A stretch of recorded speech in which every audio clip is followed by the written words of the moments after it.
so many lawyers, like me, felt the need to speak out recently in a way which we probably would have kept quiet in the past.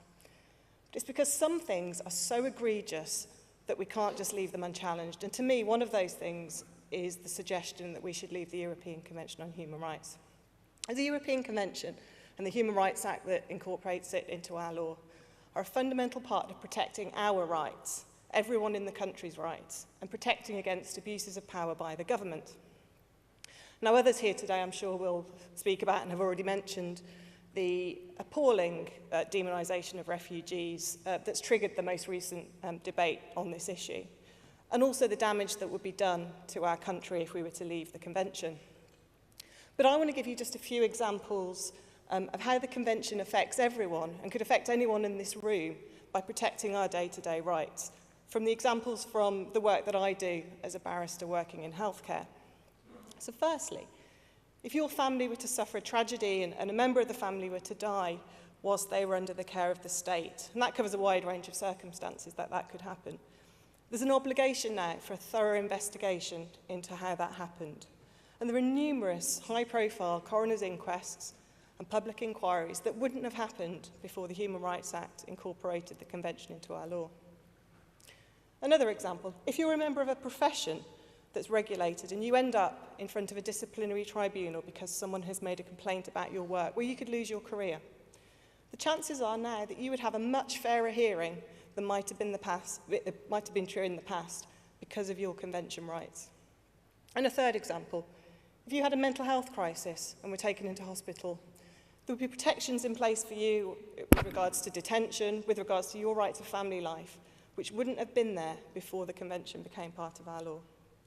There's a lot of misinformation and misrepresentation out there about how the Human Rights Act and the European Convention operate. At conference, it affects all of us. And whilst we might not notice day to day that it's there, I can assure you that if those rights were taken away when you needed them, you would absolutely notice. So I urge you to please vote for this really important motion today. Thank you so much. I now call Simon Hughes, former MP and former Minister for Justice and Civil Liberties. And can I ask Elizabeth Adams to stand by? Chair, Conference, thank you very much. This is so important. So important, not just that we should protect the ECHR, but that we should promote it. And I want to add some arguments later to the ones you made for why it's so important and so important now. 70 years ago, this came into force. And when the Human Rights Act came into force 13 years ago, it gave us the right directly to apply human rights in this country without having to go through all the processes and go at the end only to Strasbourg. We have no written constitution. We have a few clauses left of the Magna Carta and habeas corpus, but therefore we have no domestic guarantee of our rights. And I don't know whether you've noticed, but Parliament doesn't always get things right. We cannot assume that Parliament will always defend all the rights of the people. An unrepresentative Parliament can make some terrible decisions. This is particularly important for minorities, particularly asylum seekers and refugees, but all minorities. And we would lose all credibility, not just across Europe, not just in Ukraine, but in the Commonwealth countries around the world where there are huge human rights issues, if we started to pull back. Between now and the next election thereafter, we must challenge every candidate who is standing and every MP to make sure that they commit to defending the human rights of the European Convention. We must also not be misled by the clever idea that the Tories might think of having a referendum about it in their manifesto. They won't commit to get rid of it. They will say, we'll bring that to the people. That is an equally dangerous proposition because it opens the question that for several years we might leave, and that undermines the whole nature of the process. I'd like to ask you also to do one other thing. I think we need to take this out so that our young people understand it. This is so important for young people. Please look at the convention, look at the list of the rights in the articles of the protocol, put them up on a little notice in your kitchen or in your hall. Make sure your local primary school and your secondary school have them available. Rights that protect abortion rights, domestic slavery, adoption by gay people, wearing religious symbols. There are so many really practical things. And last point, the Tories at the last election fought it on take back control. I do not trust our Parliament to take back control and do right and justice. We have a system that's worked for 70 years. We must not allow us to be the final adjudicators of the rights of our people. An international court to which we're accountable is a much safer protection. Go out and fight this case. We are the party of freedom, of liberty, and of human rights. Thank you very much. Thank you very much, Simon. Can I ask Graham Colley to stand by and now call Elizabeth Adams from Stratford-on-Avon?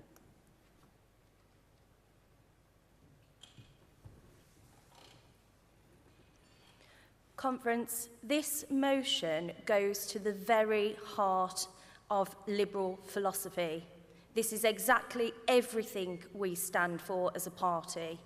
The Human Rights Act protects every person who lives and resides in this country from the overreach of the state, and it must be protected at all costs. We need to start talking loudly and clearly to combat the misinformation that has happened in the press over the last couple of decades, because this Act protects every single person in this country, and I'm really pleased that we've already heard from other speakers ways in which everybody is affected and protected by human rights. And it's the European Convention and the Human Rights Act that gives every citizen the right to challenge the state in our own domestic courts. Now, I'm a barrister and I practice in family law and education, and I just want to raise a few more points about how the human rights affect people, everyday people, and those who are the most vulnerable in our society. If you know anybody who is disabled, then the Human Rights Act protects them. If you know anybody who needs medical care, then the Human Rights Act protects them. Nobody wants to have to end up in court, but often it's at those times in your life that things are most challenging that you need the protection of your Article 6 rights to a fair trial. And make no mistake about it, that particular right is used day in and day out in the courts because they are currently crumbling under the pressure and underfunding of this government. And it is Article 6 rights that enable people to be heard and be able to challenge their case. And of course, there's the most demonised Article 8 right to a family life. Well, actually, it's not just about migration. Think about children being taken into care, families needing to challenge the state on one of the most important issues to them. Courts being able to deal with rights of children to see and have a relationship with parents. Those are fundamental things that everybody deserves protection for. And so please, conference, don't just back this motion, but go out and talk to people about how human rights keep safety for them every day. Thank you.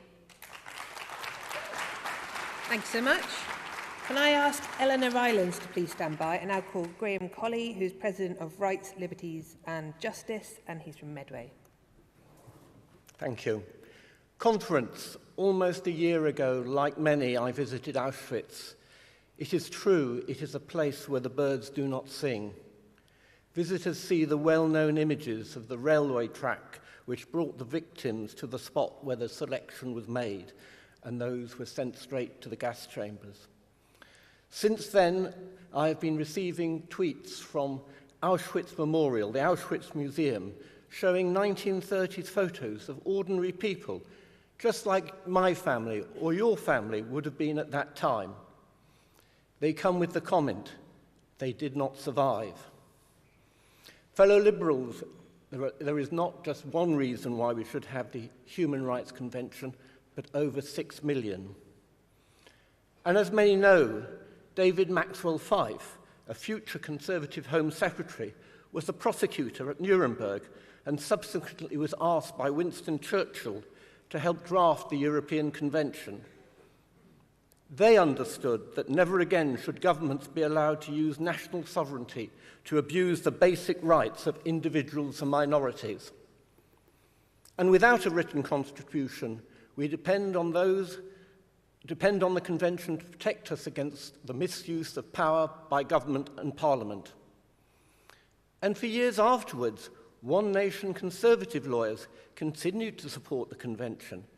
However, they have now gone, often expelled by those who disgracefully attack lefty lawyers for doing their jobs, or judges as enemies of the people, believing that human rights are just an inconvenience to their populism. The rule of law and human rights are fundamental to our liberal philosophy. That is why Lib Dem lawyers were in favour of incorporating the Constitution into our own law. The philosophy has been supported by leading liberal lawyers such as William Goodhart, John MacDonald, Emlyn Hewson, Alex Carlile and Anthony Lester. That tradition is continued today by Jonathan Marks and Alistair Carmichael. Those against the Convention must remember Bosnia and war crimes that we have seen in Bucha and east of Ukraine. Ukraine is, of course, a member, whilst Russia did what the Conservatives would like to do and left the European Convention. In the party, Lib Dem lawyers renamed itself Rights, Liberties, Justice to fight for those principles. In the party and the country, we shall continue to do so. We know we have the support of the party and hope in that fight we will have your individual support. Please support the motion. Thank you so much. Can I ask Mark Johnson to stand by and now call Eleanor Rylance from East Devon, who holds many offices. Conference, this move to withdraw from the European Convention on Human Rights has absolutely nothing to do with Europe. We have been very fortunate for the last 70 years to live in a society where our rights and freedoms are protected for us, and we are protected from the most egregious attacks, potential attacks on our freedoms and rights by a supranational organisation that looks after us. I ask you, given what has happened in the last 5 years, how much do you trust our current government to protect our rights? Because I don't. We have lost rights over the last 5 years. The police and crime bill is an example of that. We no longer have the right to freedom of association. We cannot hold a demonstration without potentially being suspected, arrested.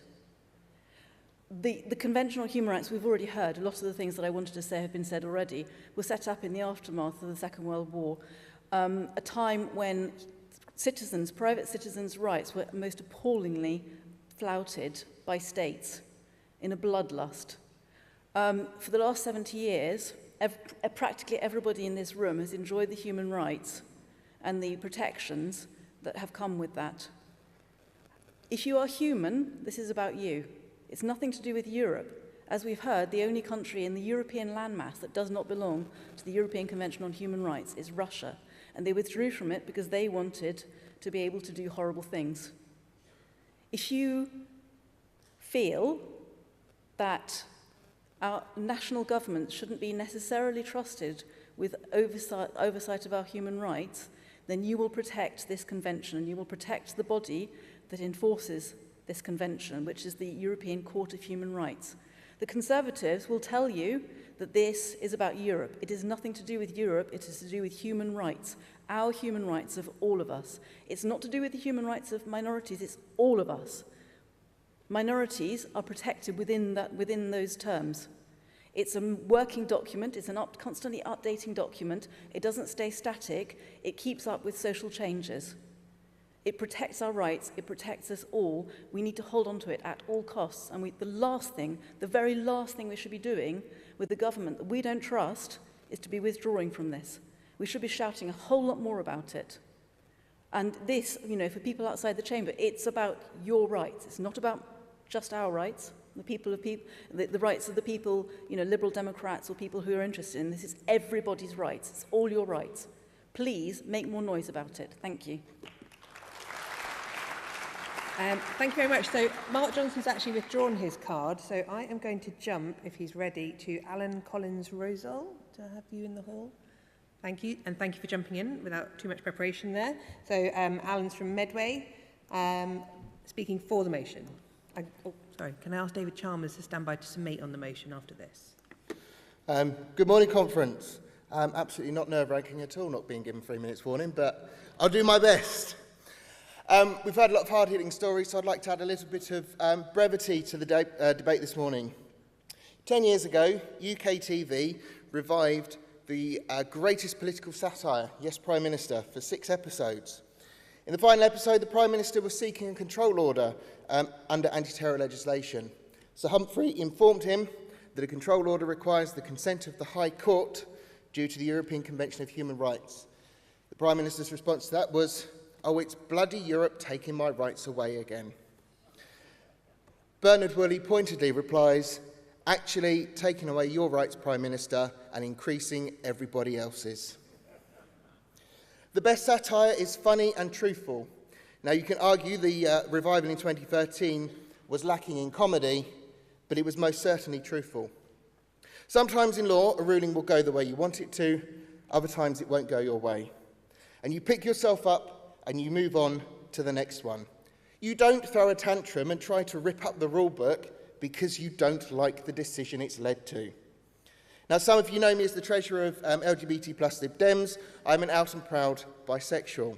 So perhaps unsurprisingly for my master's dissertation, I explored the relationship between the queer community and the criminal justice system. And one of the things that I looked at in my research was around the armed forces. While homosexuality was partially decriminalised in 1967, it continued to be a criminal offence to be gay in the armed forces until 1994, and even after then, you could still be discharged for being gay.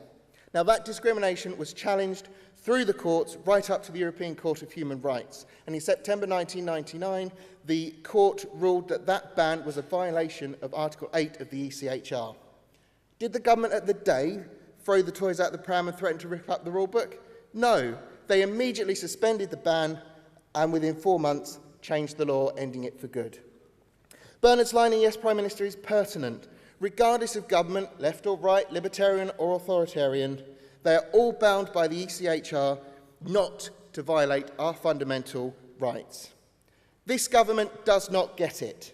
The sense of entitlement that they should be allowed to do what they want without pesky activist lawyers getting in their way is a threat to us all. Yesterday, it was Brexit. Today, it's refugees. If we do not take a stand and support the ECHR, what will it be tomorrow? Queer and transgender people? Disabled people? Women and girls? Anyone to the left of the Tories? The threat to the ECHR is a threat to democracy itself. I am proud to be a member of a party that stands for the rule of law. I am proud to be a member of a party that stands in favour of our fundamental and universal human rights, and I am proud to stand here today to speak in favour of this motion. Thank you. Thank you very much, and thank you for jumping in with very little notice. I now call David Chalmers, who's chair of our Federal International Relations Committee, and after this we're going to move to the vote. Good morning, Conference. This is a really important issue, and I'm really pleased that so many people have spoken eloquently on this topic. When I was first asked the other day, would I submit on this at 9 o'clock in the morning, at first I thought I'd drawn the short straw, but actually I think, as I said, it's a really, really important issue. And this is actually my first time of summating a motion, so bear with me. Layla talked about how there were the 3 points that we need to remember, which that it was a British invention, that the only country that has actually left the ECHR is Russia, and for what reasons have they done so, seeing what they're now doing in Ukraine. And also that it underpins the Good Friday Agreement and peace in that country and holds our country together. And I think we have to also remember what was been done in the last 24 hours with Suella Braverman and where this will lead to. At the moment, she is attacking any rights, but also the next sort of target is, she regards refugees and the right for LGBT people to actually be brought into this country and protected. It is something that we need to actually stand by and protect our rights. David reminded us and his comments were that you either believe in the rule of law or not. And it's actually really shocking that we have a previous Attorney General who seems to be so prepared to relax with support for human rights and the rule of law. Adrian reminded us of how that the ECHR protects the rights of trans and non-binary people. Judith talked about how lawyers have spoken up against this and how important it is that they also felt that this was needed to be spoken against and to remind the public of what is happening here. Simon talked about how we need to promote it. It is important. It's not just about protecting. It's a guarantor of our rights. And also how we should challenge the Tory candidates at the next election for their support for the ECHR. And that is a really important issue that we need to take forward into the general election. I won't talk about referenda because my view on those is that they are a tool of tyrants and despots. So let's hope that they don't actually want to go down that road. Elizabeth talked about the misinformation of the press and how the ECHR protects rights of individuals, children in care, people going to court. Also how practical it is and how it actually affects and protects people's rights on a daily basis in our lives. It's not something just out there. Graham reminded us of a visit that he'd made to Auschwitz and how important back then when Churchill and the others put this together, they did this so it could never again that individual rights could be so overridden in the interest of national governments. The 6 million speak to us for that. It is a protection against populism, or rather human rights are an obstacle to populism, and that is how so many regard this. Eleanor talked about the lack of trust in the British government and the fear that the people have and why this is so important that we have the ECHR. And Alan talked about the bogeyman of Europe and how anything to do with Europe, they tried to use this, but also how the ECHR had ended the discrimination in our armed forces for LGBT people. So we've heard eloquently from everyone, and I think that this speaks to us as a party that we recognise how important it is that the ECHR is protected and promoted, and that we take this forward into the general election as something that we stand for our liberal values. So please, I would urge you this morning to vote for it unanimously so that we support and protect the ECHR. Thank you. Thank you so much. So we're now going to move to the vote on this. So the online vote has actually been open for a minute or two, so they're already well ahead of us. So can I see those in favour of the motion? And any against? I do not see any cards against, and the online vote is also pretty overwhelming, so that is clearly carried. So thank you so much. I want to thank my aide, Alison Jenner, my runner in the hall, Hannah Kitching. I'm going to hand over in about 5 minutes to our next chair, Alison Rouse. However, I'm going to seize this opportunity whilst I've got a few more of you in the hall to say this is the last day. If you haven't spoken yet, there's still a few motions ahead of us. There are various board reports and federal committee reports. There's also a consultative session coming up on the general election manifesto. So plenty of opportunity for you to still get your speakers' cards in for the rest of this morning. So I will see you all shortly. Have a good morning. Have a great last day of conference.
I just pressed to mute you all. That's a good start, isn't it? Good morning, conference. Thank you, Jenny. Right, welcome to back to conference this morning. This is motion F37, which is the Child Maintenance Service. Wendy, I'll ask you to come up and speak shortly. Kat Hornsey from Herefordshire, if I can ask you to stand by, please, that would be brilliant. And if we would like to go, Wendy, you're welcome to the stage now.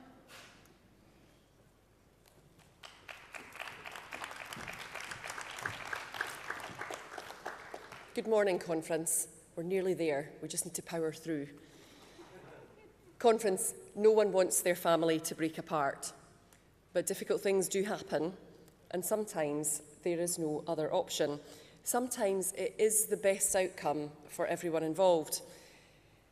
But there's absolutely no doubt that the separation of a family is rarely straightforward, and for children especially, it can be extremely stressful and disruptive. And most families do figure out an arrangement that works for them, who has what weekend, who is responsible for buying school shoes, how their finances will be split to support 2 homes instead of 1. And we know that the vast majority of parents want the best for their children. But even then, some need help reaching a financial agreement to support their children, or even getting the other parent to assume that responsibility. And that makes the work of the Child Maintenance Service critical. But conference, as we've discussed so much over the last few days, another part of government is not working as it should. Child maintenance payments are vital for the well-being of children from separated families. Yet around half of children in these families receive no support from one of their parents. That's 1.8 million children at a disadvantage because of one parent's refusal to pay. And this is a problem that the Child Maintenance Service was set up to solve in the first place. A service that ensures that children are getting financial support from both their parents and can extract payments from parents who are sadly trying to avoid paying. But has so clearly failed to achieve that goal, and it is shameful that the government has stood by and done very little to remedy some of the inbuilt issues. So just to give you the scale of the problem, conference, it's now estimated that by 2031, £1 billion will be owed to single parents by the other parent. And at the end of March this year, the figure had already hit 550 million. I'm the MP for North East Fife. We do get CMS casework, and it is incredibly difficult, incredibly stressful, and there are often issues around coercive control and previous domestic abuse. That's why people have come to me as their MP. But those figures that I mentioned, conference, show how ineffective the CMS is at getting money from absent parents, and single parents are rightly furious. And they're furious on behalf of their children. It's no wonder that more complaints are upheld for every 1,000 customers on child maintenance than in any other area of our benefit system. Any other area. To make matters worse, parents must pay a £20 fee for applying to the CMS in the first place. These charges are grossly unfair, penalising the parent receiving funds for the unwillingness of the other parent to pay. Unfit service charges and unpaid maintenance mean the most vulnerable parents and children are missing out on vital funds, and this is pushing many families into poverty. Again, conference, if I go back to my own casework experience, often we're dealing with cases where the children are now over 18. They have missed out on the vital financial support they should have been getting from their absent parent while they were children.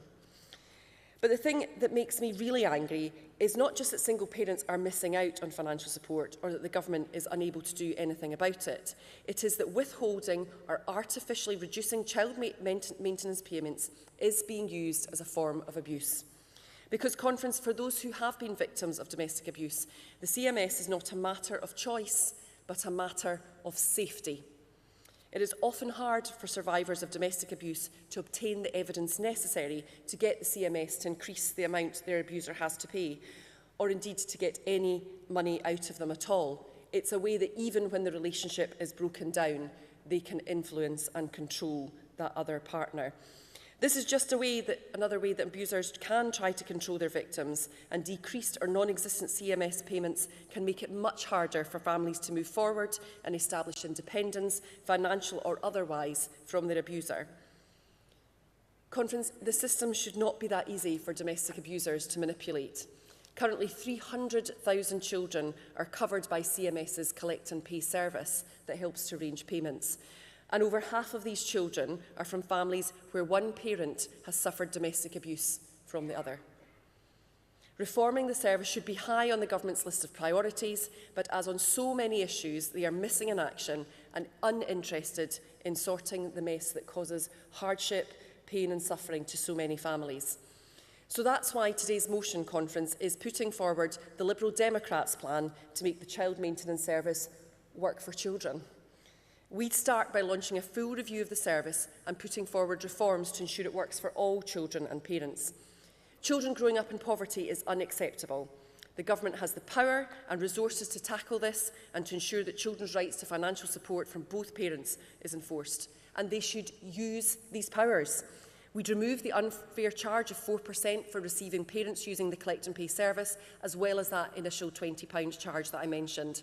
In effect, children are shouldering these fees, and combined with unpaid maintenance, it is pushing families further into poverty.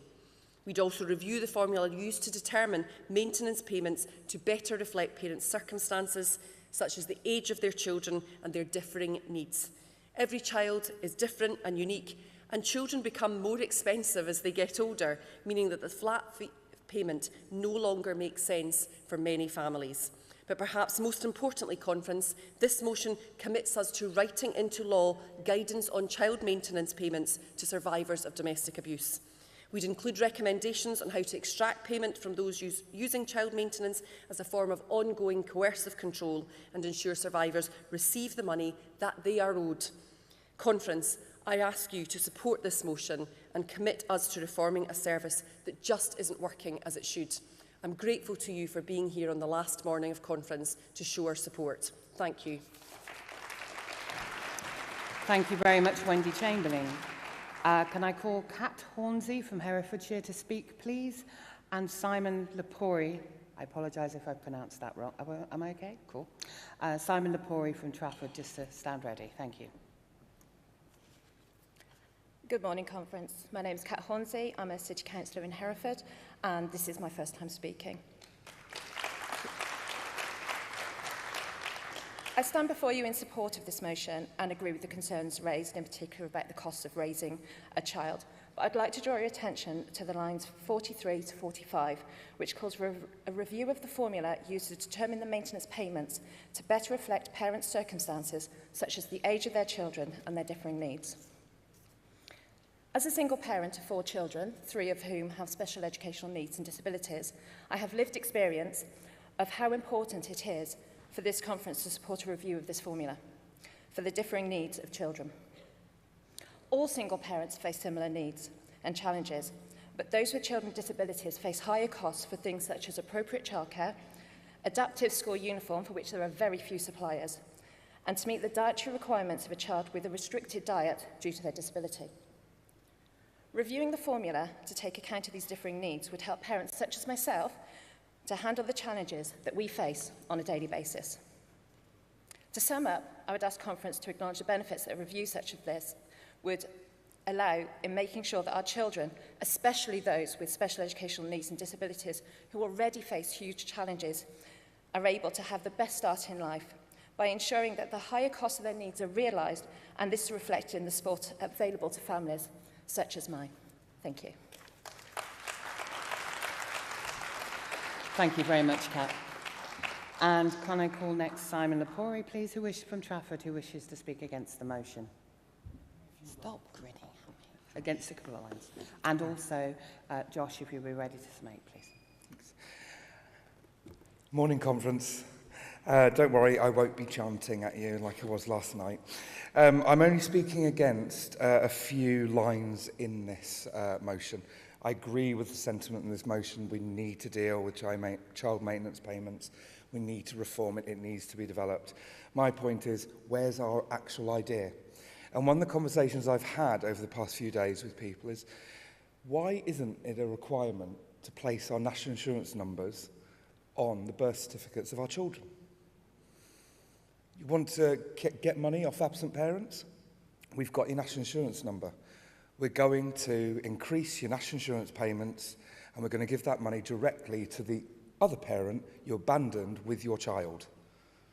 A direct payment, taxed, no matter where you are, will find you. Those two parents don't have to see each other, they don't have to argue, they don't have to disrupt their child's life. That's what we should be doing. And so reform and review, that's my problem. I wish that we'd actually had a solid idea there. That's one idea, and I'll happily talk to anyone that wants to about it. Lines 26 to 28. I say this, and I apologise for any emotion. I am a child of domestic abuse, and 15 years after my childhood, I am a survivor of domestic abuse. I can tell you right now, my mother and myself never wanted to see our abusers again. We never wanted them to be part of our lives. And the fact that my father left and never came back is something, at the age of 42, still hurts, but it was the right thing for me. It is a necessity that victims of abuse with their children need to have payments. But sometimes they'll go without payments if it means never seeing their abuser again. And I think before it, the Child Support Agency and now Child Maintenance are forcing parents, abused couples to still remain in one another's lives. And sometimes we shouldn't be forcing them to stay together. We shouldn't be forcing them to communicate, separate, go your separate ways. You've abandoned your child, just leave. I will be voting against it just for those two blocks, but I urge you actually to support it because it is a good motion in the whole. But I'm going to be that dissenting vote in the room, which we should always have. So thank you very much, Conference. Thank you very much, Simon. And can I call Josh Bawerundi, please, to summate the motion?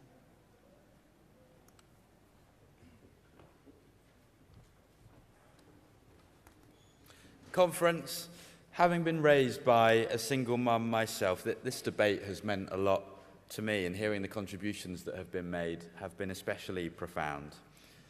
Children and their single parents are being let down by a child maintenance system and a government that repeatedly places bureaucracy before humanity. The contributions in this debate have shone a critical spotlight on these injustices. Wendy began by sharing the shocking scale of the problem with the current system. By 2031, for example, £1 billion, or more than that even, will be owed by single parents to the other parent. Shocking. The DWP upholds more complaints for every 1,000 customers on child maintenance than any other area, which is ridiculous. I want to thank Kat for speaking up for families and children, specifically with special educational needs and disabilities, and for highlighting just how necessary it is to reform the child maintenance system so that it works for them. I also want to thank Simon for sharing your story, for sharing that with us, and for sharing some of your ideas too on how the system could be better. What I would very much hope is that the very review that is being proposed would solicit all different kinds of ideas that can be considered, that can be fed into making the system better. But I wholeheartedly respect your position, and I also thank you for encouraging members in this room to back the motion that is before us. For me, one of the greatest injustices of the current system is the £20 application fee that single parents are forced to pay to access the funding from their co-parent that their child needs and deserves. As far as I'm concerned, Conference, this is nothing more than a tax on single parents and a tax on children. It's morally wrong. And what's even worse is the rationale. A single mum in my constituency got in touch with me, sharing how far she had got with challenging the government and challenging the minister responsible for that rationale. And I want to share with you that response. The minister said, "The £20 application fee is intended to prompt parents to pause and think about their options before applying. Fees and charges are intended to encourage separated parents to work together." How patronising, conference, for exactly many of the reasons that we have heard from our speakers today. What's worse is how it was signed off. Signed, the Viscount Younger of Lecky. You don't get more out of touch than that, conference. I'm proud that in the face of such a lack of compassion or arrogance, or both, from this government, that this motion proposes to scrap this draconian tax on single parents and make the system work better for those parents and their children. Conference, I also grew up in a home where domestic abuse at the hands of my mother's former partner was rife. Abuse of all kinds. And in that light, I'm also proud that this motion is unequivocal about clamping down on abusers' weaponisation of child maintenance via withholding or reducing payments that the children deserve. The child maintenance system must not be a safe haven, conference, for abusers under any circumstances. Root and branch reform is required, and a full review is required to crack on with that process. Families require it. The government is ignoring it. Liberal Democrats must compel it. That is why I implore you to vote for this motion today. Children and single parents across the country must know that the Liberal Democrats have their back. Thank you.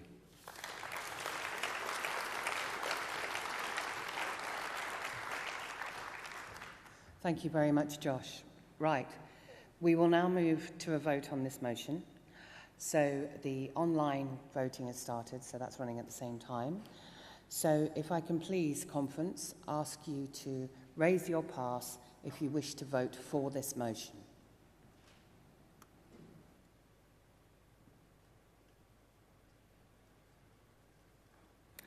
Thank you very much. If you could lower your cards. And if I could ask you to raise your cards if you wish to vote against this motion. Surprisingly. Right, could you...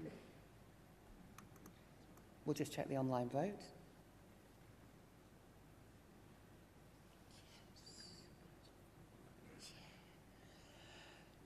So that is overwhelmingly supported and has passed. Thank you very much, everybody. And thank you for being here. I put in inverted commas, bright-eyed and bushy-tailed this morning. I know some of you were out last night. I would also like to thank the stewards and everyone else for helping me out, because as you know, I have a disability, and they've been very accommodating, and I encourage anyone who requires any assistance to attend conference or to access its facilities to talk to the stewards, and they will be able to help you. So, very shortly, in about 6 or 7 minutes, we will move on to item 38 to 42, which is the party business, which is the federal reports, which will be chaired by John Ball. In the meantime, if you are leaving the room, please do so quietly and safely, and enjoy the rest of the morning and afternoon, and thank you very much. Thanks.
Good morning, Conference, and welcome to the party report session covering items F38 to F43. The reports are all in the Reports to Conference booklet. The questions start at page 6 of today's Conference Daily. All this information is also available in the Conference app and online via the agenda link on the Conference Live page. Members have submitted far more questions to the committee chairs than there'll be time to answer in this session, but the chairs of the respective committees will provide written answers for all questions we don't have time for. I'd like to remind questioners that Conference changed standing orders the other day to reduce the time for asking supplementary questions to 1 minute, and I also request chairs to be succinct in moving their reports and in answering questions. To save time, we'll be taking the votes on all the reports together at the end of F43, as this will allow those online to vote on them all simultaneously. In addition to the votes on each report, we'll also be voting on whether to appoint Tom Hood to the Federal Appeals Panel. So, will Joe Norris and Fraser Graham please stand by at the intervention mic to ask supplementaries, if they wish. And I now call Mark Pack, our party president, to move the report of the Federal Board. Thank you, John. The rule I was always taught was that the worse things are going in the party, the more people turn up to party business sessions. So thank you for being here, but not being too numerous in numbers. I take that as a promising sign. But one of the lessons of our 2019 election post-mortem was how important it is for staff and volunteers to feel valued by colleagues. So I want to start with some thank yous to all the staff and volunteers who the board works with and without who we could not aspire to do our job well on your behalf. Thank you in particular to our Chief Executive, Mike Dixon, and a new member of our staff team, Carl Cashman, who directly supports the board. A particular personal thanks from me too to the other 3 board officers, to Amna, Jeremy and Jenny, for all the extra hours they put in that additional role. Our party can only succeed with the dedication of our volunteers and the commitment of our staff. Thank you. As the board report sets out, the strategy motion passed by you, our members, at our party conference earlier this Parliament continues to guide our work very closely. We've been paying particular attention to the party's longer-term financial position in the last few months, so that we can fight the general election campaign we want, but so that the party is also in a fit state to go on to succeed at the elections that will happen after that, particularly the local and devolved elections that will come up early in the next Westminster Parliament cycle. One thing that has worked well in this Parliament is ending 2019 with a large surplus, which allowed us to avoid the usual post-election downsizing of our campaigns team. Instead, we were able to invest in a much larger campaigns team right from the start, allowing more time for the team to develop and ensuring support was in place for all those important elections that happened in the first half of this Westminster Parliament. Without that, we wouldn't have been making net gains in every round of local elections in this Westminster Parliament, and we wouldn't have had the team in place to start that fantastic run of parliamentary by-election wins either. Which is why we're planning, subject to final agreement in the relevant committees later this year, to follow a similar pattern with the next general election, focusing our resources tightly on the seats we have the best chance of winning, because that's first past the post, but also ensuring we have the resources in place to continue winning at other levels of elections in the months and years to come after the general election. Next, an update on 2 items mentioned in the board report.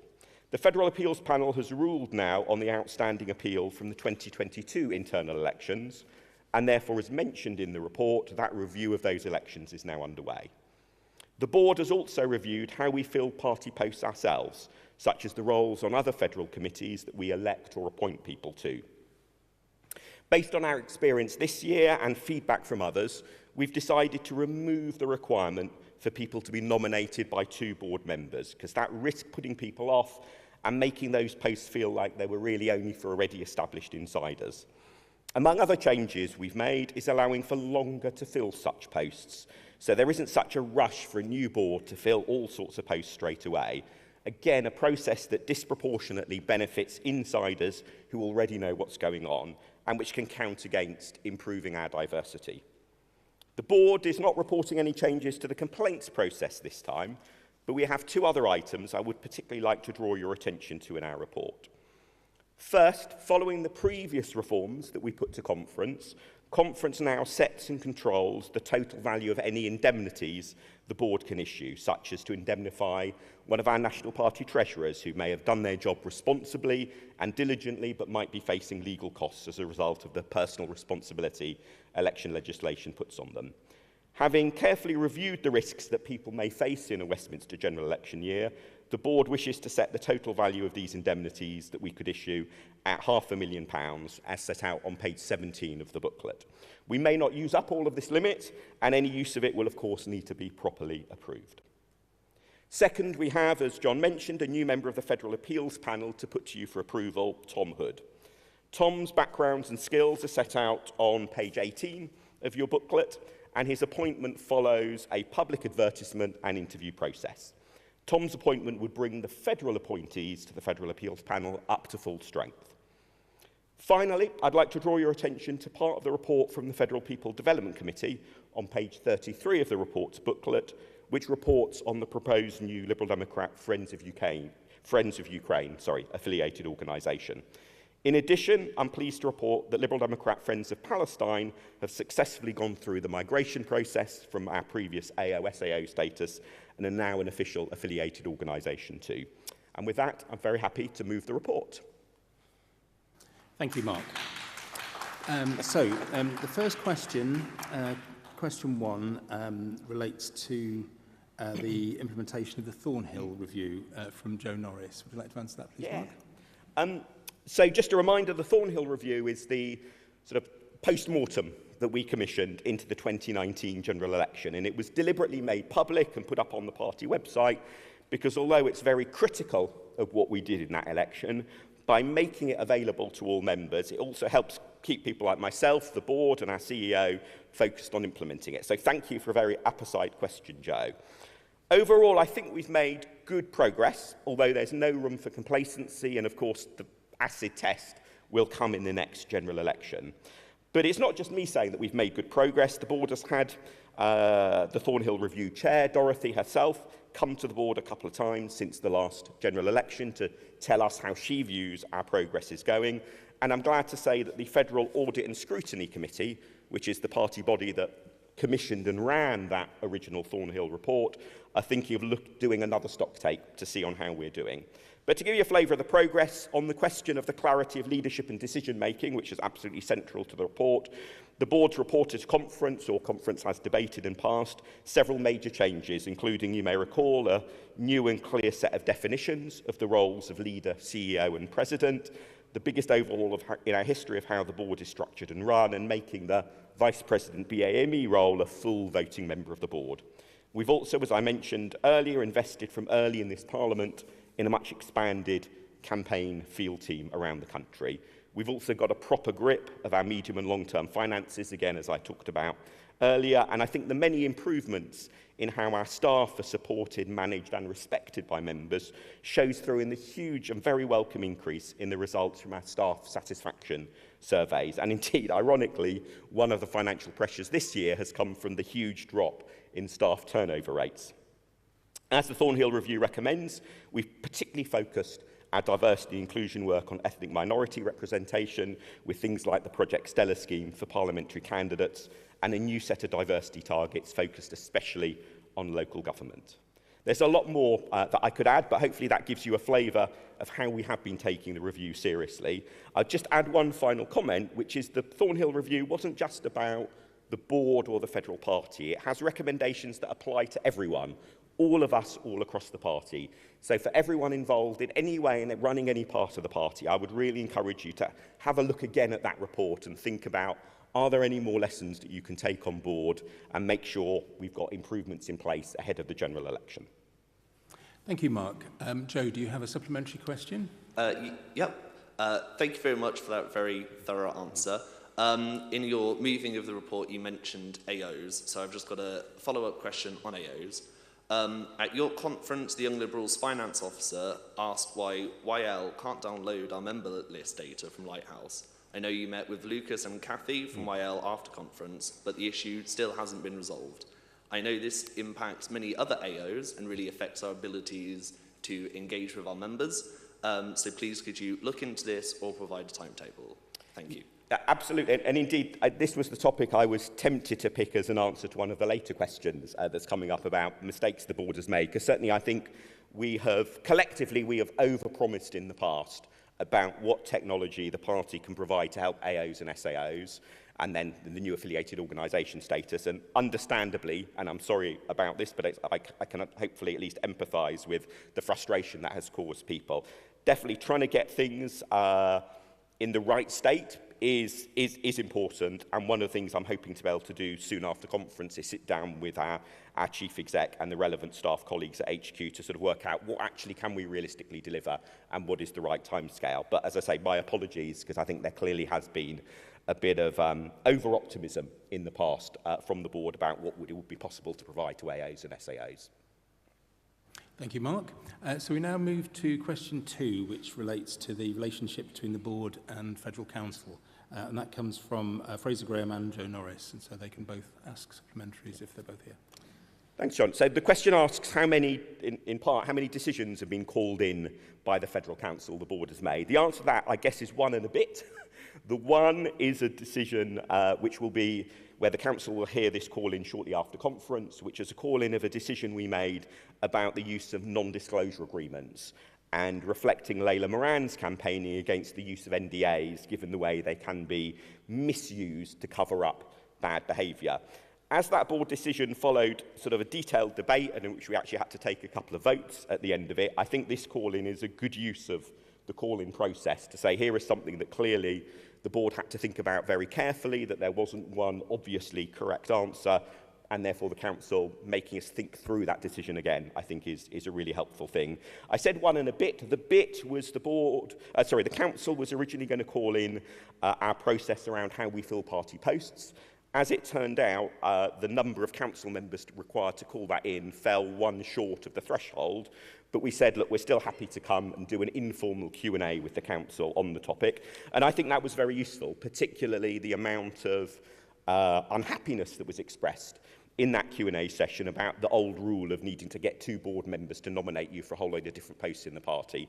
I'm sure that Q&A session helped embolden the board in then deciding to scrap that requirement. So I think it's got off to a good start, I would say, the relationship between the board and the council, and I think particularly that discussion around the processes that we use to fill posts was a really good example of where scrutiny can be most effective, focusing in on the processes and the procedures and making sure they're in shipshape. Thank you, Mark. Is Fraser Graham here? If not, can Joe Norris ask a supplementary if he wishes to on this question?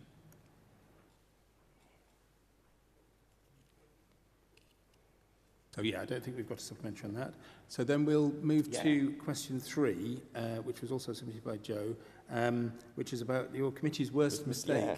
So I gave a little bit of a spoiler, perhaps, in answer to that earlier. But I think as the new board has only been running from just before Christmas, we've not had too long to make mistakes yet. So I should probably front up by being straightforward with a mistake I definitely made earlier this year, which was discussing with some party supporters online about how much media coverage we get, why we don't get as much media coverage as we'd like, and some in particular mentioned a podcast that they would really like to see Ed Davey appear on.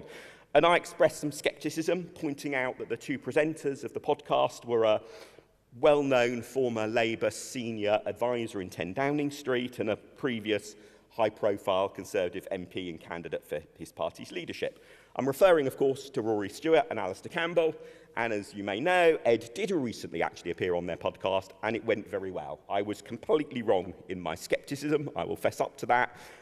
Joe's question also asked what lesson to draw from that. I think, for me at least, the main lessons from that is, don't be dogmatic. Always take the time to listen to members, because there's so much wisdom amongst members, even if your initial thought might be, I think you're wrong. So I've definitely learned my lesson, and I have, after that podcast appeared, I have gone back to the person who I particularly was sceptical towards and said, yeah, you're absolutely right. Great, thank you, Mark. We don't have a supplementary from Joe on that, I don't think. So we'll move now to question 4 from Chris Nelson, which relates to safeguarding protocols. Yeah, so this is a really important topic. On our website, libdems.org.uk/safeguarding, We've got extensive safeguarding advice, support, and a code of conduct for when under 18s are involved in any way in our work. And safeguarding concerns raised with the federal party are all logged, and the log is regularly reviewed by both our Chief Operating Officer and our Safeguarding Officer, in particular, to see if there are any patterns that we can learn from or any evidence, therefore, that shows we need to adjust what we do. They both also work very closely with the Standards Office, who support our independent complaint system, and with Young Liberals to help ensure that the right processes are followed and, where necessary, the right action is taken. I mean, as always in a volunteer organisation with a very large number of component parts, several hundred local parties, for example, it can be, I know, a challenge to make sure that every part of the party knows what it needs to do and how and when. So I'm always open to suggestions on how we can better spread the word about the advice, guidance and processes set out on the website. And if anyone does have any such suggestions, by all means grab me afterwards or drop me an email to president@libdems.org.uk. Thank you, Mark. Is Chris here to ask a supplementary? I don't think so. That's all the questions that we have time for on Mark's report. We'll be taking the votes on all the reports at the end of this whole session, as I mentioned earlier. There were questions printed in Conference Daily for the Federal Appeals Panel, but the chair of the panel is unfortunately unavailable, and so these questions will receive written response. So we've now moved to the next report, which is the report of the Campaign for Gender Balance. So will Janie Little and Fraser Graham please stand by to ask supplementaries? And I now call Councillor Julia Cambridge, the Vice Chair of the Campaign for Gender Balance, to move the report.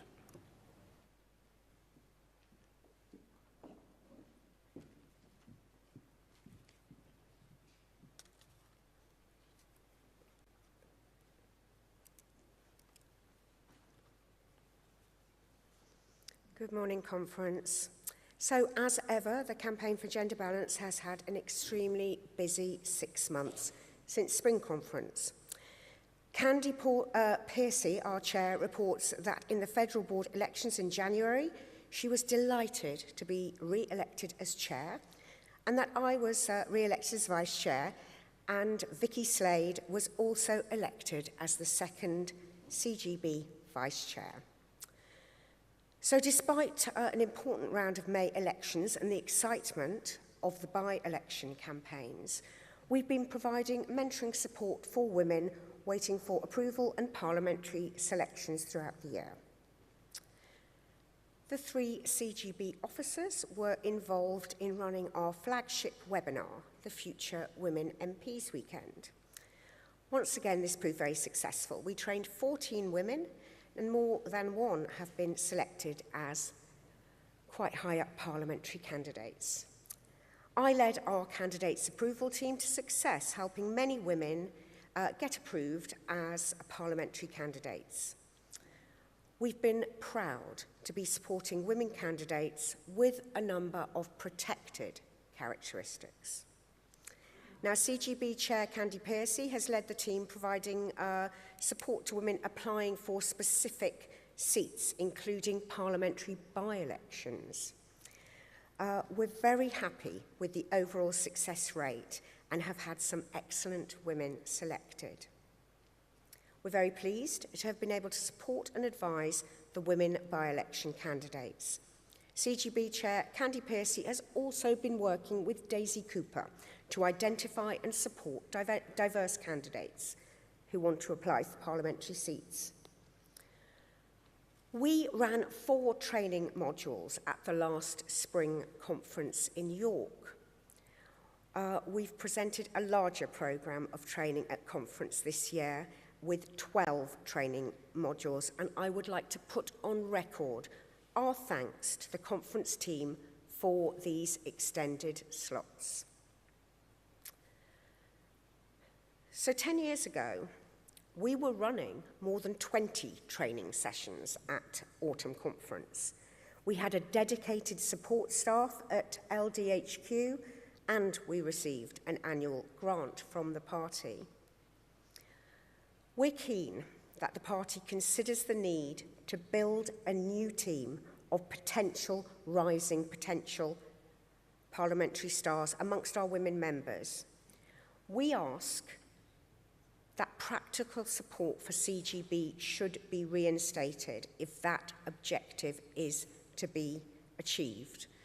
I'm looking at Mark now. I know Mike Dixon isn't in the building anymore, but that is the ask from CGB. Please resource us, because actually, look at the by-elections that have happened. We can demonstrate the success when we have training, when we have money, when we have resource. But I want to finish with good news. Congratulations to Sarah Dyke MP.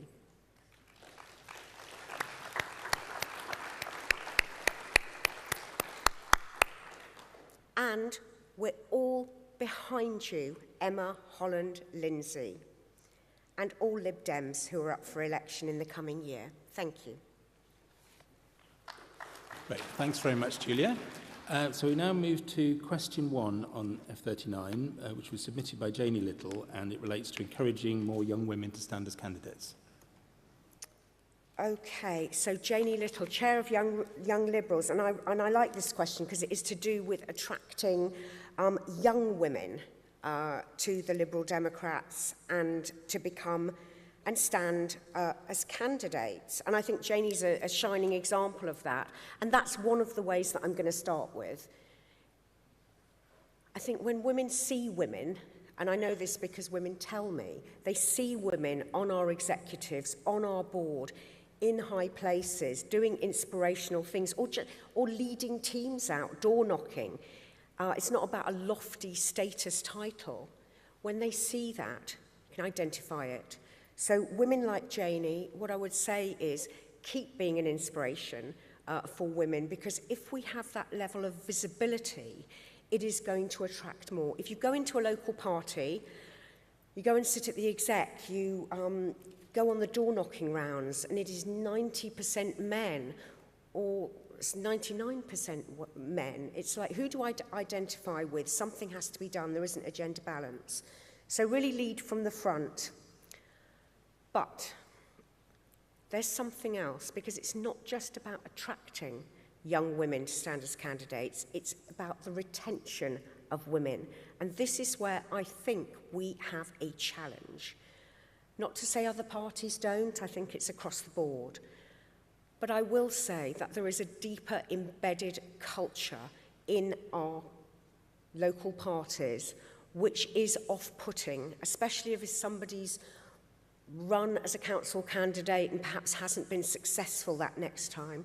What we need to be doing is working on our retention. Why won't they stand again? Why did that brilliant woman who CGB had given loads of training to, everyone had supported, why did that woman stand in 2015 or 2017 and now they are nowhere to be seen? I know why they're nowhere to be seen, and it's a culture that we have to work on. Thank you. Thank you, Julia. Is Janie around to ask a supplementary?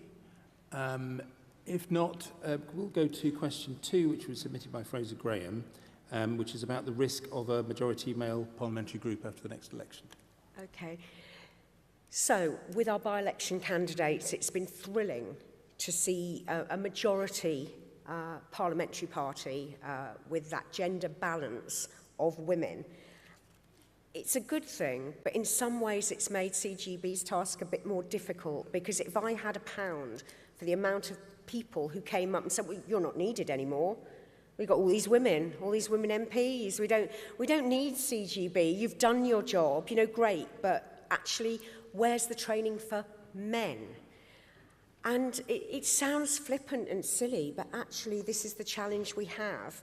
So while we welcome Helen Morgan, Sarah Dyke, Sarah Green, Emma Holland Lindsay, soon I hope, while we welcome that, it has meant that what I go out and explain is there's 650 odd seats. There's about 36% women standing in those seats.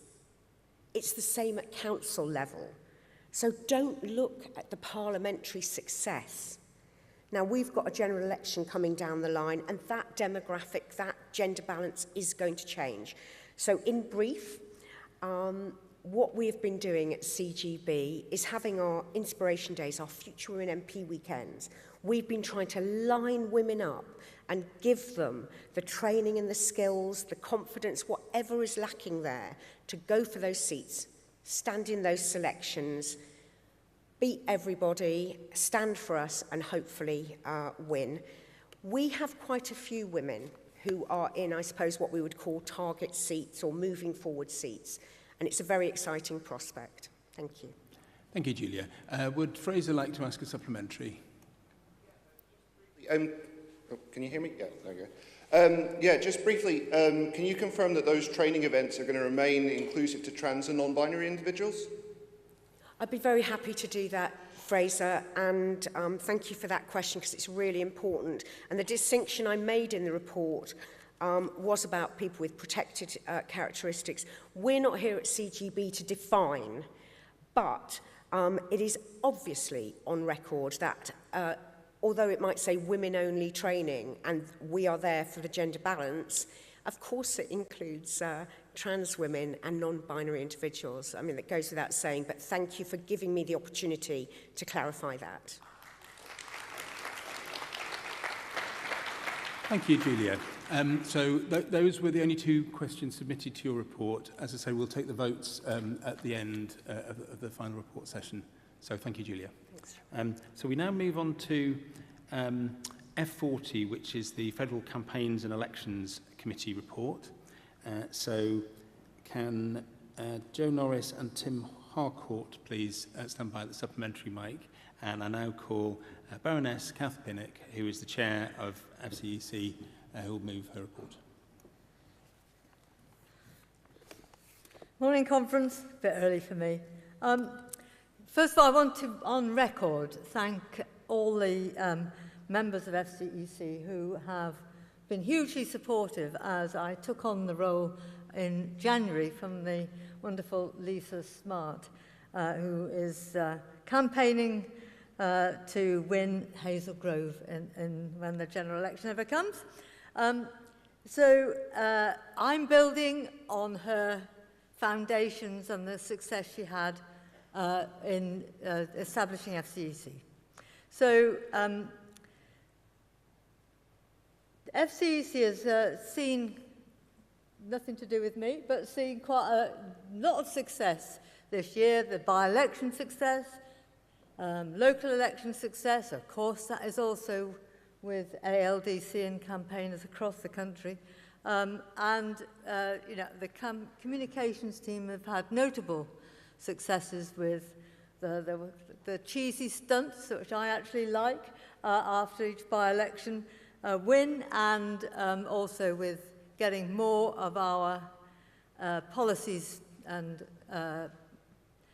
principal people into the mainstream media and on social media. So that's big thanks to all them. Nothing that I've done has enabled that, really. So just a quick word about FCEC. So we've met 4 times so far this year, and our main focus, of course, is on election planning at every level, although obviously increasingly now it's focused on general election. We are concerned about campaigning across the country, but again we focus our attention on those seats which we hope will be successful in the general election. And we are, I have to say, quite determined that resources are focused where the efforts in those seats merit it. Thank you, Kath. So we now move to question 1 from Joe Norris about your committee's worst mistake. Well then, what I'd say to Joe is, can you ask that same question at the conference after the general election, and then I'll tell you. That's fine. Did Joe want to ask a supplementary to that? You can see it. Not here now. Okay, fine. So we move straight to question 2 from Tim Harcourt about prioritising political reform. You see, I think there's overlaps and is more in the responsibility of Federal Policy Committee and the manifesto group, rather than the FCEC, whose role is more about putting into practice, into successful effect, what others decide. So I'm not trying to skip that one, but the decision doesn't lie with us.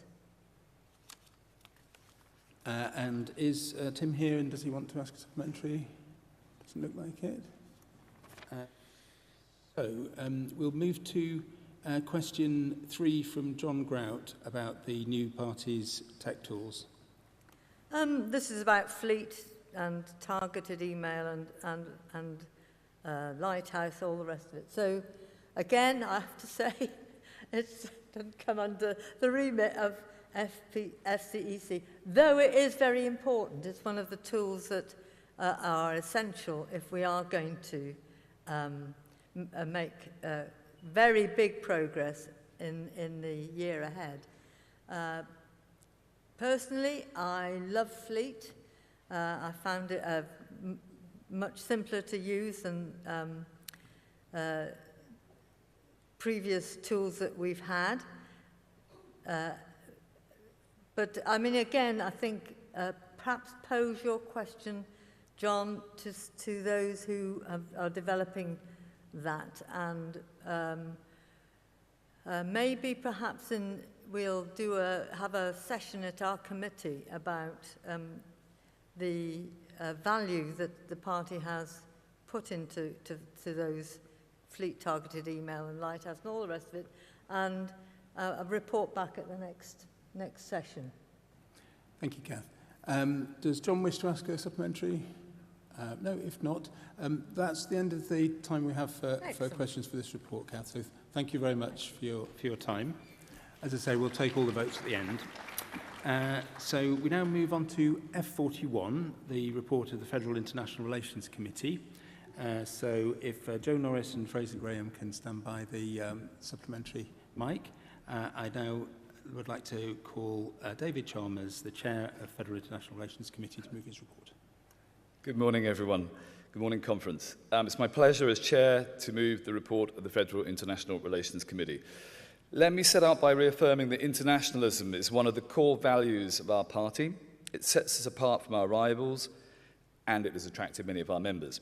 And we regard FERC as the party body tasked to maintain this commitment. Indeed, since the UK left the EU, it is only the Lib Dems amongst the UK's political parties who have continued to maintain and develop regular and close links with our European counterparts.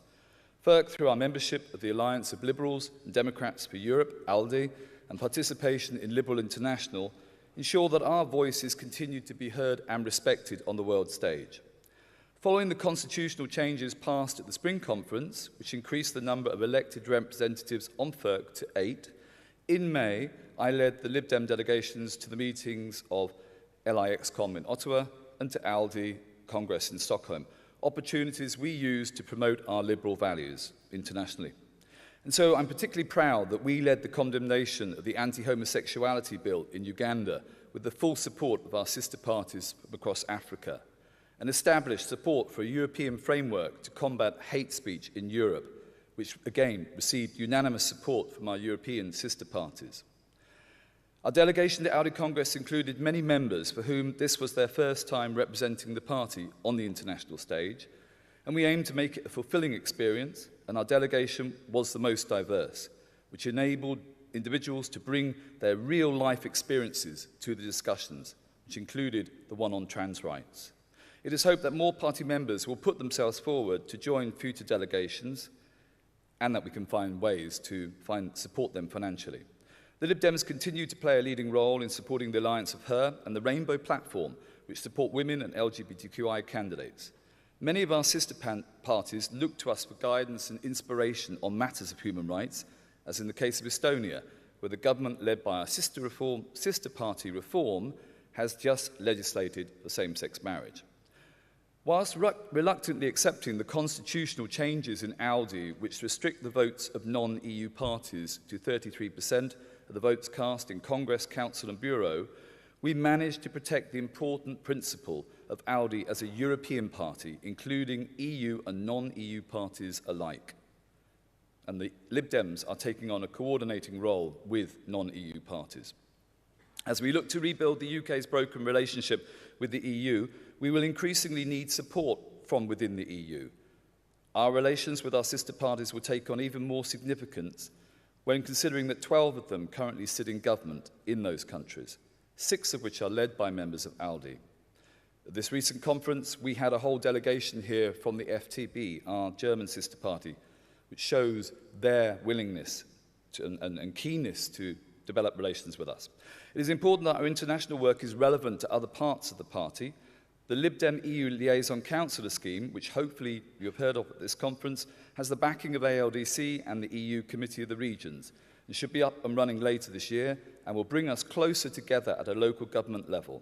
We are also keen to develop relations with other AOs, particularly those representing communities or international issues, to make that connection to diasporas. FERC is also the home of Lib Dems abroad, made up of 3 local parties of Europe, France and overseas, who represent members and supporters living in more than 70 countries outside the UK. Lib Dems abroad are working hard to raise awareness amongst the estimated 2.1 million British citizens whose right to vote in general elections will be restored by the next general election, and are working with the Lib Dem campaigns team in seats where the overseas vote can make a winning difference to make the most of this historic opportunity. There was a training session on Saturday for UK-based campaigners, and the training material is available on the Lib Dems Abroad Overseas Voters Hub. And they have a space in the exhibition area. At this conference, we have overseen a comprehensive international programme with topical debates and briefings for guests from international missions, including several ambassadors and members of our sister parties. FERC also plays an important role working closely with our parliamentarians to help formulate policy on important international issues. For the past 3 years, we have worked on a policy on China, which, although was not debated and adopted by this conference to have the opportunity, we will continue to work on this and to help craft policy and international policy on important areas. Finally, I would like to say that FERC is grateful for the support it receives from the party membership in its international work, that you will consider applying to join for future delegations and think of standing for a place on FERC. Internationalism is at our core and has relevance to the work throughout our party.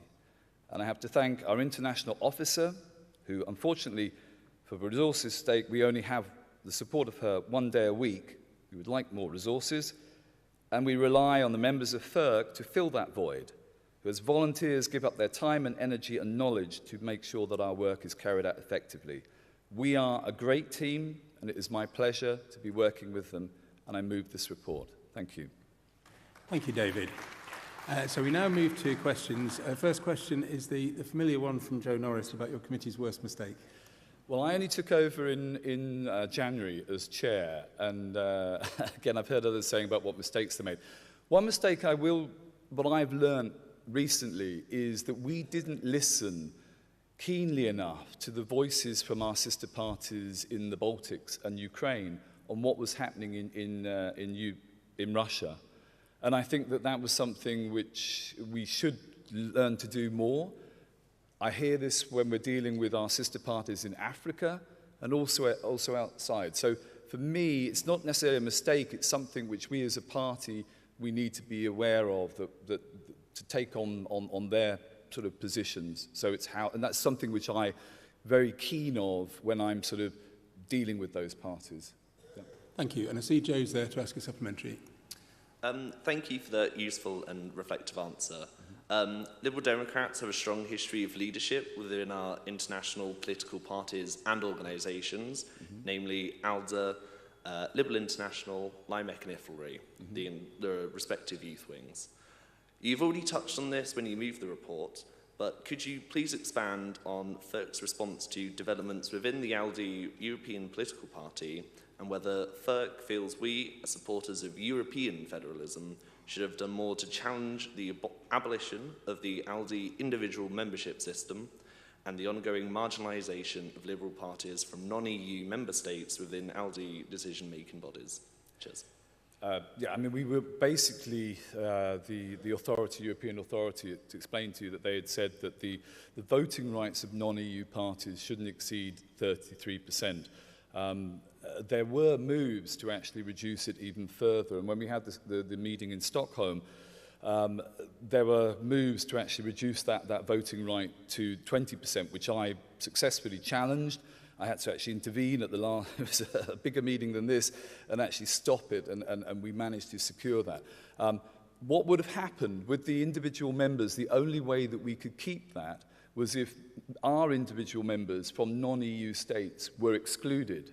And that would have sent a precedent which meant that actually eventually that we could be excluded and just observers in Audi itself. At the moment, we still have equal rights within that. Our votes of 33%, but that is the reality.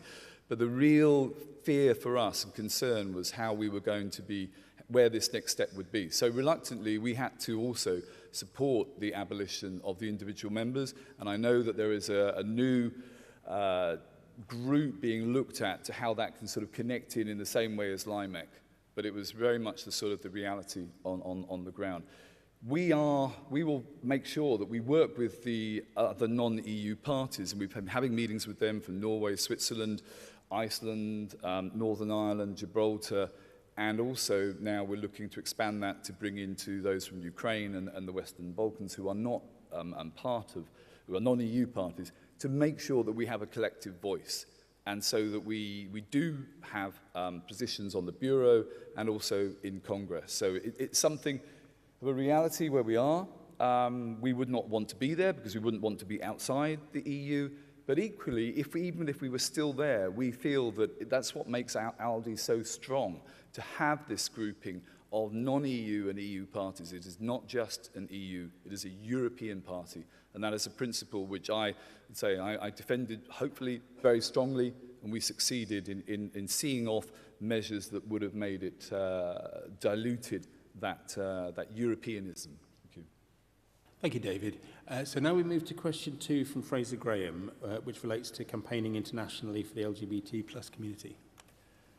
Well, absolutely. I mean, this is what I've said before. It's one of the areas that we've really sort of taken forward. I stood on this platform in my manifesto that LGBT rights, but it's not exclusive. So what we also want to do is make sure that we fight for women's rights, that we fight for the rights of the disabilities, people with disability, for ethnic minorities. And so we have been bringing motions. I mentioned the one on hate speech, to develop a European framework, which we worked very closely with our sister parties to enable, the motion in the end was supported unanimously by every single party and was passed unanimously.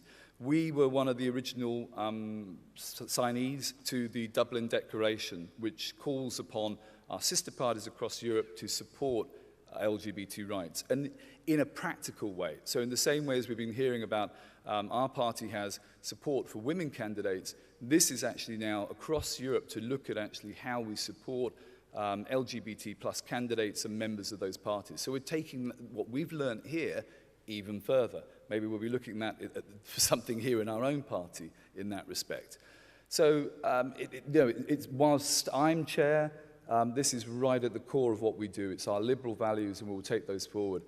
In the debate on trans rights, I mentioned Helen Belcher was part of our delegation and was able to stand up and intervene in the debate from her own experience. And for me, I'm very keen to bring people, groups on and diverse to our delegations. So you very much, make sure that if with me on board, it is something that I'm fighting for, and I see it as where we can take the lead as a party, not just in Europe, but also to our other sister parties around the world in the Liberal International. Thank you, David. Fraser, would you like to ask a supplementary? Yeah, thanks for that very thorough response. Has ALDE had any sort of response or strategy to the worrying kind of rolling back of LGBT and women's reproductive rights in America? There has been a response, obviously, something that we've discussed. There hasn't probably been a collective response as such at the moment, and maybe that's one of the next things that we need to do. We've got a meeting in Bucharest in later this month, next month rather, in about 3 weeks' time. And one of the things I'm looking for is I'm going to be trying, maybe bringing an emergency motion around LGBT plus refugees and how we're actually treating those within Europe and the response to them. But that's a very good question. But it is something which we are aware of, but I don't think collectively in my memory that we've actually brought something forward on that, and that is something that we probably should do.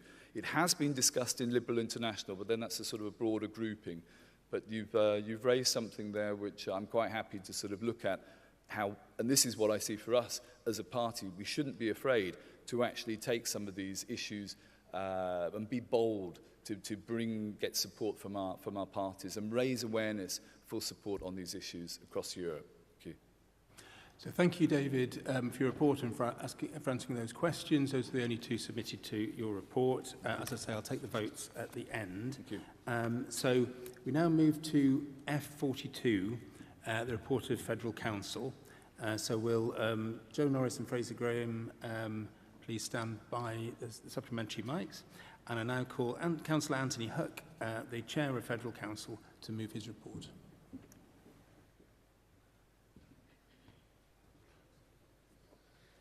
Thank you, Chair. Chair, there's a written report submitted, and insofar as there's any update, I can cover that in the questions.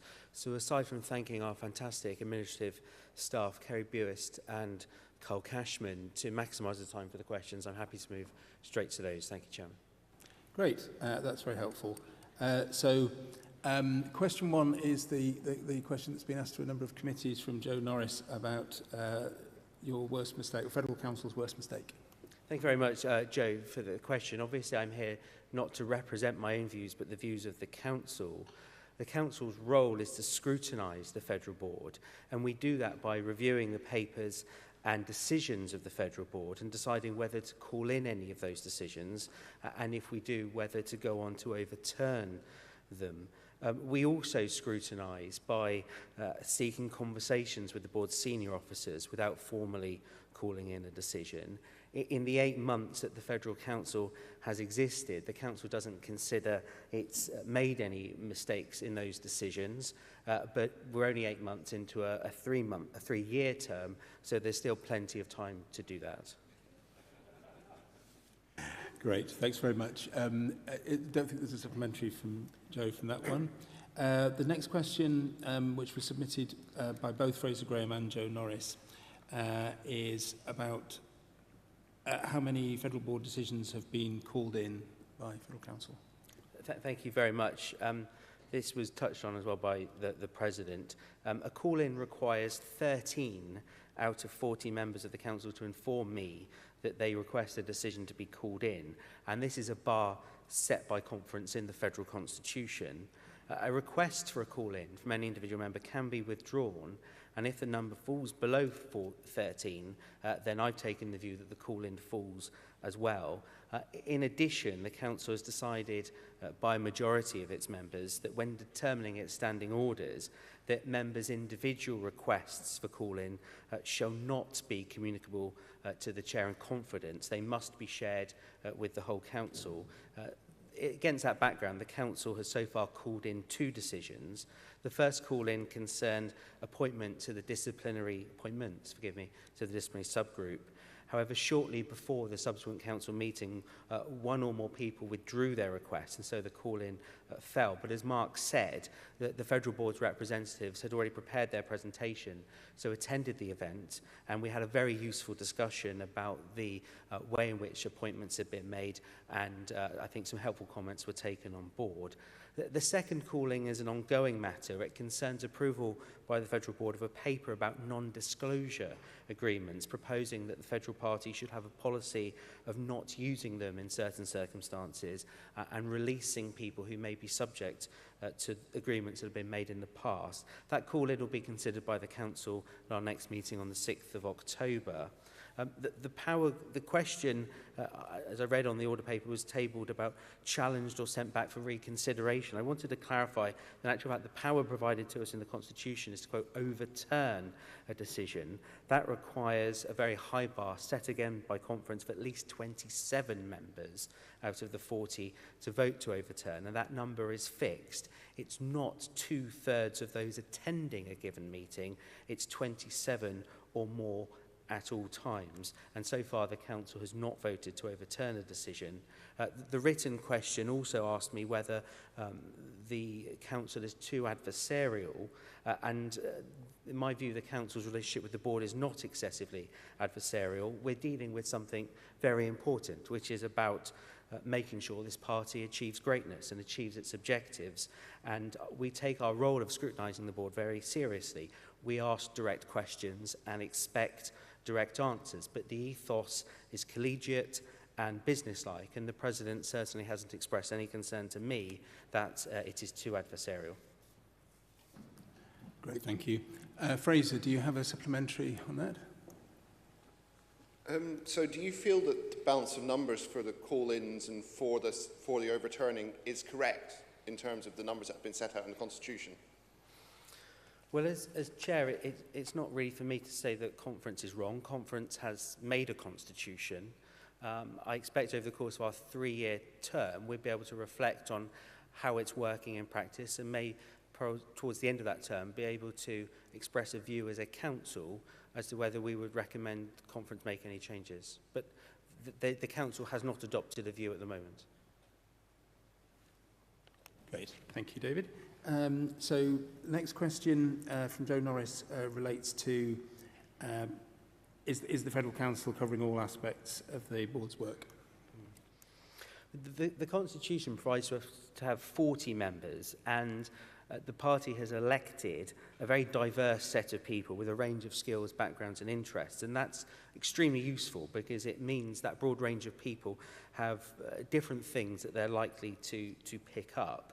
And to ensure that we take a comprehensive view, we have a meeting around 10 to 12 days after every board meeting, which are diarised in advance for a calendar year, and we receive all of the board's papers, which council members read and consider before deciding whether to call something in or to seek a discussion without a call in. And of course, if there's any member of the party who thinks there's something important in the board's work that the council ought to look at, then please do write to me or to any other member of the council.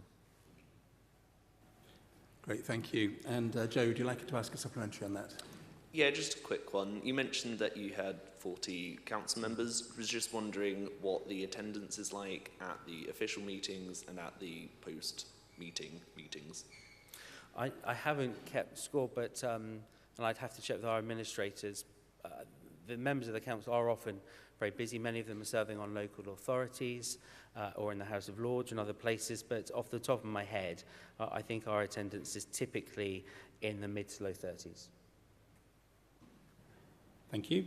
And now question 4 on the formal work plan.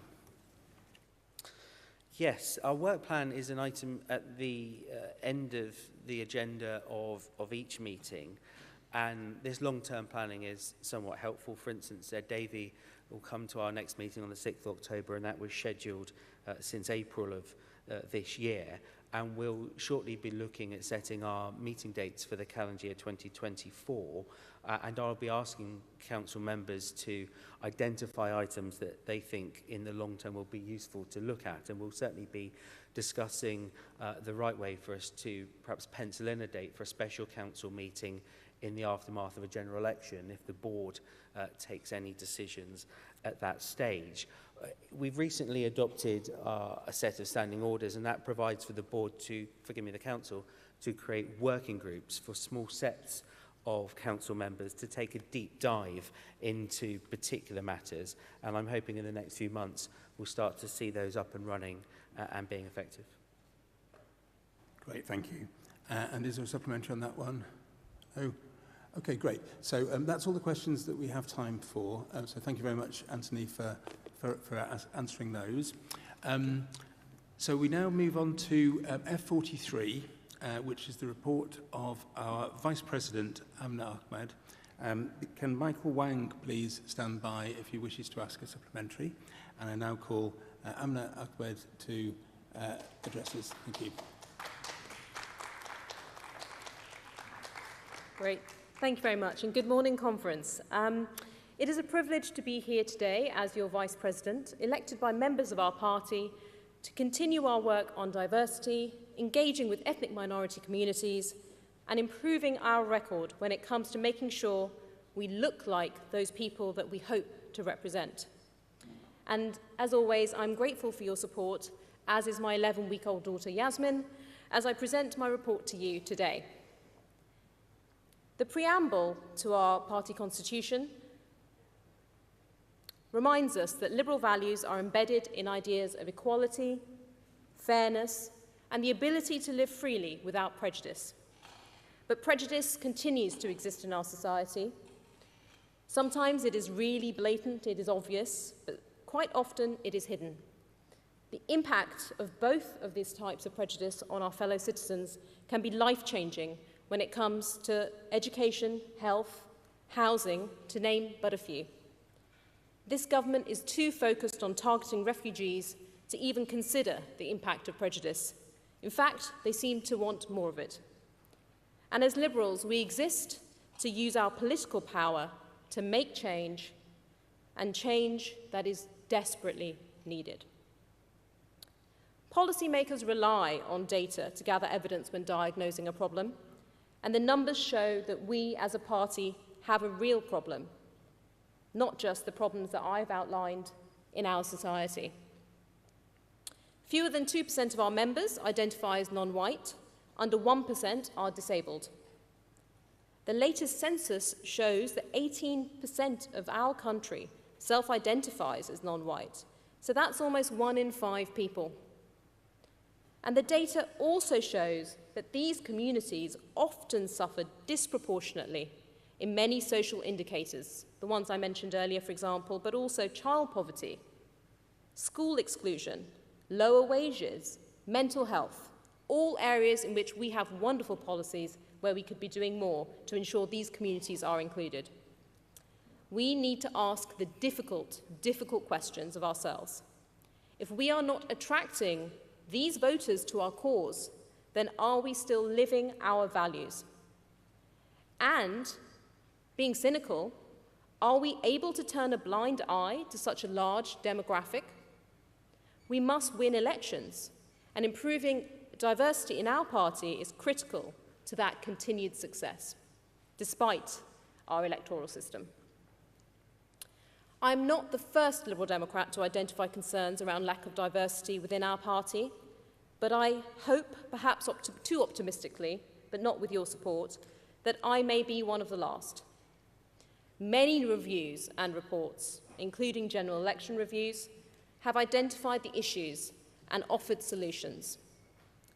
But my real hope, what I really hope for, is that perhaps we can work together to eradicate the need for my post. The Vice President with responsibility for ethnic minority communities, I mean, it's quite the mouthful, to be honest. But what we really need to do is work on these issues, make improvements, that we won't need to do this because it will be embedded within the work that we already do every day in local parties, at federal board and at national level. So in order to do some of this, and this certainly doesn't fix it all, these are huge problems that I'm talking about within our society, but within our party, the way to do it is to focus and to make sure that we're working on specific areas. And that's what I have done, working with colleagues on federal board and the Federal People's Development Committee. I know I can see many of you in the audience, so thank you for your work as well, to adopt targets in 3 areas. I know targets has been a bit of a controversial word in this conference, but perhaps we can reclaim it today. You'll see those 3 targets outlined in detail in the report in the papers. But, very quickly, number 1, increasing the number of ethnic minority people elected as councillors, whilst maintaining our progress and improving on it on Tier 1 and Tier 2 parliamentary candidates. Increasing canvassing in target seat wards with high ethnic minority populations, and that is more than you might think, actually, more seats and more wards. And number 3, increase the number of ethnic minority people becoming members by creating and championing an inclusive environment across all national parties. This is actually critical, and I believe it filters through to all the other 2 targets as well. To support these targets, I'm chairing a new working group to bring together our party efforts in these spaces. and to hold the party to account. Collaboration across our party is vital to making progress and modelling our values, as we recognise the challenges that racism, ableism, sexism, homophobia cause in wider society and individuals' lives. The volunteer-led work we do as a party in this space deserves to be championed.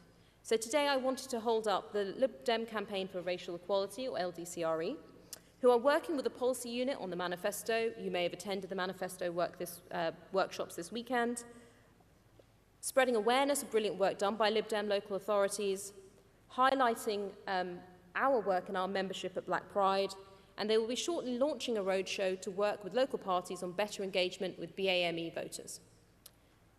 This work from our AOs deserves to be recognised, embedded into our national strategies and supported by members like you. Please do get in touch with them, especially from a local party level. It's wonderful, the work that they do. As we approach the next As we approach the next general election, we have much left to do. And as always, I, as your Vice President, will continue to champion collaboration across our party to achieve our strategic objectives on diversity and inclusivity. With that in mind, I hope you will show your support for this report today and continue to champion this work in your local party, local committees, and in your community. Thank you very much. Thank you, Amna. So there was one question which has been received after the original deadline, but I'm using my discretion to take. So I'll read this out because it isn't on Conference Daily, and it's from Michael Wang. What is the relationship between the FPDC Diversity Subcommittee and RDC? How to get involved with the subcommittee? Great. Thank you very much, Michael. Thank you for that question. Really good question. And just for those who don't know, FPDC is one of the committees I mentioned in my speech, so the Federal People's Development Committee. And it is actually the committee where the strategic kind of elements of diversity, we obviously filters through Federal Board, which I sit on, but also FPDC is where diversity sort of sits. And the working group I've mentioned is the subcommittee I believe you're referencing. Great. So that subcommittee is just starting to get going. So we have the great thing about FPDC is many of our AOs, for example, and people interested in these issues are already represented. So I mentioned LDCRE, but we also have LDDA, we have other organisations, Chinese Lib Dems, for example. So the idea is that we'll then go to those groups to make sure we have wide representation across the party. But if you are particularly interested in it, and if there's a specific issue that you want brought, then please do come to me, because we are looking at the membership of that working group, but also the idea is that it's an accountability body and also a space to bring those issues together. So RDC, for those who don't know, is the Racial Diversity Campaign and works particularly with candidates. So parliamentary candidates and hopefully local authority ones, but parliamentary candidates in particular. And I would welcome them onto the group, absolutely. So there's no issue there at all, because that's a critical part in that first target that we saw. What was the second part of the question? So the second part was how to get involved with the subcommittee. Okay, great, thank you. Hopefully I've answered that already, but do let me know if not. Thank you very much. Huge respect to you for balancing motherhood and your other responsibilities. So in the past, as a party, we've had, for example, disability-only shortlist or women-only shortlist. In your opinion, would it be a good idea to have ethnic diverse-only shortlist? Yeah, it's a really interesting question because it's like the Rooney Rule. I don't know if you've come across that phrase, but there's a discussion and debate that's been going on about this in the party for a long, long time. I myself have been a parliamentary candidate twice, once in a target seat and a council candidate too.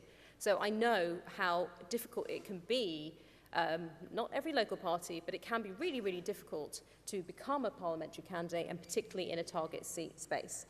Now, legally, I think there are some challenges. There's obviously the Equality Act. There are colleagues of mine who've been working in this space and know much more about it than I do. So if you would like to know a bit more, I would point you to Janice, Roderick, and Mohsin over at LDCRE, who are really working on this in a lot of detail. But I think one of the reasons we're able to do all-women shortlists was because of the Equality Act. If you remember, Labour also had all-women shortlists. And I think one of the challenges is that there's a worry within the party about the legal elements and restrictions. However, on a principle level, I would support it. Great. Thank you very much indeed. So thank you, Amna, for your report and for answering that question. We now move to a series of 7... sorry, that was the only additional question that I've received. So I can't take that, I'm afraid. Sorry.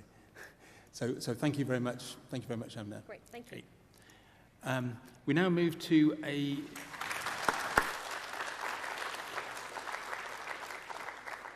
We now move to a series of 7 votes, which you can take part in here or online. All the votes are open online, so you can vote on them at home. For those in the hall, we'll vote first on whether to approve the report of the Federal Board. So can I see all those in favour of approving it? Thank you. And all those against? Thank you. Thank you, Tim. So I'll wait for the online result this time, but please can those online vote on all 7 items, so I don't need to wait each time, so we'll be able to go through the rest of them much quicker.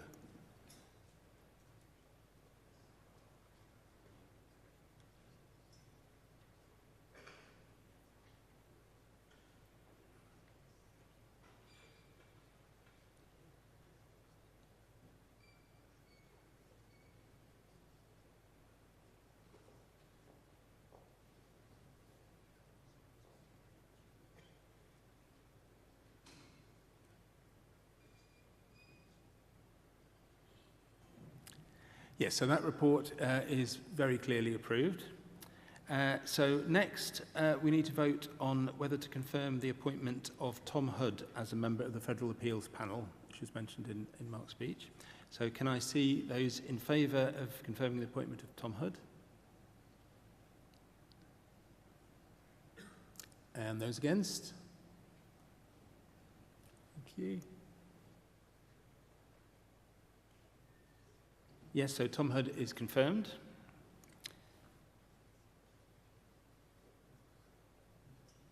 So now we move on to, can I see those in favour of approving the report of the Federal Appeals Panel?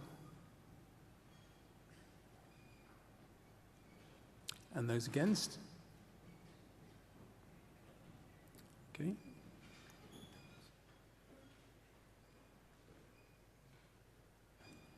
And now can I see those, sorry, that was approved, sorry, yes. Can I see those in favour of approving the report of the Campaign for Gender Balance? And those against? Thank you, that is clearly approved. Can I see those in favour of approving the report of the Federal Communications and Elections Committee? Thank you. And those against? That is very clearly carried. Yeah. Can I see those in favour of approving the report of the Federal International Relations Committee?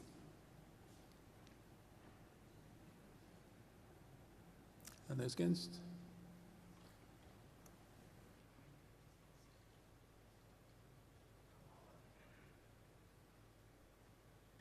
And can I see those in favour of accepting the report of the Vice President?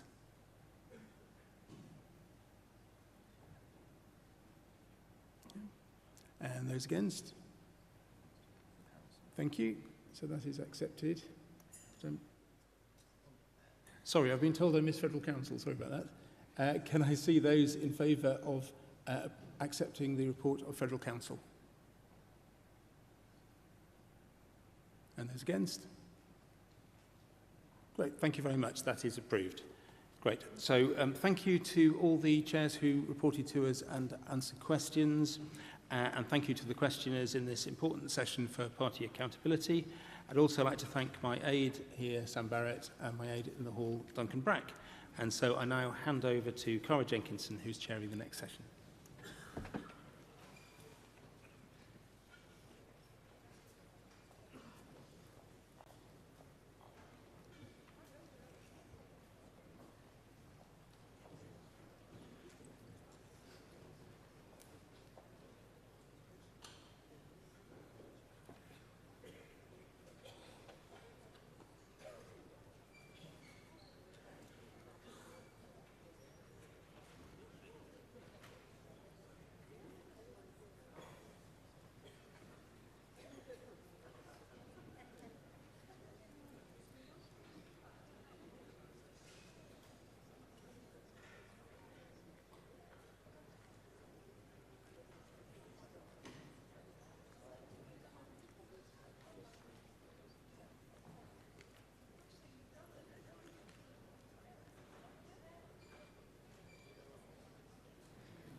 Good morning, Conference. If you could quickly move to your seats and we'll start the next debate.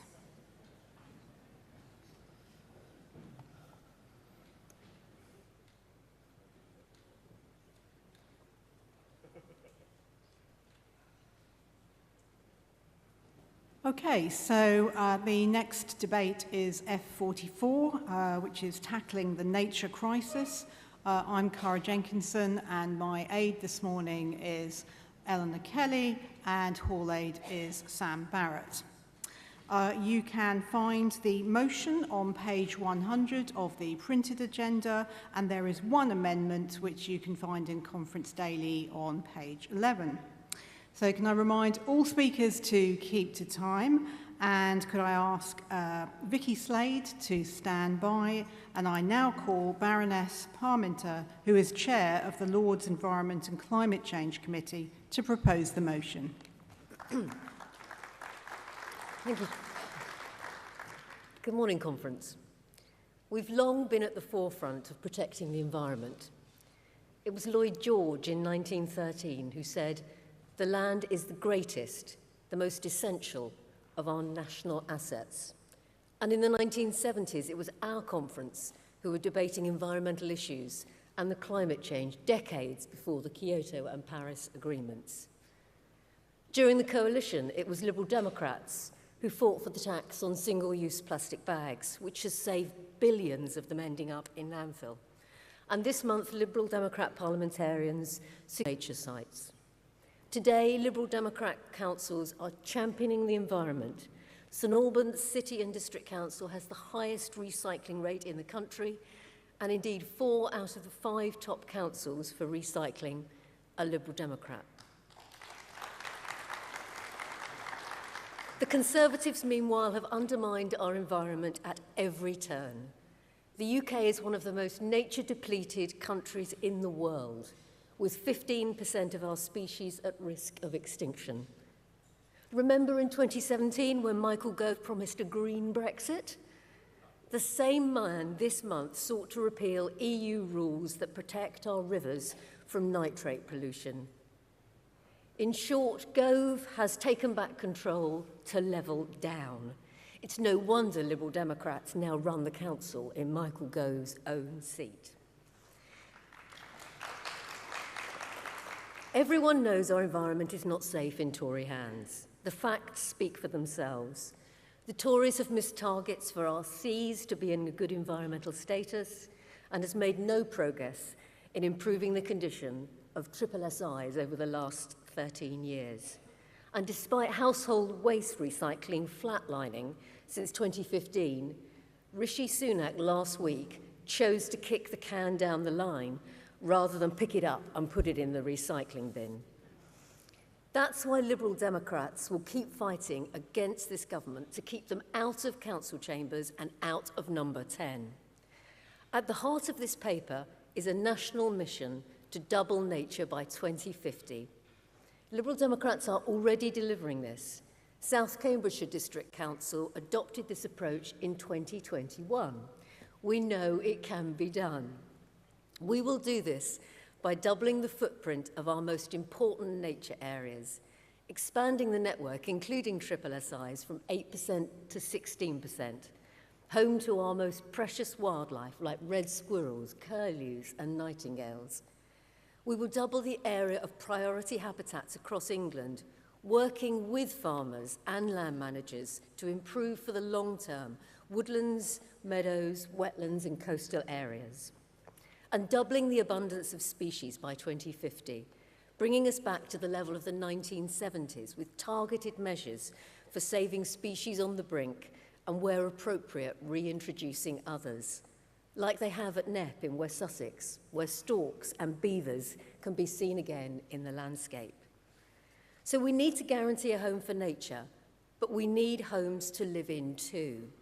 The Conservatives would have us believe there is a trade-off between building and the environment, but we know that's not the case. We would reform our planning system so that the natural environment is able to thrive alongside new homes. And we would demand more of developers, who, Conference, let's remind ourselves, have provided almost £60 million, almost a fifth of donations to the Tories over the last decade.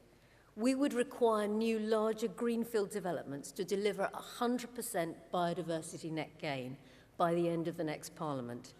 This would cost about £40 million a year, pumping vital money into schemes to build back nature whilst building the homes we need. Liberal Democrats are internationalists, and we're not concerned just though with our own environment. That's why this paper puts global cooperation at its heart. We're committed to not simply exporting harm abroad. Turning Britain into a haven for nature does not need to come at the expense of offshoring environmental damage. Part of our global efforts to include holding the highest environmental standards will be in our trade deals, as well as cooperating with our European partners on key issues, including chemical regulations, emissions reduction, and food and product standards. And we would also restore the overseas development budget and DFID, slashed and abolished by the Conservatives, so that Britain can reclaim its position as a world leader, helping the globe tackle climate change and the nature crisis that affects us all. Later this week, we will see the launch of the third State of Nature report. We only have to look to our rivers to know what that is going to reveal. Liz Truss, when Environment Secretary, boasted about cutting environmental protections and inspections, while the current incumbent thinks that reports about sewage being dumped into lakes, rivers and seas are wildly inaccurate.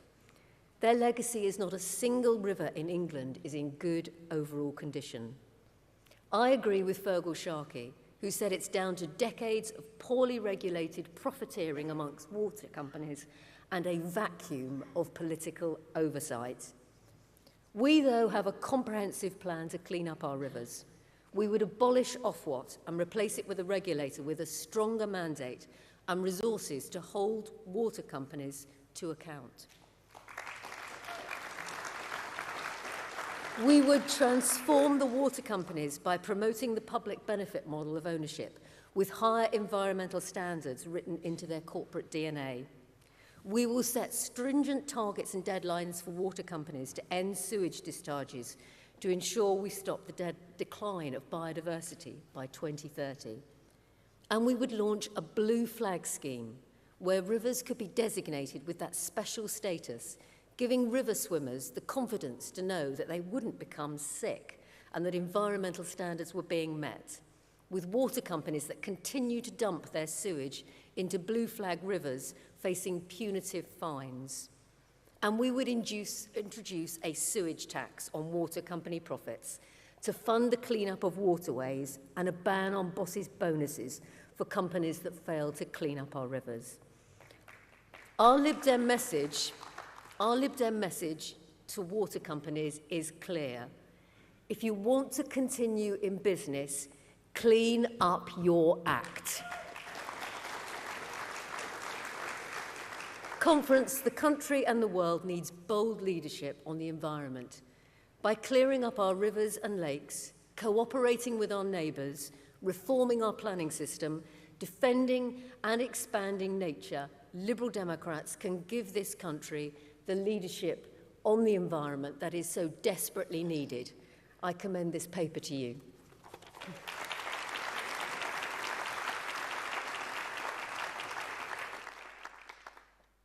Thank you very much, Baroness Parminter. Could I ask Bridget Fox to stand by? And I now call Councillor Vicky Slade, who will be moving Amendment 1.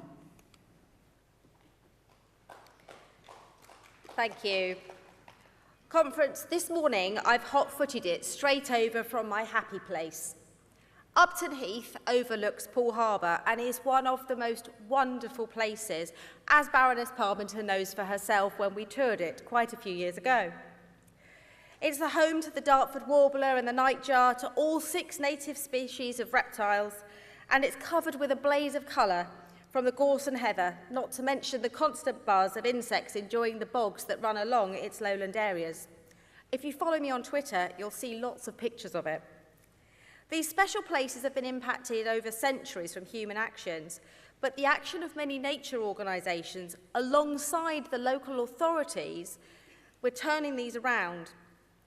Local authorities own and manage so many areas of public space, from highway verges to the cliff tops out here with the grazing goats that you will have all witnessed. But these councils are in crisis. Councils are having to make difficult decisions to stop funding things that are not a statutory requirement. And these will have not only devastating impacts on communities and the health and well-being of our people, but also on nature too. This amendment is about recognising the role of local authorities in improving those natural areas, in protecting and monitoring our seas, in staffing the departments whose job it is to fight for nature, and most importantly, ensuring that the funding goes hand in hand with those responsibilities. Biodiversity net gain is a fantastic opportunity, but few councils have the resources to employ ecologists and specialist environmental planners who can make sure that large, well-managed schemes can actually be not only set up, but maintained and enforced. It is simply not acceptable for developers to get away with a few bat boxes and wander off after a few years. We also have a huge opportunity to impact emissions. What we buy, how we deliver our services, and our ability to reach communities is extensive. We retain trust from our communities, but we need investment in equipment, in training, in helping us to support that message. Local authorities that manage our coastal areas are a massive source of income to this country. They provide millions of jobs in tourism, jobs in fishing, and staying local for your holiday has a massive positive impact on the environment too. But poor water quality can be devastating. So this amendment also seeks to support coastal towns, giving them the powers to maintain water quality and make sure people trust how that message is delivered. We shouldn't have to rely on charities like Surfers Against Sewage to tell us there are spillages, but it's actually the quality of the water and its safety for us and for what we eat that needs to be shared in a trusted way. This is a brilliant motion. It's about time we talked about nature, the nature that so many of us experience in a way we've never done before when we were during the COVID pandemic. We explored places on our doorsteps that we didn't even know existed. But that nature is in crisis and we have to take action. Please support this amendment so that the crucial role of local authorities in that work can be properly recognised. Thank you.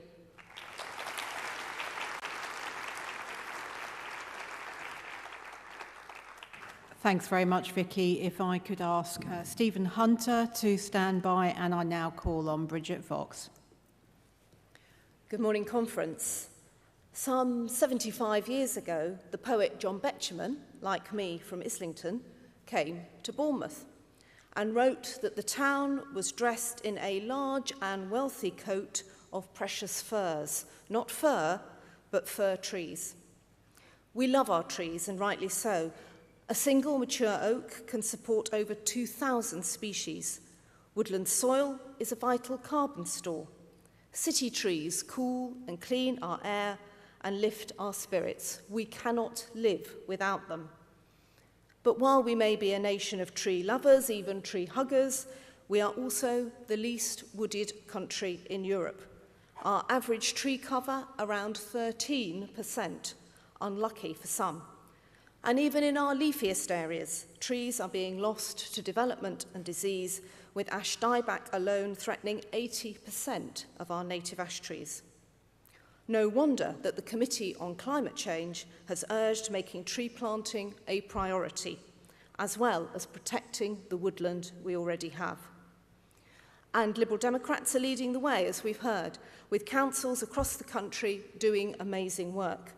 Stockport's community orchards, Eastleigh's tree nursery, Wokingham's garden forest scheme, Eastbourne's Trees for Eastbourne project, to name but a few. Somerset has just launched its plan for planting 240 hectares of new trees and woodland each year, a project launched by Sarah Dyke, while North Norfolk has already delivered its pledge to plant over 100,000 trees, one for every resident. Just some examples, Conference, and as you know, there are many, many more. What a contrast with the broken promises from this climate-careless Conservative government, who, alongside all the other failures on habitat loss, on filthy water, have missed their own tree planting targets year on year, every year. This policy, our policy, puts that right, with better protection for irreplaceable ancient woodland, more tree nurseries, producing healthy stock, creating green jobs, more funding for trees on farms, agroforestry, alongside natural woodland regeneration, all contributing to that essential life-saving increase in woodland cover. Conference, the proverb says the best time to plant a tree was 20 years ago. The second best time is today. We have no more time to lose. Please support the motion and the amendment. Thank you.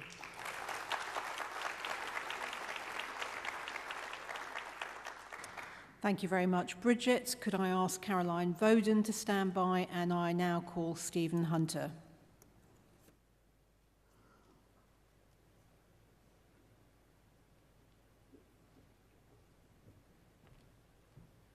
Good morning, conference. I am a biologist by training a long time ago. I know about niches, and a lot of people seem to think nature is a niche issue. It isn't. I know about niches because my doctorate was on Antarctic seabird ecology. You can't get much more niche than that. But our wildlife, our natural environmental system, ecosystems are all in deep trouble. Actually, they've been in deep trouble for quite a long time. We desperately now need to do something about it seriously.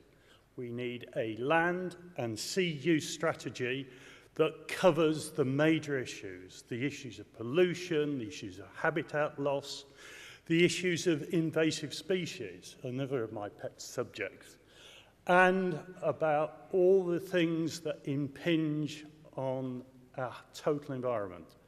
That will take resources, a lot of resources. It will mean that we need to ensure that those resources, public funds, go towards public goods.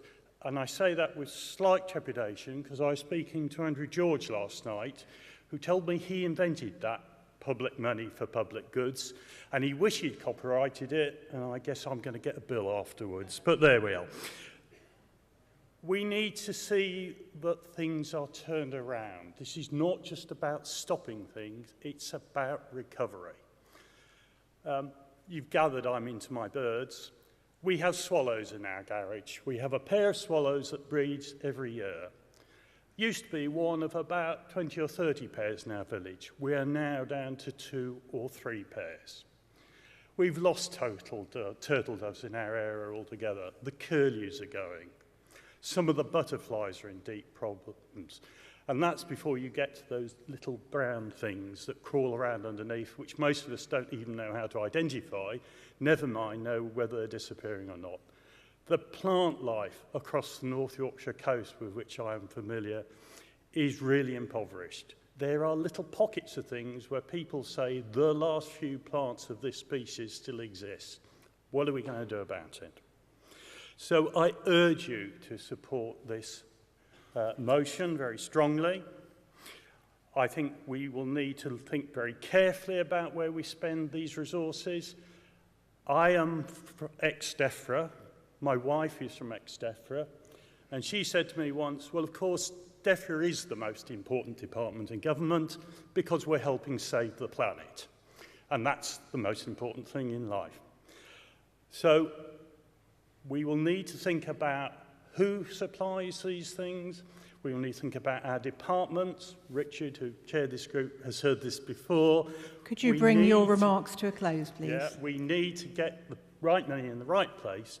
So maybe, if I'm still alive in 10 years' time, I've still got swallows, and maybe my neighbours have them back again. Thank you. Thanks very much, Stephen. If I could ask the speakers that I asked to stand by to come and sit by the chair down there, just it speeds things up. Could I ask Danny Chambers to stand by now, and I now call Caroline Voden. We've talked a lot this weekend about net zero with regard to agriculture and with regard to housing. There is no question that it is imperative that we address our attempt to reach net zero. And one of the most important carbon stores in the UK are peatlands. But 80% of the UK's peatland has been degraded by human activity, draining the soil for planting trees and crops and digging drainage ditches. That's a bit of a tongue twister. I'm working to be the next MP for Totnes. And part of my huge and very beautiful constituency is a bit of Dartmoor, not the whole of Dartmoor, just a little bit of it. Dartmoor is one of the UK's most important peatlands, and the University of Exeter estimates that just 1% of the deep peat on Dartmoor is healthy, just 1%. The majority of it has been severely damaged by drainage, by cutting, drying, and erosion. Why do we need healthy peat, you may ask? Healthy peatlands are home to plants, mosses, and grasses. They become a habitat for threatened birds, and they support frogs and dragonflies and beetles. But perhaps even more importantly, in the climate crisis we are in, peat bogs play a crucial role in the carbon cycle. They have the potential to offer a significant nature-based solution to carbon capture. But Dartmoor is subject to many competing and sometimes conflicting demands from nature conservationists, from farmers, and from walkers, swimmers, and campers. I was one of those thousands of people who joined that mass trespass on Dartmoor in January to reclaim the right for wild camping. And it was truly magic. And I believe that the wealthy Tory donor who has donated to my Conservative opponents campaign has actually done more for the access movement than anybody else.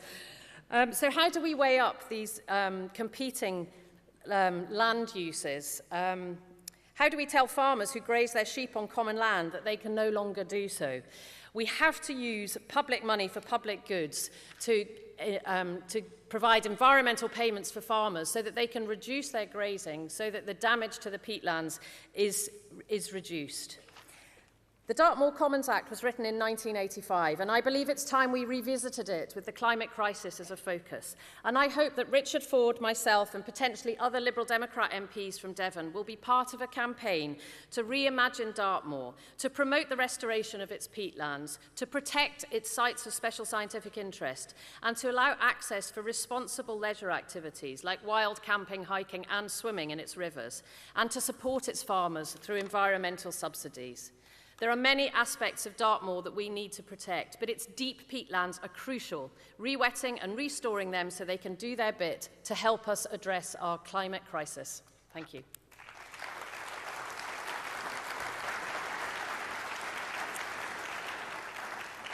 Thank you very much. Could I ask Rob Rees to stand by? And I now call on Danny Chalmers. Well, I'm very fortunate to live in Winchester, live and work in Winchester in the Meon Valley. And we have two rivers going through Winchester and the Meon Valley. We've got the Meon and we've got the Itchen, which flows right through the heart of Winchester. And these rivers are interesting because they're actually chalk streams. And chalk streams are very unusual habitats. So there's 210 chalk streams in the world. 85% of them are in England. And the biodiversity is so unique that they've been designated sites of special scientific interest. And just about 2 years ago, scientists discovered that the type of salmon in southern chalk streams are actually genetically different to the Atlantic salmon that we see through the rest of the country. So it was absolutely shocking when the Tory MPs for Meon Valley and for Winchester voted to allow water companies to continue dumping sewage in sites of special scientific interest. Because these water companies and Tory MPs who allow this to happen are guilty of ecological vandalism.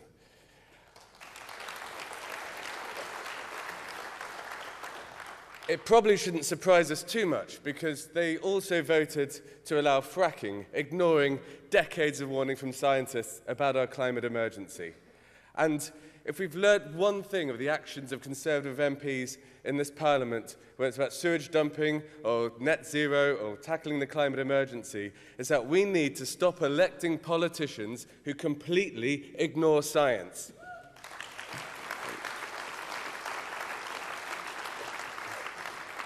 And one reason I really support this motion is because we do not ignore experts.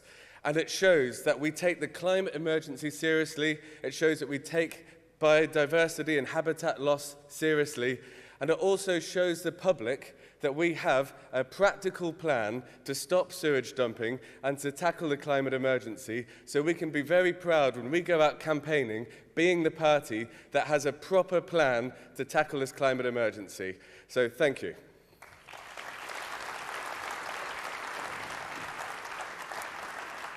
Thank you very much. And it is, of course, Danny Chambers. So could I ask Charlie Clinton to stand by? And I now ask Rob Rees to speak. Thank you.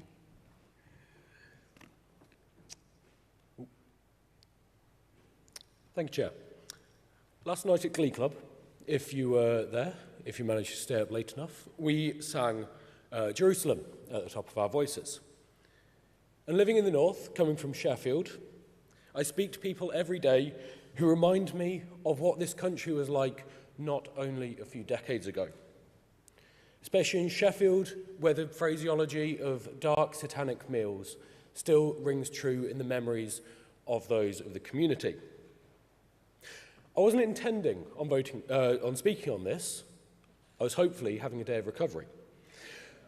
But I went for an early morning swim, and if it wasn't the end of conference this evening, I would have invited each and every one of you to join me tomorrow morning, 7 o'clock.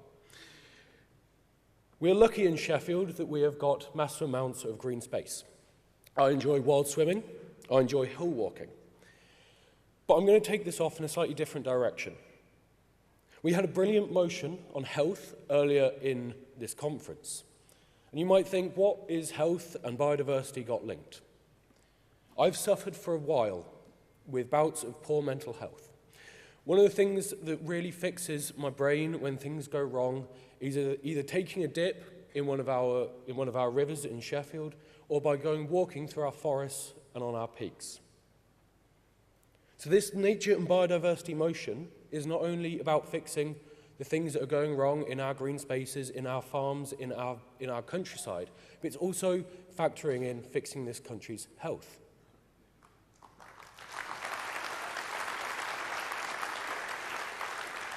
If we make our green spaces, as Caroline said, if we give people access and a right to roam on our hills in our countryside, then hopefully we can take the initial steps of trying to preemptively fix an issue that many people suffer from. So I do ask conference to support this motion. I would like to make a point that there is no wording in this motion for our urban green spaces. 84% of the UK population lives in our towns and cities. The policy paper talks of it, but there is no wording. I would like to see a better commitment by this party in future to think about our parks, think about our pocket parks, our microgreen spaces in our urban areas, because we are not doing justice by those living in our towns and cities who are also suffering from poor mental health.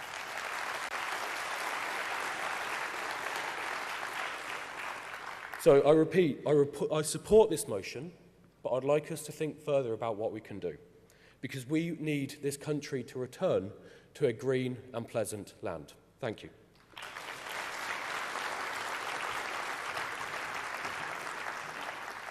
Thank you very much, Rob.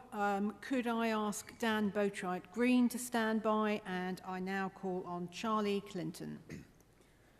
Hello, conference. A few weeks ago, I was volunteering at the Welsh Harp in Brent. There's a river feeding the reservoir there. And there's a patch of that river that gets perpetually clogged up with plastic and other rubbish. It's so densely packed that it looks like it will hold the weight of a grown man. I can personally vouch for the fact that it does not. Having misjudged my footing and sunk up to my waist, I can also vouch for just how filthy that water is. The volunteer coordinator was genuinely concerned for my health. But leaving aside my close encounter with the plastic berg at the Welsh Harp, the really depressing thing is that after a few weeks, that berg will be back. We can have volunteers clean up the rubbish over and over again, but that doesn't tackle the problem. We need to fix the problems upstream, pun intended. We need the systemic change that will stop that waste ever getting into our system.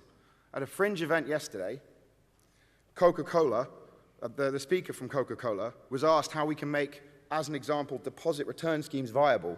And his words were that it needs to be a harmonized system across the 4 nations to reduce complexity and the risk of fraud. We need to make it easy for businesses to do the right thing. Systemic solutions are needed. This motion looks to tackle this challenge and a whole raft of others, reforming the planning system with much more ambitious targets for biodiversity, reforming fishing quotas to reward more sustainable fishing practices, offering tax incentives to businesses for driving greener options, and making polluters pay, ultimately using the economy to nature's advantage, abolishing Ofwat, and finally cleaning up our rivers. This is a policy that shows real leadership on these issues and makes me proud to be a Liberal Democrat. Tomorrow, when I go back to the office where I work in sustainability at Unilever, I will be proud to tell them about the policies we passed this week. Next time I go back to the Welsh Harp, I'll be proud to tell the volunteers there, people who care about the environment, what we have done this week. And I will try not to fall in the river again.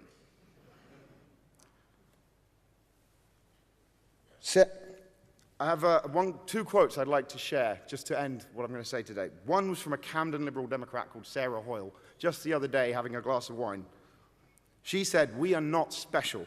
We must be more humble," and she is right.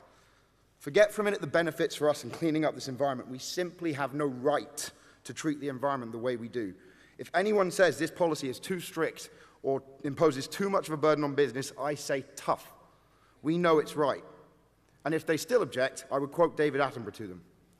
"We often talk of saving the planet, but the truth is that we do these things to save ourselves.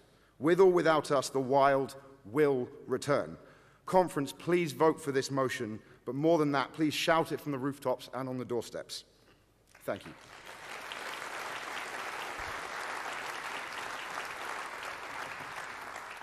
Thank you very much, Charlie. Could I ask Pippa Halings to stand by? And I now call on Dan Boatwright-Green. Thank you, Chair. First of all, I just need to take my parliamentary candidate hat off, and I'm just going to put my group leader hat on for Wychavon District Council Lib Dems. We're a small group of 7, and I always think that we massively bat above our weight, and we have done so for a long time. We have a Conservative administration who is more concerned with making sure that they move their next step up than actually looking after our people. And our residents are furious. Every time anyone mentions green spaces, you can see the twitching, because we have seen huge amounts of development over the past 10 years, and at the moment it's likely to get worse. This week, I've left one of our new councillors, Angie, behind, where she has been on the river with her dog Doris, talking to the BBC about the absolutely appalling state that our rivers are in our area. For those who don't know Wychavon, I don't blame you, it's a very awkward name. We basically sit between the River Avon, the Severn, and kind of have Droitwich, second time Droitwich has been named, by the way, in this council, and Evesham and Pershore. We are literally flanked by the Malvern Hills and by Breeden Hill. It's an amazing area. But we have seen our hedgerows being ripped apart, and we've seen our rivers getting polluted. Angie was on that river on Sunday talking to the BBC about this. The only reason the Conservatives turned up is because Angie was there. Similarly, when we talk about making sure our hedgerows are protected, very often they'll be ripped out, and it's only been the Liberal Democrats that have stopped this happening. We lost the first 2 battles, but we won the 3rd one. And I have to say, the reason we've got Jodie as our councillor in May is that actually she was one of those people who raised the flag and we were able to stop it. Our corridors for our wildlife are being ripped up across our area, and it's something we are determined to protect. I'm really, really happy to see this motion in place, because it really will give us what we need in opposition, because we can't win every council, to make sure that we will be able to take that fight to our communities and say this is what the Liberal Democrats stand for. So while I love the doubling nature from South Cambridgeshire, I did actually take that to our council, and I've never seen our Tories look so terrified in their life. Shockingly, we lost. This is a motion that I know we'll be able to use to promote Liberal values and make sure that our communities and our environment are protected. Thank you.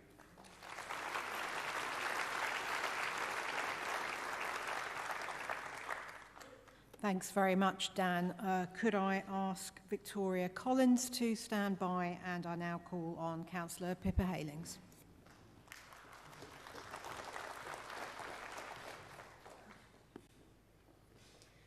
Conference, the State of Nature report about the state of our countryside and wildlife and air quality in our country will be published very soon. But it won't reveal the dire state of nature in our country. And do you know why? Because last year, when those targets that are included in that state of nature were being looked at, it was found that 16 out of our 20 targets were failing. This government, under the Tory government, failing on 16 out of 20 targets. And that includes the water quality, our national water quality target. So what did the Tory government do? They ditched the target. We will not have in the State of Nature report any reporting on the state of water quality. What we'll have is about the levels of two pollutants in our rivers. So we can find out, are the pollutant sources going down? But we cannot tell people about the quality of the water in our rivers and our chalk streams. And we cannot know about river and chalk stream health for wildlife.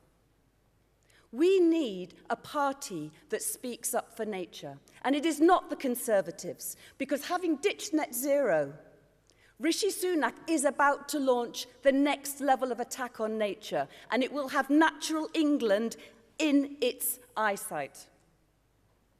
It's not the Labour government, because Labour are pretty good on climate change, not as good as us, but they are not speaking up for nature. It is Lib Dems with a bold message who want to double nature. And we can double nature because we are one of the most nature-depleted countries. And in Cambridgeshire, we found that out. The most depleted countryside, habitat, tree cover. We are also the fastest growing area in the country. So we set, whilst we're doubling GDP, we're going to double nature at the time. So we have a place where nature, people and business thrives. We now have a local nature partnership which will run the local nature recovery scheme for our area, and it has just got a £1 million fund for nature from the combined authority.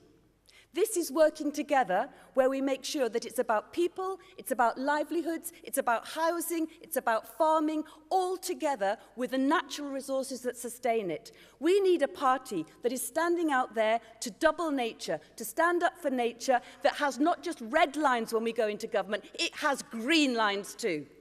Thank you.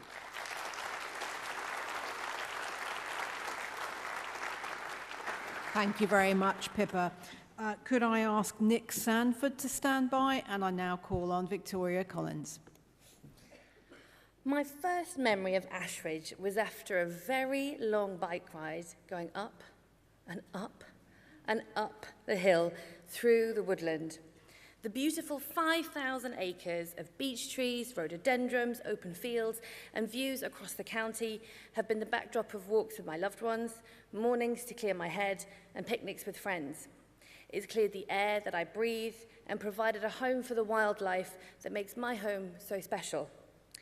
I'm now blessed to find that Ashridge estate, with the most extensive area of native beech woodland in England and with multiple sites of scientific interest in an area of outstanding natural beauty, is right in the heart of the constituency that I stand for of Harpenden and Berkhamsted. Now, I'm sure that many of you have those special places. Vicky Slade spoke about them, Rob did. I'm sure we have that in our mind, where we take our dogs for a walk, we spend afternoons with loved ones, we picnic on a summer's day. And those natural spaces have nourished our lives in countless ways. But many of those spaces remain because people have had the audacity to protect them. Even now, the Ashridge estate is under threat, suffering from vegetation wear as feet, paws and tyres damage plants, disturb the ground and nesting birds, as well as soil erosion and litter and fly tipping. There is currently a massive project to take mitigating action to protect this area as we stand at a pivotal moment in the Ashridge estate. Our work to protect these areas, as we all know, is far from finished. And I haven't even started talking about my local chalk streams, the Lee, the Vere, the Bulbourne, that are being destroyed by raw sewage. Our nature is at a crisis point, and our Tory government is failing us.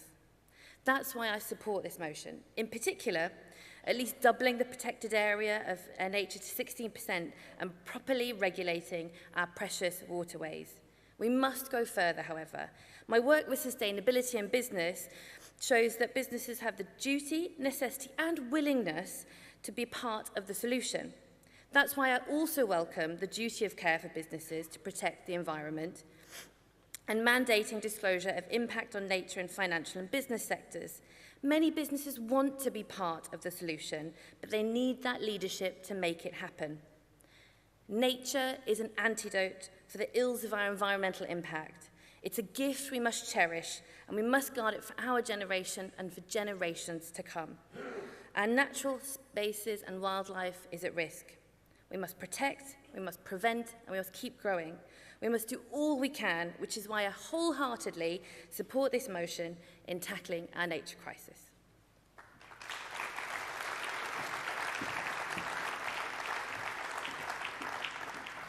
Thank you very much. Could I ask Jackie Bell to stand by? After Jackie's speech, I will take an intervention from Andrew Hudson, if you could make your way over to the intervention mic. And I now call on Nick Sanford. Thank you very much, Conference. Like Bridget earlier in the debate, I'm here to talk about trees. I do think it's a little disappointing that you have to get to line 145 of the motion before trees are referred to. I just want to mention three aspects: planting targets, urban tree planting, and natural regeneration.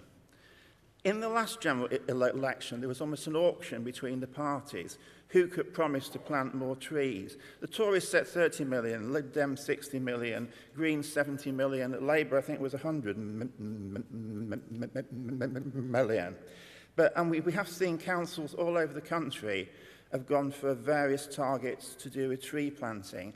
Planting a certain number of trees is easy for people to comprehend, but you can easily meet the target just by planting lots of tiny saplings in fields. So as the policy paper quite rightly says, looking at tree canopy cover is a much more accurate way, and it's a much more meaningful target. The policy paper gets a bit confused there because it talks about aiming to get woodland cover to 20% by 2050, but also getting tree canopy cover to 20% by 2050. Woodland cover target is an ambitious one. I suggest to you maybe the tree planting target, the tree canopy cover isn't quite so ambitious. So let me talk about urban trees.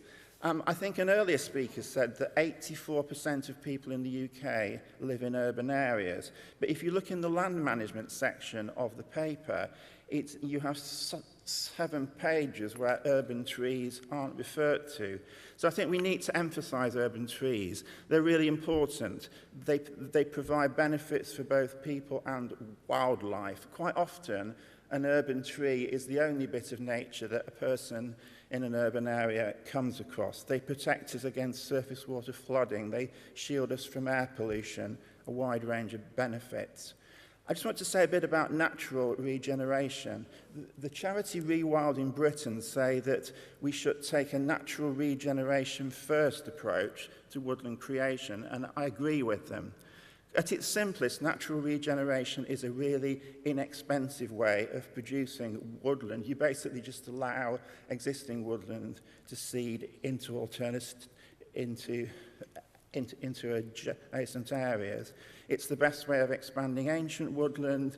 You get less risk of introducing tree diseases by planting trees, and you get increased resilience because you get a good mix of tree species that are adapted to that location. It won't always work, and it can be supplemented by planting. And of course, actively planting trees is something that children in particular like to enjoy. So, conference, you probably gathered that I quite like trees. Could I ask you to bring your remarks to a close? We need urgent action to support to tackle climate and nature emergencies, and I urge you to support the paper, but please remember the trees. Thank you.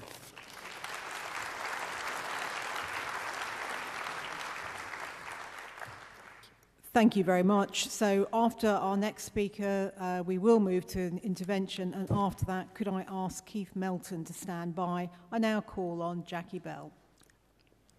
Conference. There's a fine balance between development and environment, between homes for people and space for nature. It's easy to build on green space. In East Lothian, hundreds of homes built on prime agricultural land, often out with the local development plan.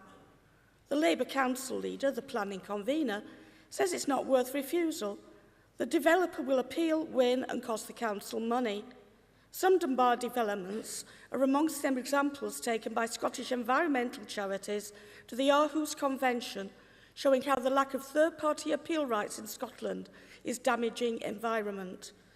When new legislation was formed recently, the ministers refused equal appeal, saying it would deter investment in Scotland.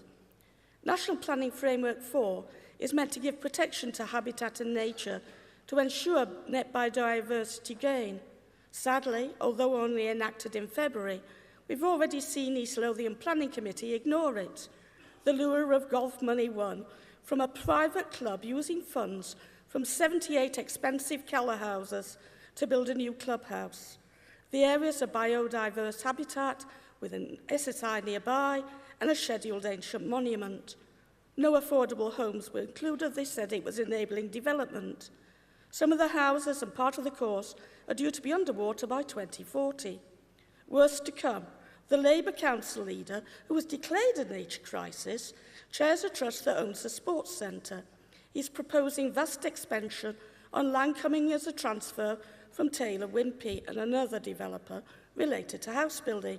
He's proposing pump track, skate park, community building, football pitches and more on an area that previous environmental reports have said should remain habitat.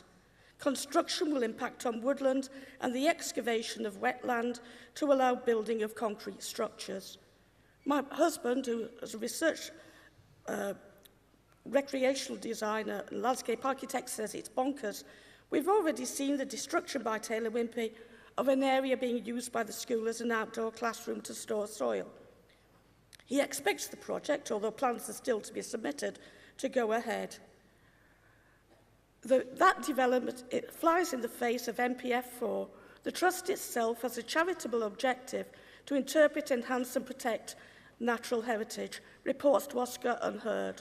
So, conference, we need a firm planning legislation, but it must be followed by the decision makers and an appeal system that gives the community the right to appeal against decisions that will impact on the environment for generations to come. Please support the motion and the amendment. Thank you.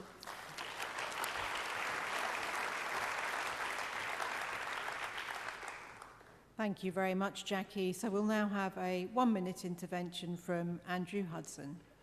Thank you. Near Barrow in Furness, a developer has submitted proposals to build a holiday park. It's close to a national nature reserve, but also close to a wildlife site and extending to the Dun Estuary site of scientific specific interest. The site is also near the habitat of natterjack toads, which are in pools adjacent to the proposed site and are referred to in the environmental impact assessment.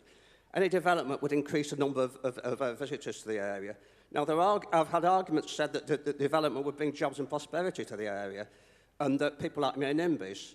Now, these are the kind of arguments you're going to be up against with it, when a developer wants to throw money to site and that's lucrative. And you also got to be very wary with the councillors in that any councillor on the planning committee commenting too much in advance, you could render yourself open to a legal challenge and an appeal.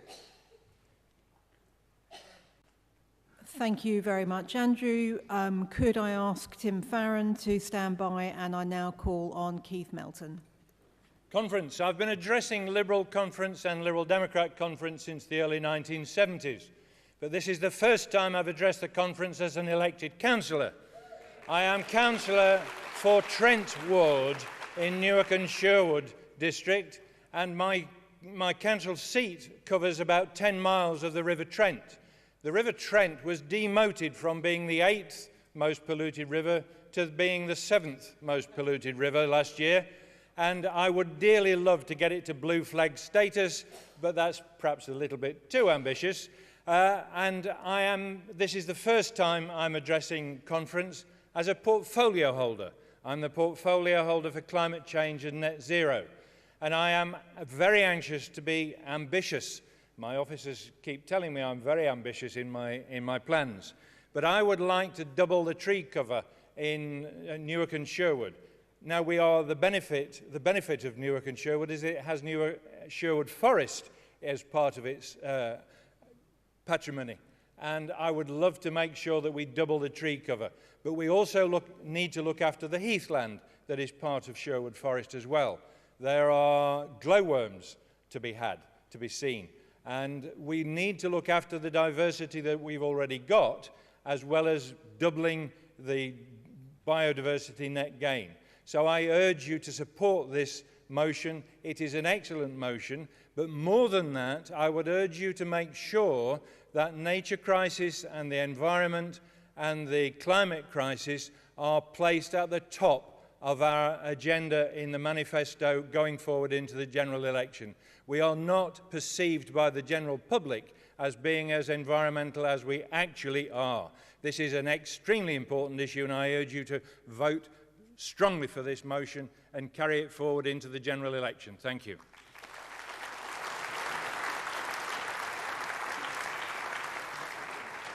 Thank you very much, Keith. After Tim's speech, we'll move on to the summation of the motion as the amendment has been agreed by the motion movers.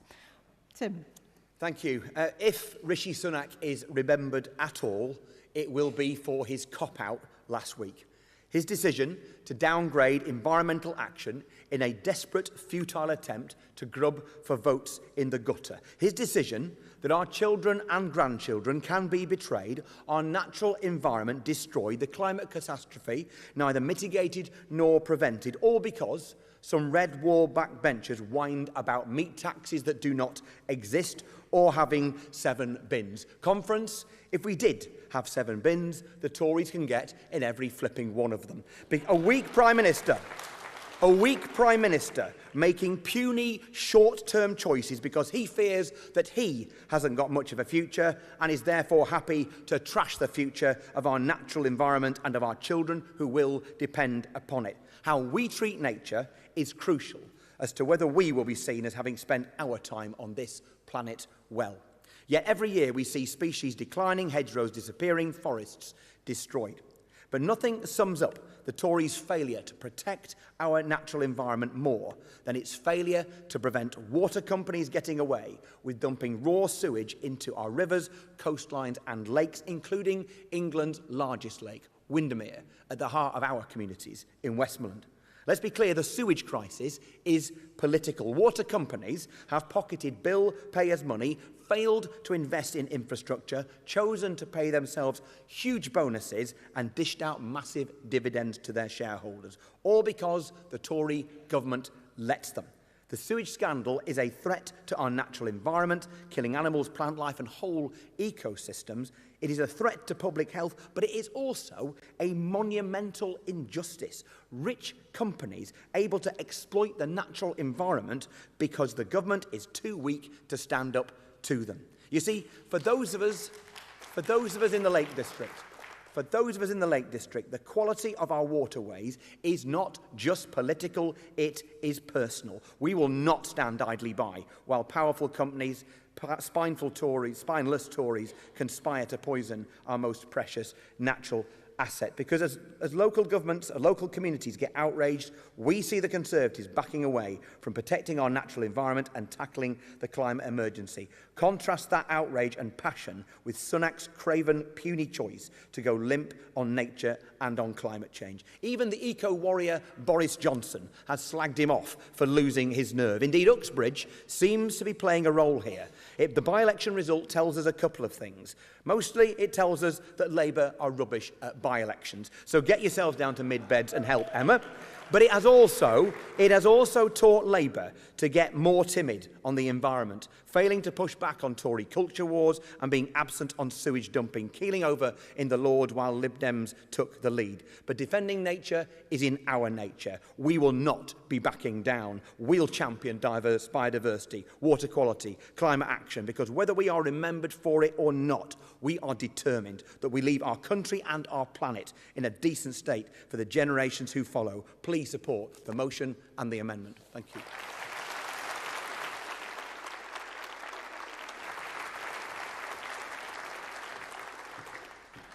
Thank you very much, Tim. After the summation, we will move to the vote.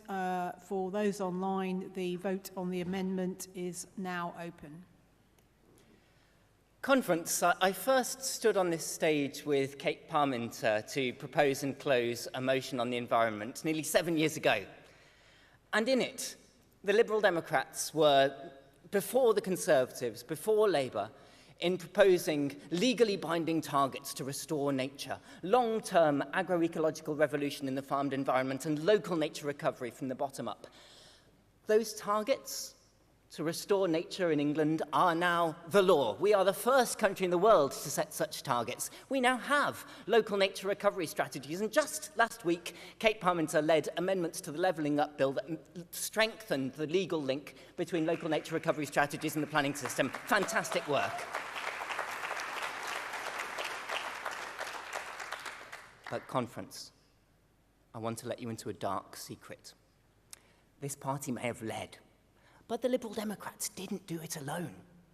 There were actually parliamentarians across all sides of Parliament who stood up and supported these brave actions. I'm thinking of people like John Randall on the Conservative benches, Barbara Young on the Labour benches, Caroline Lucas, Lord Krebs, Lady Willis. There were some fantastic parliamentarians across all sides of the House who stood up for nature and climate, and I think it's right as environmentalists that we thank people, whatever party they come from.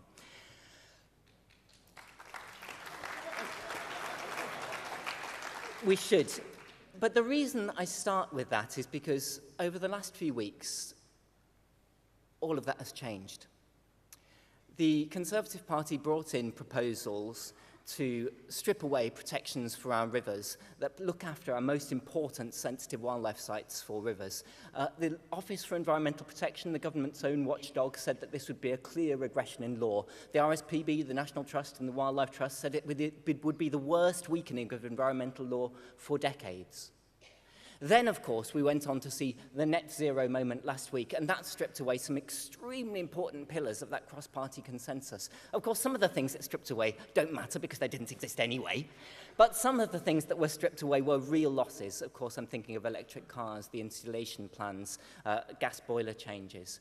And then, perhaps the worst of all, this moment really undermined that sense that climate and nature action is something for a cross-party consensus here in the UK.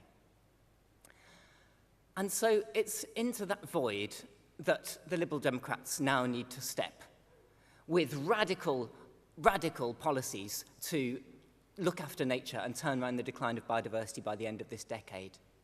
And the Prime Minister was right about one thing last week. He said, in excuse for what he was proposing, that people didn't understand what they were going into. And he was right to say that we should never take environmental reforms for granted. We should never try and hoodwink people about the things we're doing. We should be open and upfront about it and bring people along with us. And that's why, in this moment of summation today, I want to tell you guys just how radical some of the things are in this paper and make sure that we do go into it with our eyes open. Let's think about it. The government has found in its own figures that a third of people don't have access to a healthy natural environment within 15 minutes walk of home. That is shocking. It's a terrible social injustice. 40,000 people die prematurely from air pollution in this country every year. This is a serious social justice issue. And what do we see the government do by way of access to natural green space? Nothing at all. In this paper, we propose not to weaken the environmental rights situation in the UK, which government has been flirting with by talking about exiting from the European Convention on Human Rights. Instead, we say that access to a healthy natural environment should be a human right for everyone.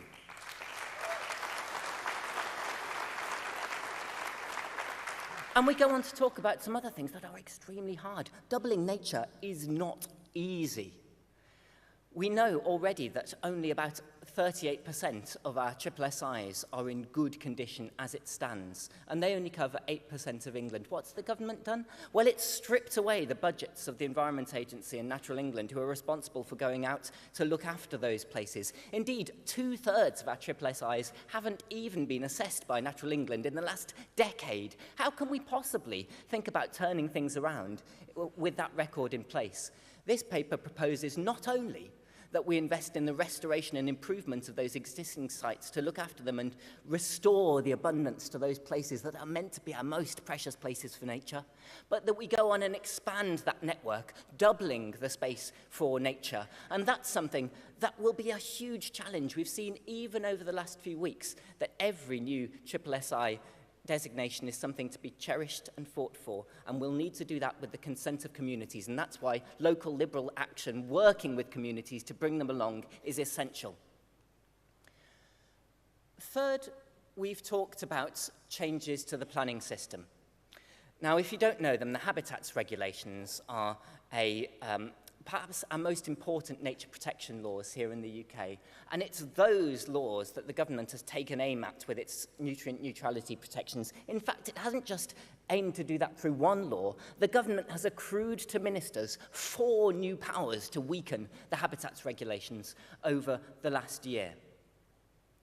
We think that planning for nature should not be undermined but strengthened. And that's why you'll find bold policies in this paper that suggest that every public authority with a bearing on nature should have the Climate Change Act and the Environment Act targets at its core as part of its purpose for delivery. And we're not simply suggesting here that we simply offset the harm that development does to nature, because that's what the government's net gain proposals would amount to. We're suggesting increasing that ambition so that in some cases 100% net gain applies to new developments, so that we're not just offsetting green fig leaf over what's going wrong, we're actually bringing the private sector on board to restore nature, and we'll do that across the economy. And finally, when we think about the machinery of government, we've heard that it's really important to make sure that every sector of the economy is brought on board. The government did a good thing in commissioning the Dasgupta review on the economics of biodiversity. And in it, Professor Partha Dasgupta found that we simply cannot go on extracting from the state of nature in the way we do and hope that nature is going to somehow keep giving back to us. We're taking 2.5 planets worth of natural resources out of our natural environment, and we're not giving enough back. So look through the policy document here, and you'll find that we're proposing serious reform to the machinery of government. Things like a natural capital budget to sit alongside the normal budget, so that we're not just valuing GDP, we're not just valuing traditional measures of wealth, we're valuing the state of our natural environment and all that it does for us as one of the most important measures of our success as a society. Taken together, these measures in the policy are radical, but they need to be. We've heard that 15% of species in the UK are at risk of extinction. 40,000 premature deaths from air pollution every year. Not a single river overall in good condition. And just 3% of sites on land and 8% of our sea properly protected for nature, against a government target of 30%. So let's follow the Prime Minister's advice. Let's go into this with our eyes open. If you think those policies are too radical, don't vote for this motion. If you think we shouldn't be doubling space for nature, walk away now. If you think we shouldn't be reforming the machinery of government so that we're not putting nature at the heart of every single decision, then please oppose when you lift your badges up in a minute or two. But if, on the contrary, you agree with those people who've spoken today and you see that this is fundamental to the future of our economy, fundamental to social justice, and fundamental as our responsibilities as stewards of our natural environment, then please don't just vote for the motion, take it to the doorstep, and let's put the Liberal Democrats back at the vanguard of nature recovery, where they're supposed to be.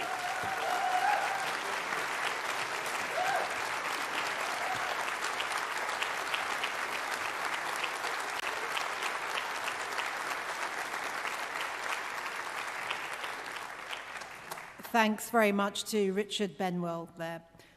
We now move to the votes, and we'll start off with a vote on Amendment 1. We've already launched the online vote, so if I could see all those in favour of Amendment 1 in the hall, please raise your cards now. Thank you very much. And all those against Amendment 1. Okay, based on that and the votes online, that amendment is clearly carried. We now move to the vote on the motion as amended. So could I see all those in the hall in favour of the motion?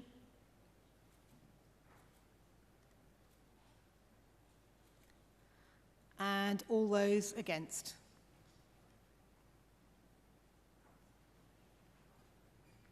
We will just wait for the online vote to come in.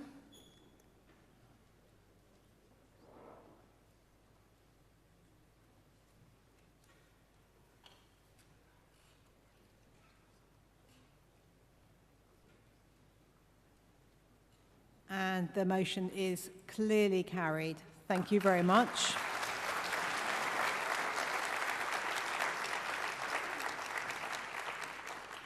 I'd like to thank my aides, Eleanor Kelly and Sam Barrett, and we now move on to the next agenda item, which is a speech by Lisa Smart.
Is everybody ready to take their seats?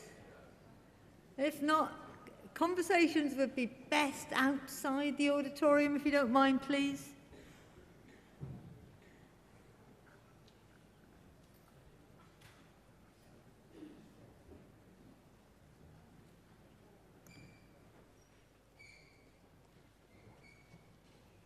Thank you, everybody.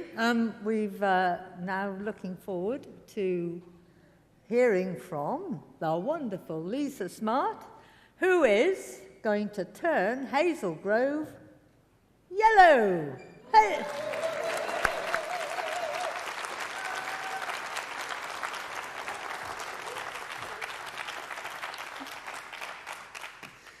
So when I was 15, I raised my hand when my formidable English teacher asked for volunteers from my class for some of us to join our school's public speaking team.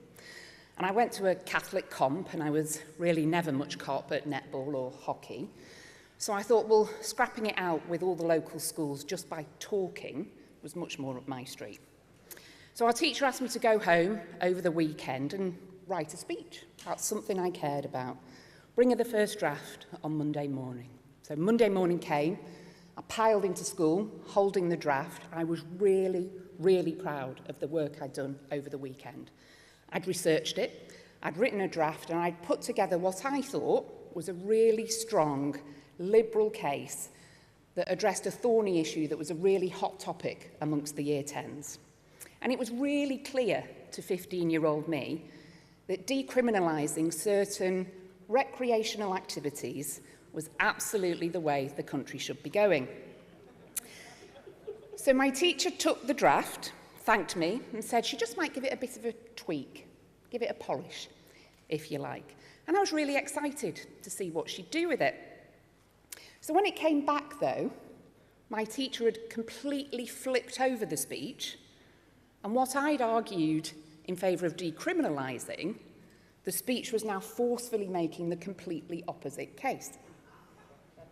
And my teacher reasoned with me that we were entering a competition being run by the Business and Professional Women's Public Speaking Association. This was an organisation filled with very conservative women, and that's conservative with both a small and a large C. So think about lots of twin sets, pearls as far as the eye can see. And we were up against all of the local private schools to boot. And I didn't believe what was in this new speech. That wasn't how I felt. But we went to the competition, I delivered the speech, and I won. I won the prize for the best main speaker in the Northwest.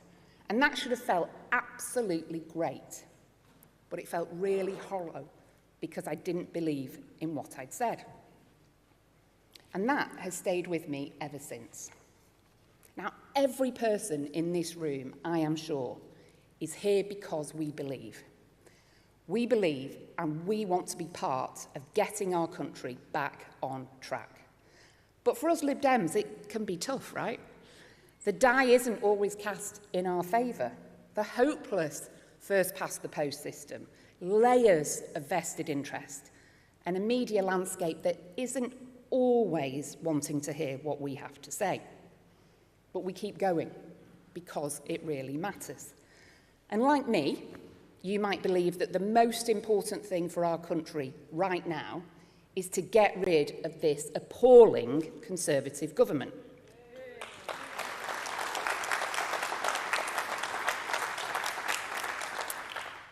And you might want to get rid of them because they're just plain wrong on ideological grounds, like the way they drove the economy off a cliff with their swivel-eyed mini-budget, or their desperate search for wedge issues to whip up a fake culture war in the grubby hunt in the gutter for votes.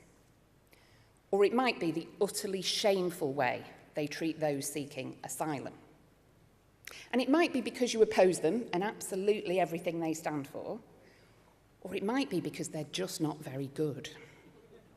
This Conservative government is so spectacularly incompetent that school roofs are collapsing because they failed to fix them. Our NHS and care system is on its knees, and water companies are allowed to pump raw sewage into our rivers with impunity on this Tory government's watch. Now, I've had big jobs in international finance, and I've run multi-million-pound charities and done brilliant things like sent girls to school in sub-Saharan Africa. And in pretty much any other line of work, this lot would have been sacked long ago for gross incompetence.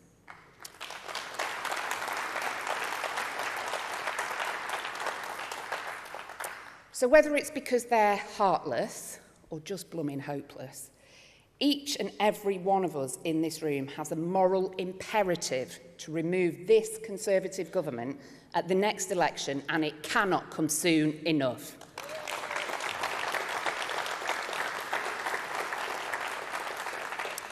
But you might be sitting there thinking, well, what difference can one person make? What difference can one MP make? And I'm lucky enough to be the Lib Dem candidate for Hazel Grove, which is, of course, the finest constituency in the land. And I follow in the mighty footsteps of Andrew Stunnell, who was our Lib Dem MP for 18 years before he retired in 2015. And Andrew helped thousands of people during his time. But there's one story that always sticks with me when I'm asked what difference can one MP make. So towards the end of his time as our MP, Andrew helped a couple. They were battling to get a round of IVF, and the rules weren't the same everywhere. The couple was hitting brick wall after brick wall, and it took Andrew fighting their corner to get the rules changed so that they could get what they needed. And the IVF round was successful. And just before he retired, Andrew went along to their baby son's first birthday party.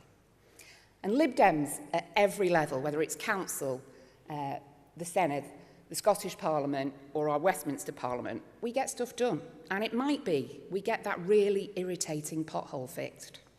It might be that we protect some green space. It might be that we save the hospital. But this example that I gave is about someone who would not have existed had it not been for that one MP. So yes, absolutely, one extra MP really can make all the difference. That little boy is now heading off to secondary school. And as is right and proper, his mum has a regular Lib Dem delivery round. So that increasingly big boy and those like him are the reasons why we need to get Lib Dems elected. And those of you who've been to any of the brilliant training sessions over this conference will know that we do that by targeting our efforts and targeting our resources in the areas we can make the most impact. We need to be laser focused on getting the maximum possible number of Lib Dems elected at the next general election. I want to see the maximum number of Lib Dems on those green benches. And that means we all of us, need to campaign in our nearest target seat. We in this room, we're the fortunate ones. We know what we believe. We know what can get our country back on the right track. And we found our cause worth fighting for. And the way we get there, the way we fill those green benches, get Lib Dems elected, is by giving liberal solutions to the problems our communities face. We need to listen to our communities and fight for them on the issues they care about. Policy think tanks already exist. Campaign pressure groups already exist. NIT and NATA groups already exist. We are the Liberal Democrats. We are a political party, and we exist to fight and win elections so that we can serve and empower our communities to get stuff done. The more of us we get elected, the more liberal future our country can have. And it's no secret that most of the places we're fighting to win are currently held by the Conservatives. There are some held by the SNP, of course, a few where we're facing Labour, but we're mostly fighting the Conservatives at the next general election. But what may come as a surprise to some is that we're fighting some of those seats in the north of England. Yes, lots of our effort will be in London and the South East, where many communities are feeling really let down by this Conservative government, and we Lib Dems are best placed to defeat them. It's the blue wall.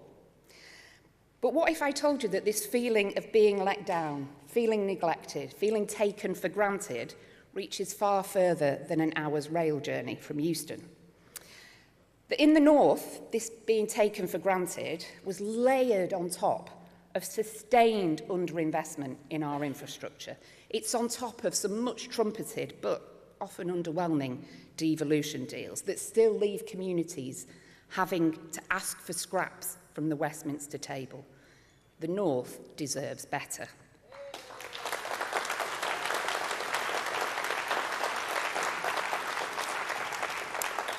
In the north of England, in Cumbria, in Yorkshire, and absolutely in Hazel Grove, we are fighting, and we are fighting to win.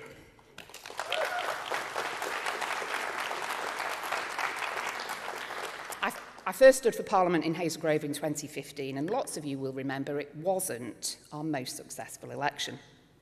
It was a long campaign, it was a gruelling campaign, and like many of you, I'm sure, I felt pretty broken by the result. And the best way I can describe losing an election that you have put your absolute heart and soul into is something close to a bereavement. And it's made even worse when you see the voting record that is utterly appalling of the person who won. And it's made even worse when you see the shocking mess they're making of running our country. So it was in the aftermath of that 2015 election, I was feeling pretty despairing about the state of the nation and at the fate of our party, that I was going through some papers that my mum had found while she was clearing out the loft. And I was working my way through the 5 stages of grief. And in the back of my mind, I knew I needed to get around to thinking about my future and what role I might play. And I pulled out some of the papers from the loft, and they'd probably been in there 20 years or so. And I saw the handwriting of a 15-year-old me. And it was my notes. It was the opening lines from that speech that I gave all those years ago, that prize-winning speech that left me utterly determined to stick to my beliefs, and I knew what I had to do. That speech, and the way that speech made me feel, is why I'm here today.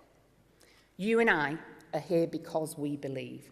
We believe that every single extra Lib Dem we can get elected can transform the lives of the people we represent. We believe that liberalism is the key to unlocking our nation's potential. We believe that our country deserves so much better than this Conservative government.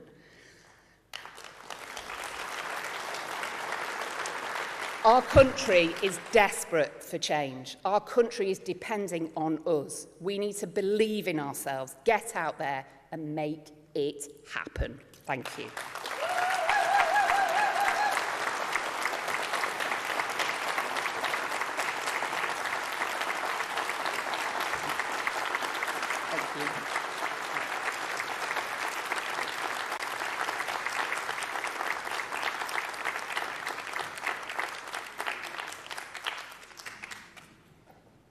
What a rallying call there.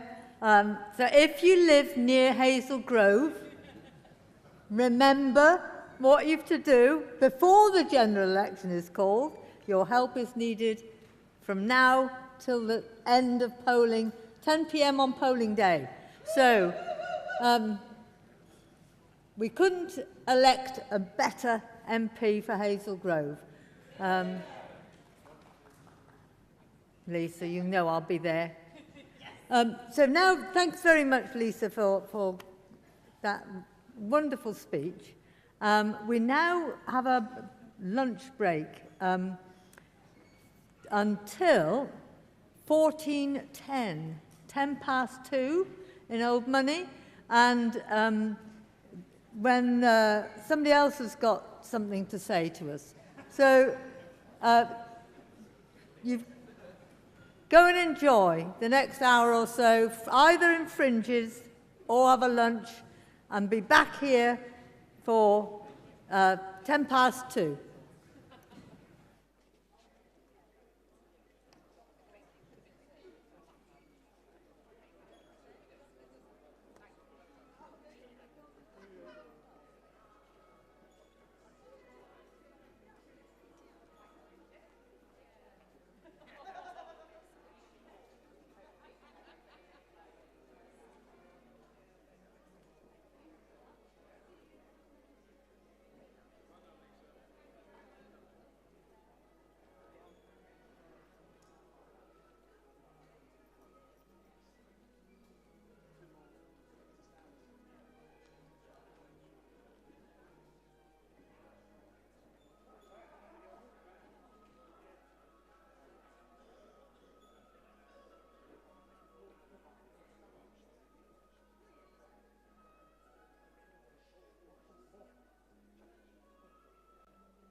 give them a physical award. So presumably if we stand here...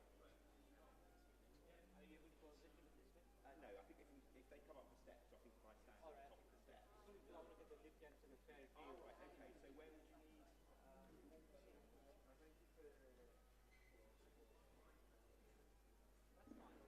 fine, yeah. Okay, so if I'm stood about there. Yeah, okay. So I'll take a few steps. Yeah, and then if you just give me a thumbs up or something, it's okay. Yeah, so what I'll do is natural shot. Yeah. And then I'll do pulls. Yeah. And then, yes, I'll do it. And it's just because we've got for the audience, we just obviously want to get as it happens. Yeah. And then pulls. And then I'll say I'll do that. Okay. So I want to go to Lib Dem. Yeah. So yeah, if necessary, obviously just sort of gesticulate. Yeah. Because I'm about here. Yeah, that's fine. Yeah. So if I'm about in line.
Good afternoon, conference. Come. Tilly's going to make you do more later, so come on, a bit more enthusiasm, conference.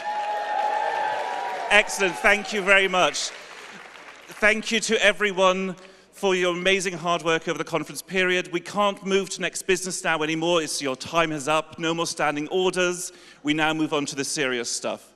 So just from myself and the entire FCC, huge thank you for everything that everyone has done over this conference weekend. It's been absolutely amazing, exhausting, thrilling.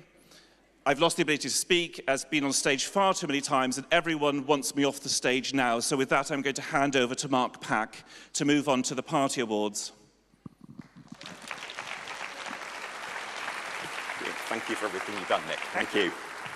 Thank you, Nick. It's a bit of a bigger turnout than for the standing order amendments. But anyway, before we get to our party awards, there are so many people who deserve our thanks for putting on such a fantastic conference here in Bournemouth and online. And when I've run through them all, I hope we will show our appreciation to them. So from all of us here, a huge thank you to the staff at the Bournemouth International Centre at the Highcliffe Marriott who have hosted us, and the SPA security team who have kept us safe. The team at Business Events Bournemouth for their support in the run-up to and during this event, and our fantastic suppliers, including Chris Dan and the production team in the auditorium, and Sean and his team at Ford and Barley in the exhibition.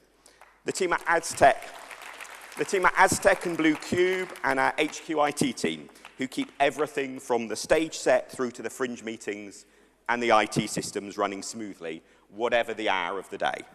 A special thanks, as always, to the fabulous Benjamin, Alexandra, Shaunette and Vanessa, our British Sign Language signers from the Colours of Network. Many thanks also to Dinendra, who has stood in as our photographer at short notice after our photographer fell ill, and a big thank you to all the staff and volunteers who have worked on conference, providing training and such a great conference experience, including our staff team of Susie, Wilma, Amy and Pilar, our conference and policy committees, and the stewarding team under the leadership of Mike and Jodie. But above all, thank you to everyone who has come to our conference, logged in online, put on a fringe meeting, run a training session, placed advertisements, or on an exhibition stand. You've contributed to our event, our democracy, and our enjoyment of conference. Thank you so much, one and all.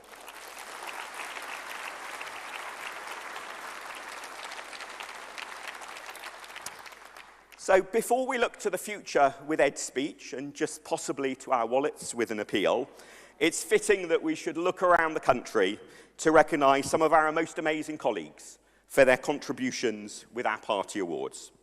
First up is the Belinda Airbrook Award to recognise someone who has supported our elected representatives. This year's winner is an unflappable, multitasking wonder, always supporting colleagues, always making hard work fun, and whose support helped our council group to 13 gains in the elections this May and leadership of the council. The council here in Bournemouth, that is, for the winner is the brilliant Millie Earle.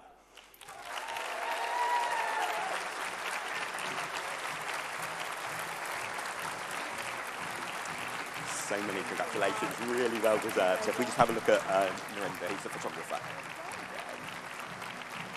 Brilliant, thank you, well done. Next, we have the Dadabai Naroji Award, given to mark a major contribution to improving our diversity and our inclusion. Now, until this May, all of our council leaders for decades had been white, but thanks to the assiduous outreach to local communities, a successful run of exercising power on the council, and election wins in this May's elections, this year's winners broke that record and elected our first ever minority background female council leader. Now, she and her team are busy running their council today. So Jo Harris, our leader on the LGA, will collect the award on behalf of the winners, who are Council Samia Hack and the Oadby and Wigston team. Many congratulations.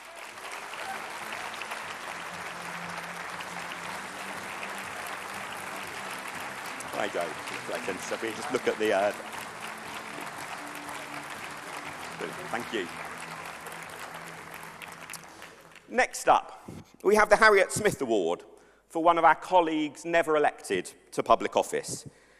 This year's winner has, probably unknown to you, saved thousands of hours of activist time, improved our campaign data, and given us a tool that the other parties don't have. It's the Registrar software that automatically processes marked registers into Connect. The coding mastermind can't be here today, so Fred Fisher from the Lib Dem software group will be collecting the award on behalf of the brilliant winner, Simon Mackenzie. Congratulations, Simon.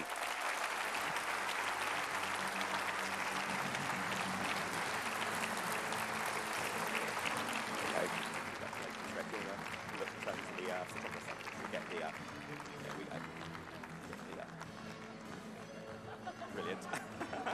Excellent. Thank you very much.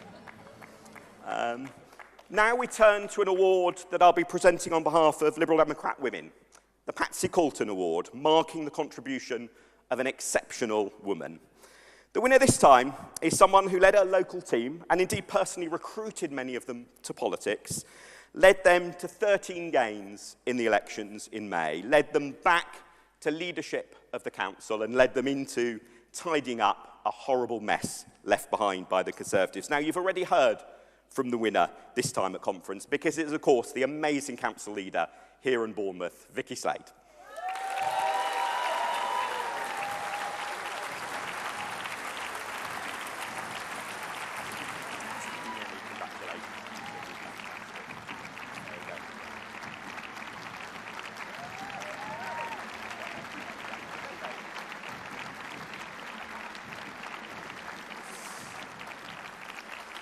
Our penultimate award is the David Penhaligon Prize for the local party with the most impressive membership record. The winners this time are from a Labour-facing area in Northern England. They ran up 6 gains on new boundaries in the council elections in May, but they didn't stop there. They've topped the league table around the country for recruiting new members locally this year, and in particular, recruiting younger women to the party, so crucial to making us more representative. So crucial, too, to building the team that can take them on to win even more elections in the future. And it's fitting, therefore, that to collect the award, we have the youngest councillor on the council to collect it, Rebecca Turner from the winners, Liverpool Liberal Democrats.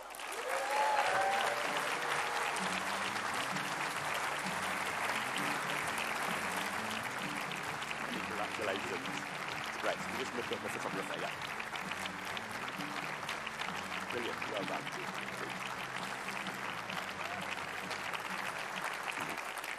Finally, we have the President's Award, awarded to someone who has served the public and our party so well through many years of elected office, and even dealt with the occasional piece of bus shelter graffiti casework from myself. First elected to represent 9 million people in 2008, and including a tough slog of being the period as the only Liberal Democrat elected to their body, previously a councillor and parliamentary candidate too. The winner this time is someone whose promotion of better public transport ticketing has made such a positive difference to so many people that Labour, of course, now like to claim the 1-hour hopper ticket as their own. But this year's winner, who's standing down from the London Assembly next year, so really appropriate to be giving the award this time to the brilliant Caroline Pidgeon.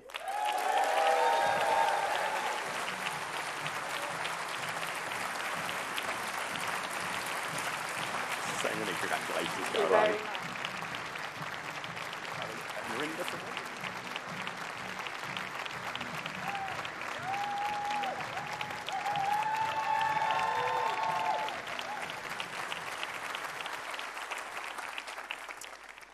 So, having had the fun task of thanking people, I'm now going to hand over to someone who just might be after something from us all. But great pleasure to hand over to our party treasurer, Tilly McAuliffe.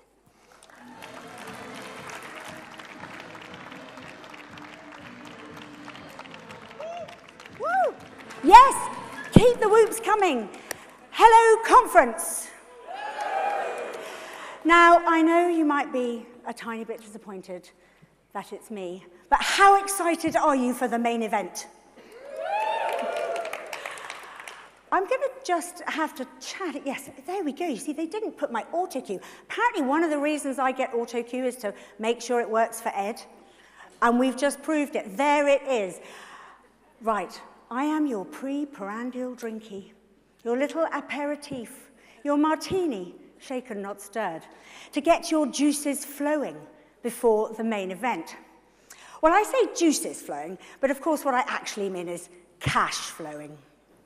Was it too early to mention casherooning? I don't think so. It really isn't. It's more important than ever at any time in the last nearly 4 years. As you know, we're currently enjoying the calm before the storm. But the general election is coming. Oh boy, is it coming. We're pretty sure, and I've been told that we know you know what I mean in some kind of secret way, that it's going to happen in May or October of next year. So the next ballot paper any of us see could very well be a general election ballot paper. So my appeal today is to underline the urgency of the situation. In fact, it's so urgent that I've asked the biggest hitter in this room to join me on stage, none other than our Deputy Leader and MP for St Albans, Daisy Cooper.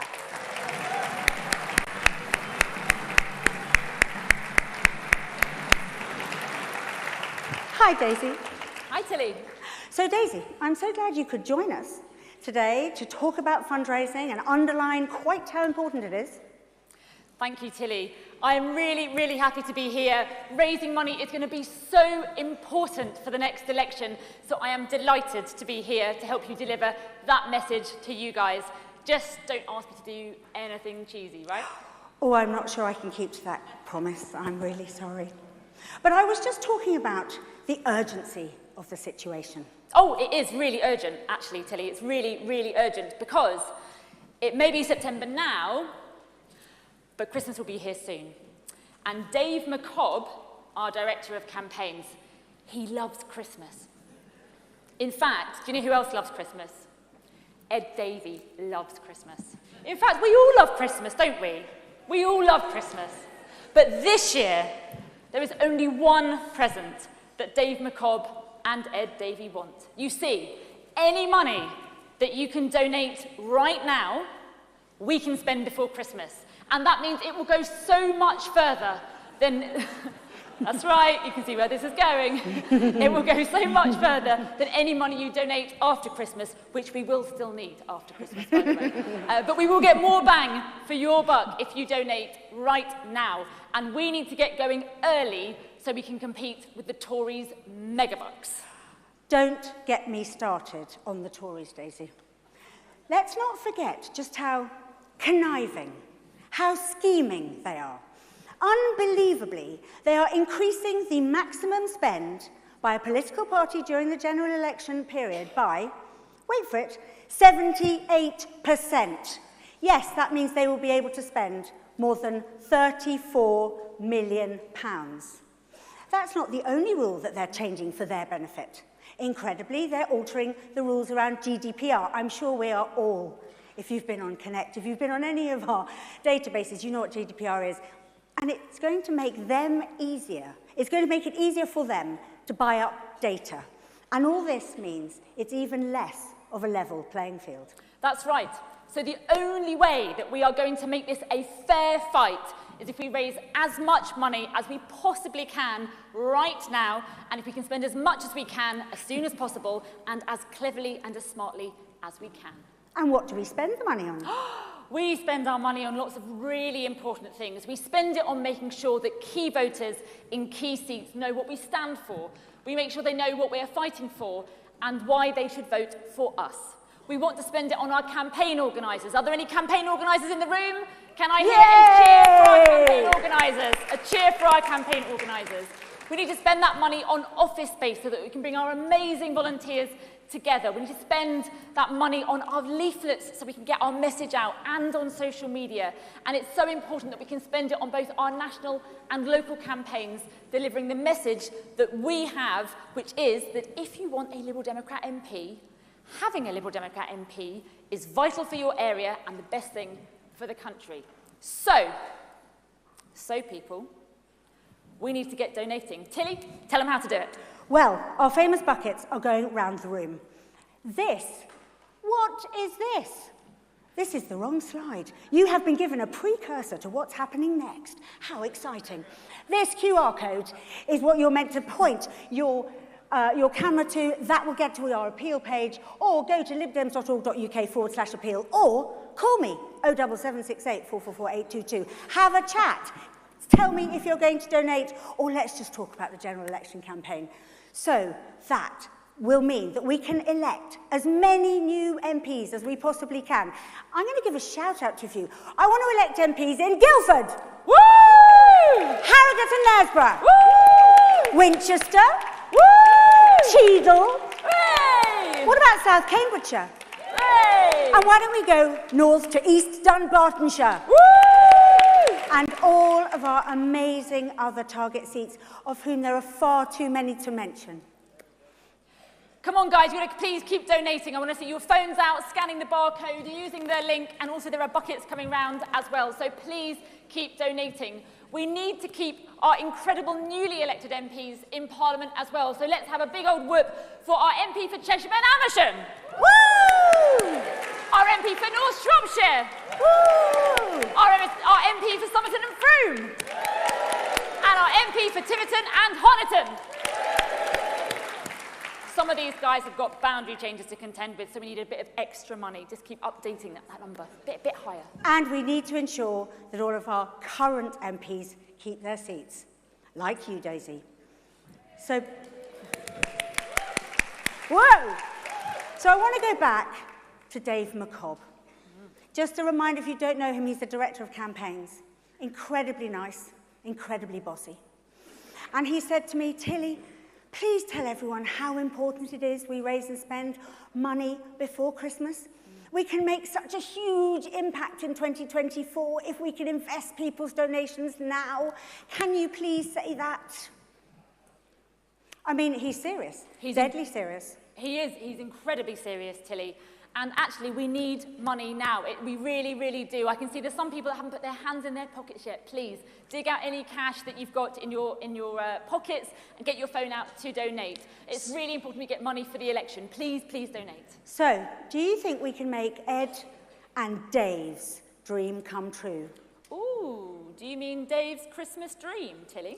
I think I do, Daisy. Ooh. Are you sitting comfortably? Because Daisy and I, thank you. Daisy and I have a treat for you. In return for your amazing donations, keep donating, here is Dave McCobb's dream for Christmas, or maybe for the election. Twas the night after the election, and all through the land, not a Tory was stirring, no longer in command. It gets better. The Liberal Democrats had triumphed with MPs galore. Our hard work had paid off, offering hope, change, and more. We have the best policies. You know that's true. NHS, cost of living, social care, climate too. But one stands out, our unwavering firm view that we must rid all our rivers and seas, come on everybody, of poo. She wrote this. I did. 'Twas the night after the election. Dave McCobb's dream came true. The Tories had lost. Their time in power was through. That's more exciting than that, I'm sure. The future's now brighter. There is hope for our nations, and it is all thanks to your wonderful and generous donations. Cheesy enough? Oh, yeah. Okay, one final message. If you've got time, please stop off in Mid-Bedfordshire on your way home. Today is postal vote polling day. Thank you for your donations. Thank you for putting up... Thank you for putting up with our cheese. And see you in March in York. Hey! Everywhere I go across our great United Kingdom, I see the decency and strength of the British people. But we are in the worst cost of living crisis in a lifetime, and millions of families and pensioners are struggling more than ever before. People are trying, working hard, raising families, caring for others, but they're finding it so hard to make ends meet. The Conservatives have made everything so much worse with their chaos and infighting. People are facing a cost of living catastrophe. But these Conservatives either don't care or don't get it. They've plunged our NHS into crisis, made cancer patients wait, and left loved ones in pain, desperate for that urgent ambulance. And Conservative MPs have voted time and time again to let water companies keep on pumping their filthy sewage straight into our rivers. All that must change. That's why more and more people are turning to the Liberal Democrats. They know we work hard for our communities, we hear your concerns, and never take you for granted. It's why so many people supported us in true blue Buckinghamshire, North Shropshire, Devon, and Somerset. They told us they'd voted Conservative all their lives, but never again. Everyone deserves to have a warm home, food on the table, clean water, and care when they're ill. That's the fair deal the Liberal Democrats are fighting for. It's the fair deal the British people deserve. Please welcome the leader of the Liberal Democrats, Ed Davey.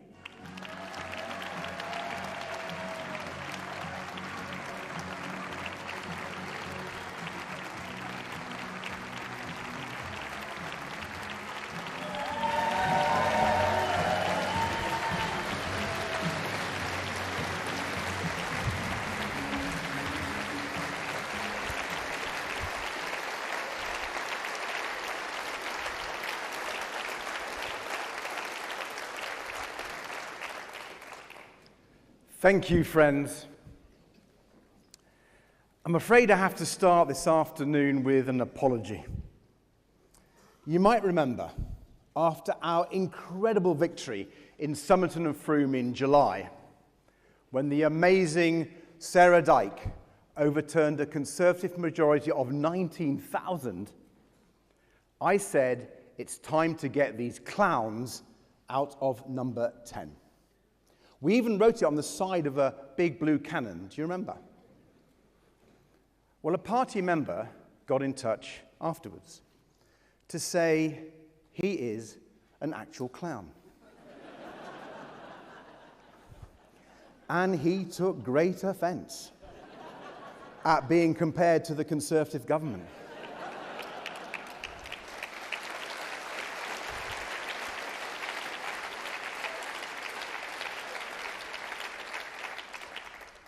And on reflection, I have to admit, he's got a point. Clowns didn't crash our economy and send interest rates soaring. Clowns didn't let water companies make billions in profits while dumping filthy sewage into our rivers and onto our beaches. Clowns didn't plunge our NHS into crisis, pushing waiting lists to record highs.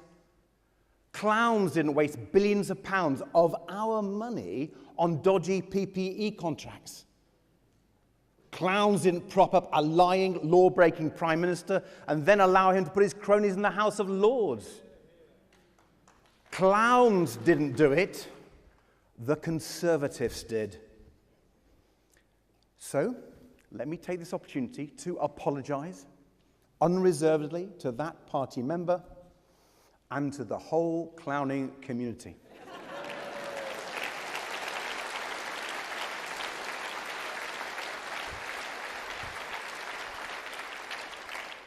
I'm sorry, I used the wrong C word. So let me try again. It's time to get these Conservatives out of number 10.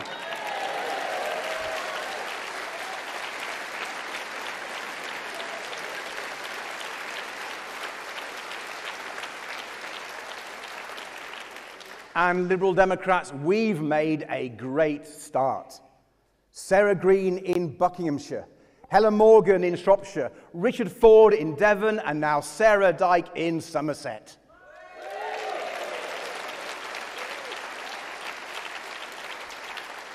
And next up, of course, the wonderful Emma Holland-Lindsay in Mid-Bedfordshire.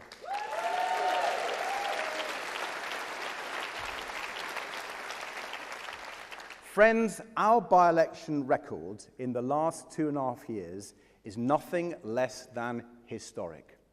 And so too have been our fantastic local election results. This May, we gained an incredible 407 councillors right across England, from Sunderland to South Hams, from Lewes to Lancaster, and gained control of 12 more councils.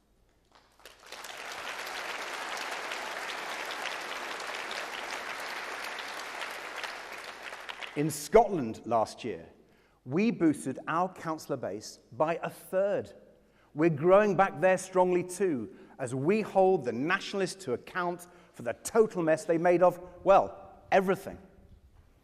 And in Wales, we took control of Powys Council for the first time ever.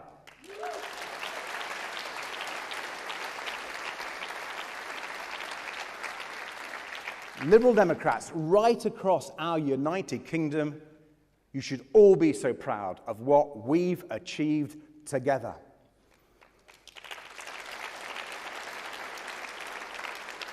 Our campaigns, our victories, are changing the future of British politics and turning the tide against the Conservatives. We've shown the next election won't be all about the red wall. It's about the blue wall too. Former Tory heartlands where we've shown we are the only ones who can win, the only ones who can bring the change people crave. And even better, with Richard's win in Devon, Sarah's in Somerset, and superb local government success, we can now proudly say the Liberal Democrats are back in the West Country.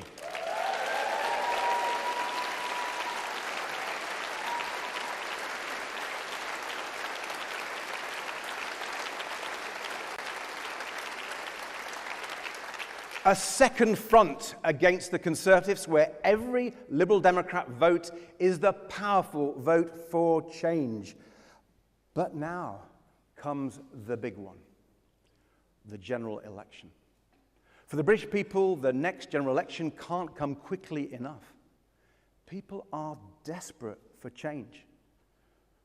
And while Rishi Sunak clings on, out of touch and out of ideas, our job, our responsibility, is to show the British people that positive change is possible and that we are ready to fight for it whenever the election comes. And this week, we've done just that. We've shown that we have the policies, the passion, and the people, not just to get the Conservatives out, but to deliver the real change people want, the fair deal people deserve.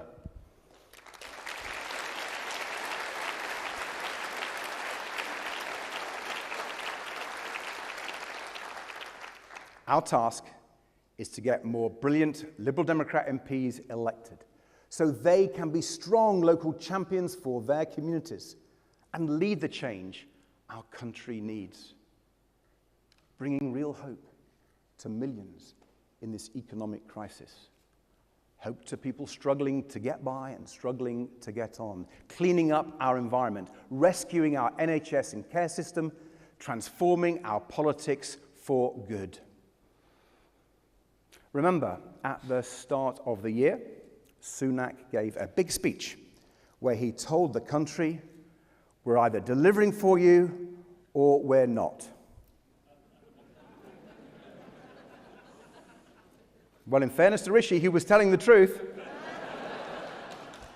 It is one of those two things, and friends, I think we all know which one. His government is failing to deliver, and what's so horrific is the sheer scale of their failure.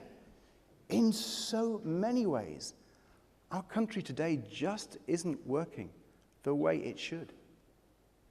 It's not working as it should for the parents, forced to travel 2 hours just to find their kids an NHS dentist, or skipping meals so their children can eat.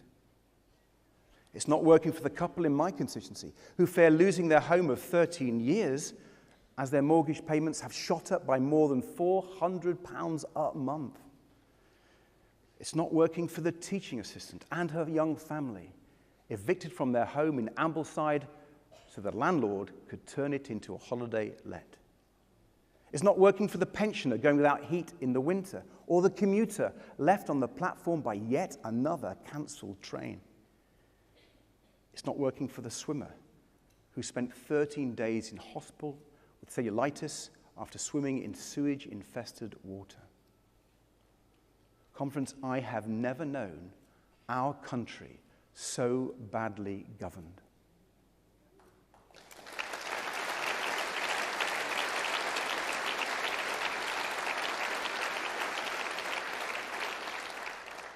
Crimes unsolved, backlogs in our courts, delays to get a passport, crumbling school buildings, high streets in decline, and potholes everywhere. Now, there are many reasons why all these issues have got so bad, of course, but there is one fundamental cause: the Conservative Party.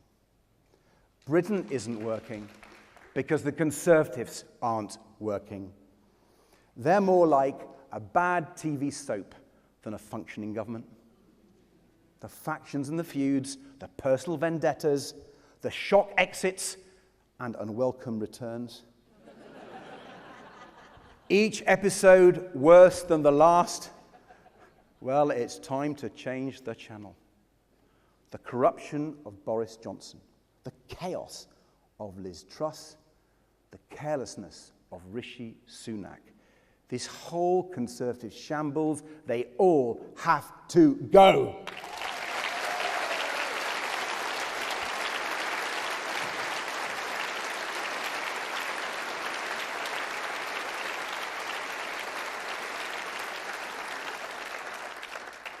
And Liberal Democrats, our task is to get them out and then get Britain working again. And that, of course, starts with the economy. We need to get our economy growing strongly again.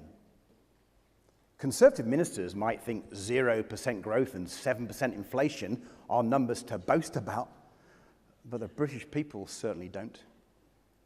Do you know, inflation's still higher than any time since Black Wednesday, worse even than at the height of the financial crisis. Food prices up 30% in just 2 years. Energy bills almost doubled, mortgage rates through the roof. And Rishi Sunak says this all shows his plan is working. Honestly, the Prime Minister sounds so complacent, so out of touch. Sometimes I think he must be reading the graphs upside down. Well, Rishi, if this is what it looks like when your plan is working, I think we need a new plan. And that's exactly what the Liberal Democrats have been putting forward. A real plan, not just to stop things getting worse, not just to return to business as usual, but to build the economy of the future.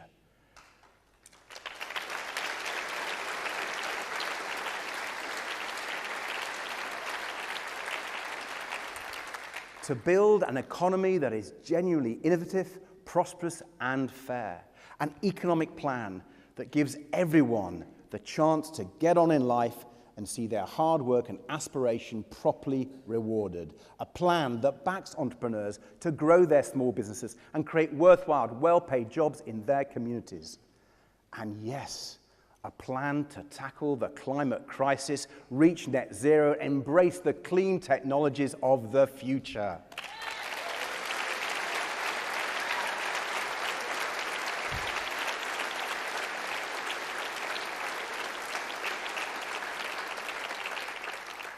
It's time to lead the world instead of trying to hide from it.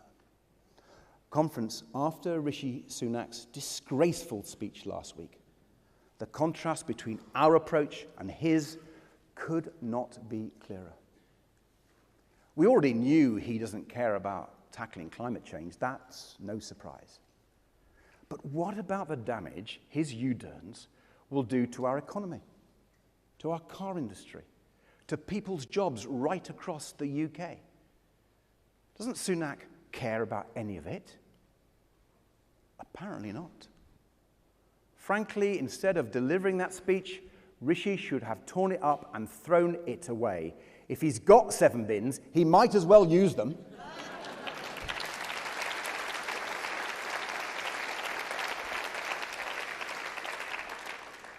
Sunak's small-minded and backward-looking approach is simply not worthy of our great United Kingdom. From the steam train to the internet, Britain has always led the world with ingenuity and innovation. We are a nation of pioneers and inventors, not just in our history, but in our present and our future. Liberal Democrats understand that. In government, we made Britain the world leader in offshore wind. We invested early. We had an industrial strategy. We showed we were serious. We attracted global firms to come to the UK and spend tens of billions of pounds to build factories and wind farms and create thousands of clean, secure jobs. And thanks to Liberal Democrat policies, the price of wind energy has more than halved. So now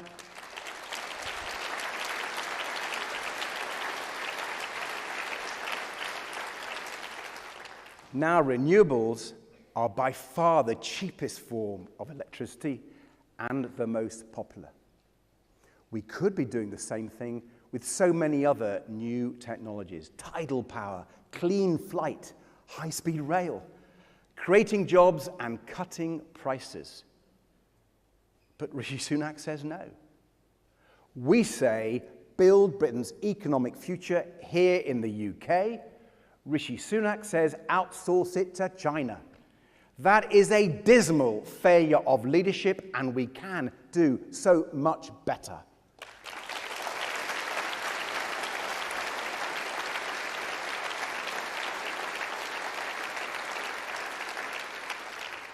Britain led the world, and we can lead it again.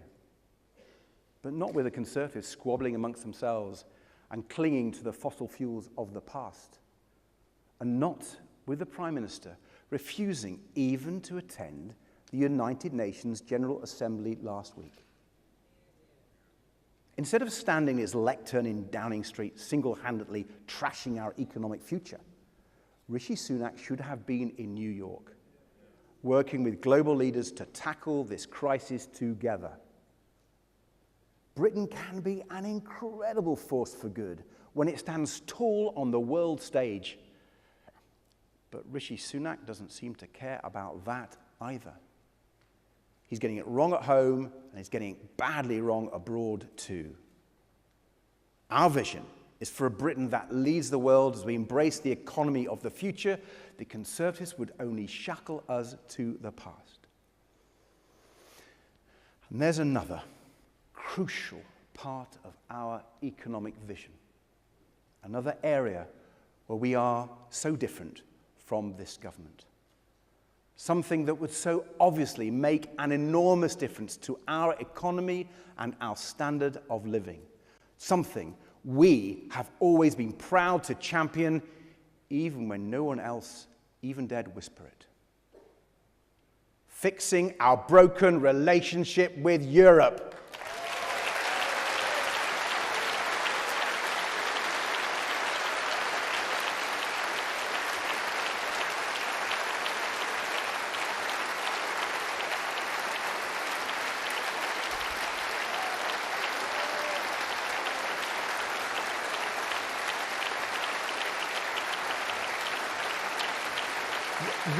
The Conservatives botched the deal with Europe, and it's been a disaster for the UK. They sold out British farmers and fishers.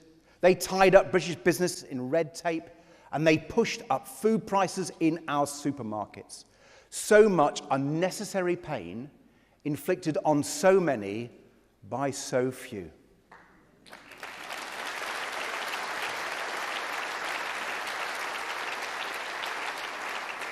And only the Liberal Democrats have consistently stood up against it. Only we have set out a detailed plan to tear down those trade barriers, fix our broken relationship with Europe, and get a better deal for Britain. Yes, only we.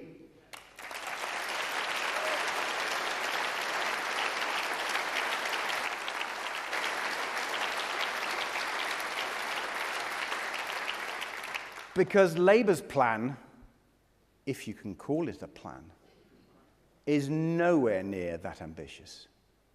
Now, to be fair, they've come a long way from when they voted for Boris Johnson's terrible deal. But Labour has a long way still to go, which means it's up to us to lead the way. A better economy, a better future with Europe.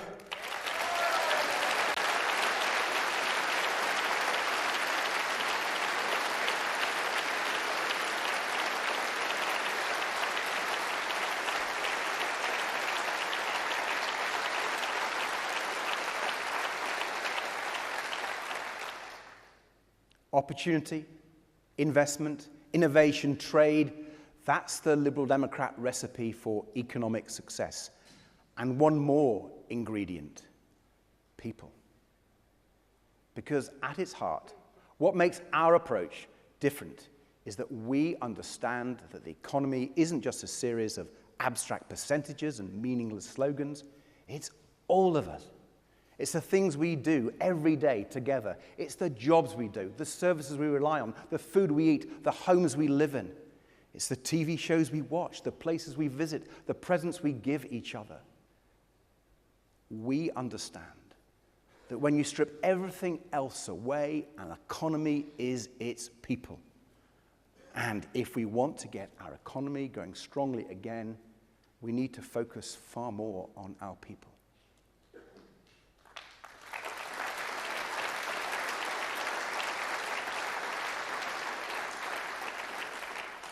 Now, of course, that means investing in people through education, training, skills. But today, I want to talk about another investment in people. An investment that too often has not been linked to economic growth, even though it's central to growth. And that's an investment in people's physical and mental health.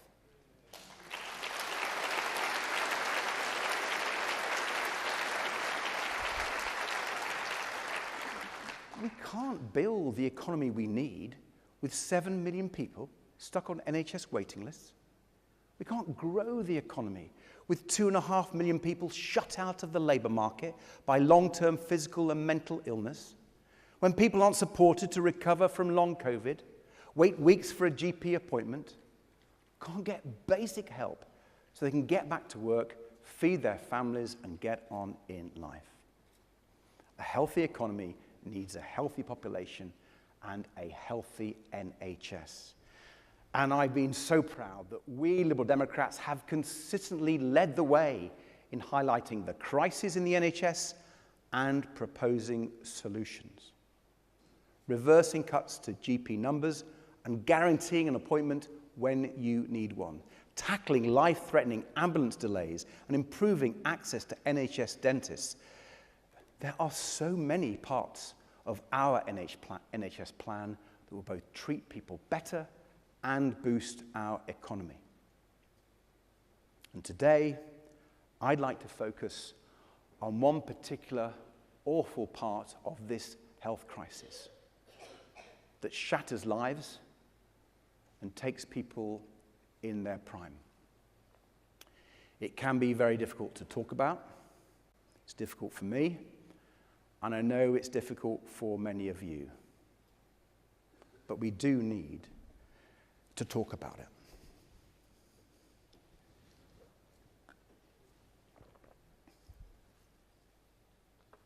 And it's cancer.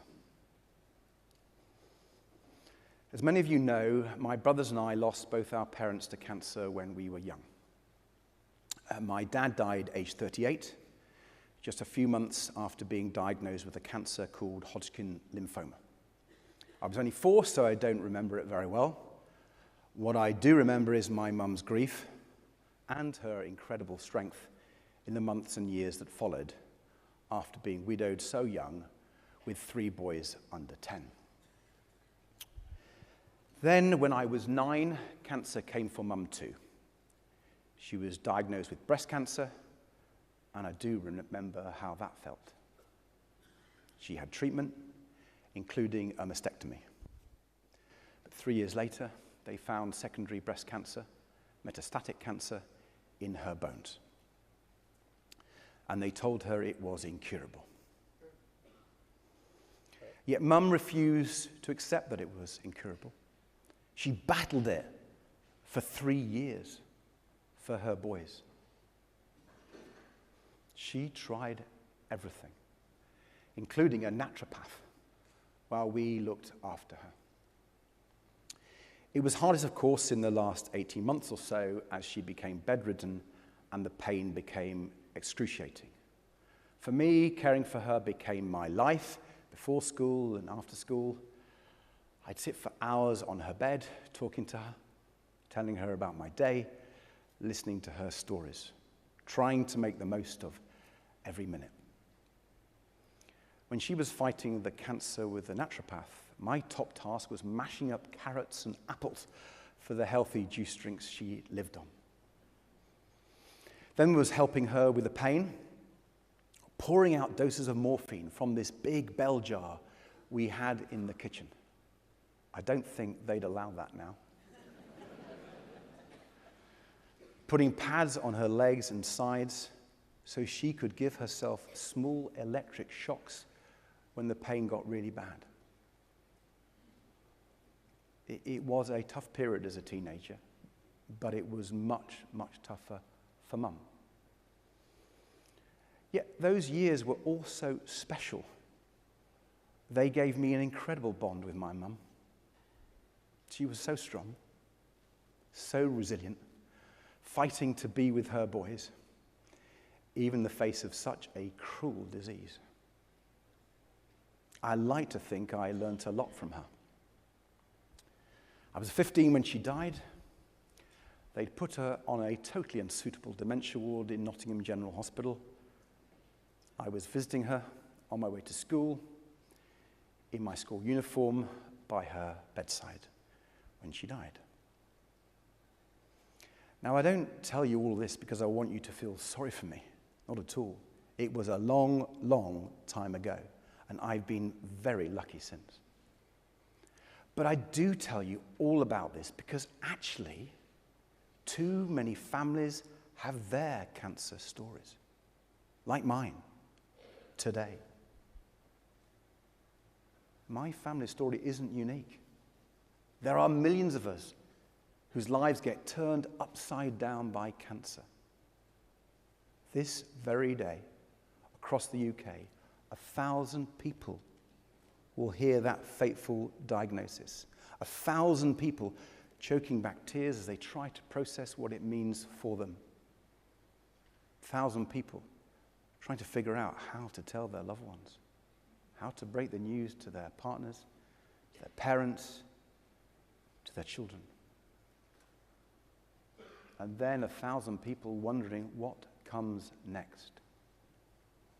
Now, we are fortunate in this country that there are brilliant people in our NHS and in charities like Macmillan, and there's a story of progress and hope.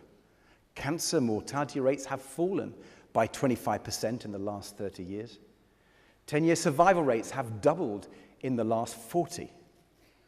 Diagnoses like both my parents were given are no longer necessarily the death sentence today that they were back then. Science and universal healthcare really are wonderful things. But I still think we could be doing so much better on cancer. Far too many people are still waiting far too long for a diagnosis or to start treatment after being diagnosed. And I'm afraid to say they've been let down and forgotten by this Conservative government. Last year, the government promised a new 10-year cancer plan. It was supposed to be a searching new vision for how we will lead the world in cancer care. This year, after 2 changes of Prime Minister and 3 changes of Health Secretary, that plan has been junked. Yet another casualty of all the Conservative chaos. Hopes raised only to be cruelly dashed. Because we do need a cancer plan. Despite all the progress, our survival rates still lag behind France, Germany, the US, and Japan.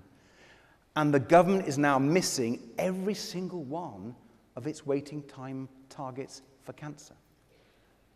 And not by a little, but by a lot.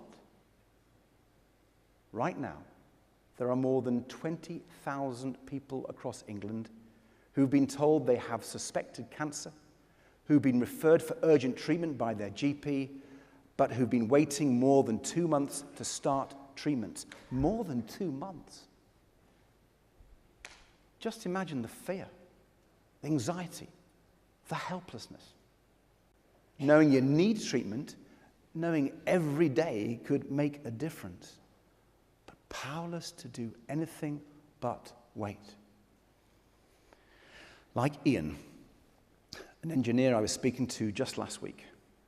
Ian lives in Nottingham, just down the road from where I lived with Mum before she passed away. And like me, Ian lost both of his parents to cancer when he was young too. Ian had been fit and healthy all his life, but he was diagnosed with bowel cancer 2 years ago in his mid-60s. The National Screening Programme caught it early. It was a small stage 1 tumour. Crucially, it was operable. Ian needed chemotherapy and surgery as quickly as possible. But he was kept waiting for 4 months before starting any treatment. And now his cancer has progressed to stage 4, spread to his liver. Now it's inoperable. Ian calls those 4 months of waiting the worst time of his life. He told me, I would wake up every morning wondering if I had a future. And he told me how preventing those delays could not only have saved his own despair, but also saved the NHS so much money. Conference, it's just not right to keep people in such limbo for so long. We owe patients better than that. We owe their families, their children, and their loved ones better than that. We owe Ian better than that. We must do better than that.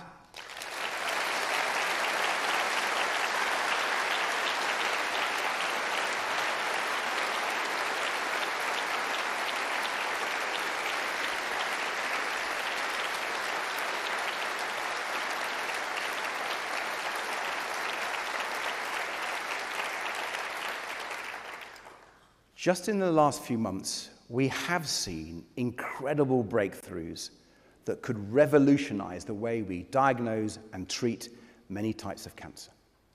Trials of a new blood test that can detect more than 50 types of cancer are really encouraging, and the head of the NHS says it could transform cancer care forever. A simple blood test you could even carry out at home. Or the new breast cancer drug trialed at the Royal Marsden Hospital. It's been shown to slow the growth of tumours and even shrink them in many cases, with far less debilitating side effects than chemotherapy. Just think what a difference breakthroughs like these could make. Think how much time they could save, how much misery they could prevent, how many lives they could save. And it's the job of government to back research like this, so scientists and doctors can make the next breakthrough, and the one after that, and the one after that. It's the job of government to make sure that whenever those breakthroughs happen, the NHS rolls out the benefits to patients as quickly as possible. If someone's life can be saved by a new blood test or a new drug, no unnecessary delays should stand in the way, and it's the job of government to make sure that we are diagnosing cancer as early as possible, that patients are starting treatment as early as possible, and that every patient gets the ongoing care and support they need.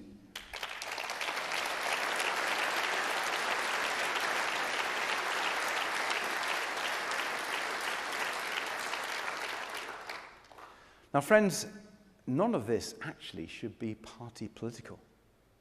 I know there are MPs in every party who have lost loved ones to cancer, like I did, or indeed who've battled cancer themselves. So I fervently hope We can build a consensus across politics to make cancer a top priority in the next Parliament. But as leader of our party, I can at least promise you this. For Liberal Democrat MPs, it will be a top priority. And that's why today I'm announcing our new and ambitious plan to end unacceptable cancer delays and boost survival rates.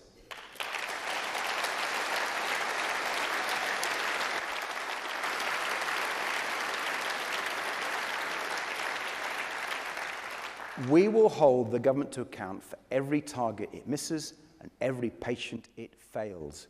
We will never stop fighting for better care for you and your loved ones.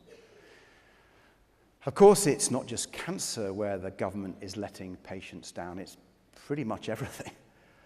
The Conservatives have broken promise after promise on the NHS, from their 40 new hospitals to 6,000 more GPs, to Rishi Sunak's pledge to bring waiting lists down. All of it, just meaningless noise. All a total con.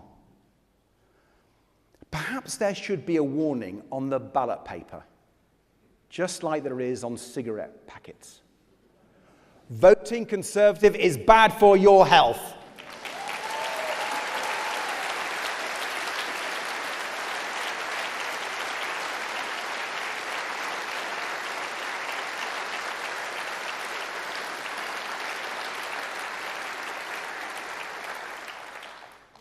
So it falls to us to rescue the NHS and make sure everyone can get the care they need when they need it. We know it won't be easy, but we see a bright future for the NHS, not because we are blind to the sheer scale of the crisis, but because we are clear-eyed about the solutions. More GPs, so that everyone can get an appointment within 7 days or 24 hours if it's urgent.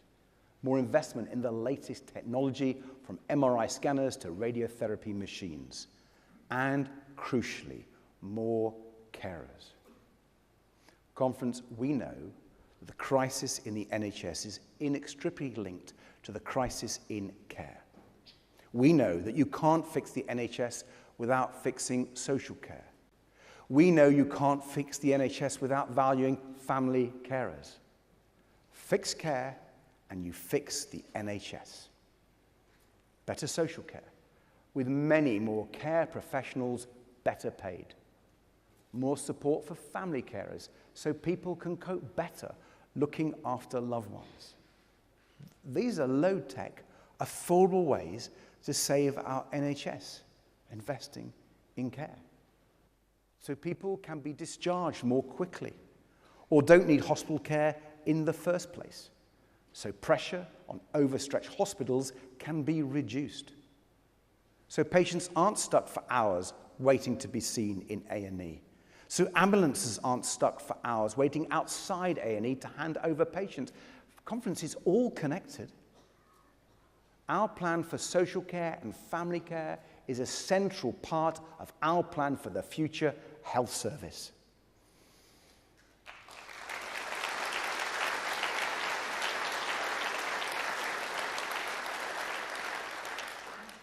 And remember, in turn, health and care both are key parts of our plan for the economy.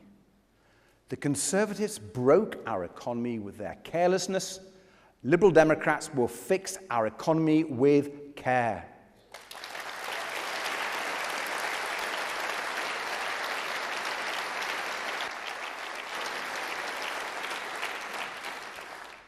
Now, as we make our pitch to people, we need to show such real change is possible. We need to restore hope. When you look at the harm these Conservatives have done to people and done to our country, one of their worst is this: cynicism. When I speak to people on the doorstep or in my surgeries, I get a very clear impression of this. The idea that nothing can be done, that people in power don't care and won't fix things. A sense of hopelessness. The toxic brew of incompetence, scandal, and chaos served up by this government hasn't just poisoned people's views of the Conservative Party, but it's poison their trust in politics as a whole. Frankly, it's the only weapon the Conservatives have left. Convince people to expect less from government. Now, there are two ways to respond to the widespread cynicism the Conservatives foment. One way is simply to accept it. And that's the path that the Labour Party, sadly, seems to have chosen. Lower your sights. Give up on really changing things. Make your pitch nothing more than not as bad as the Tories. Half-heartedly oppose what the Conservatives are doing, and then shrug your shoulders and say, well, we pretty much do the same thing. That's one way of responding to the cynicism, but it is not the Liberal Democrat way.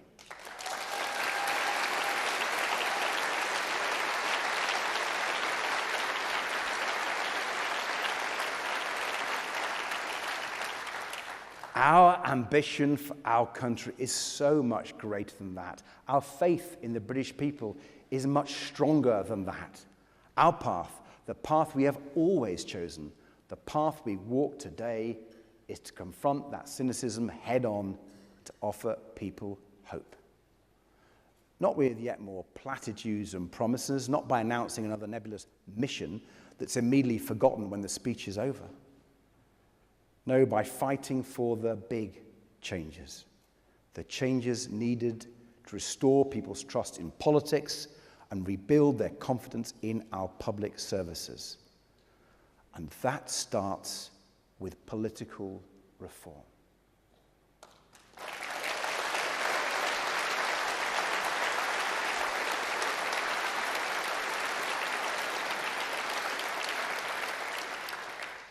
Liberal Democrats have long known that Britain's political system is broken.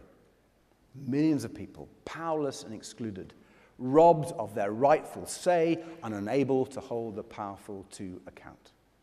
And we've always fought to change that. But the Conservatives, instead of fixing our broken politics, have shattered it into pieces.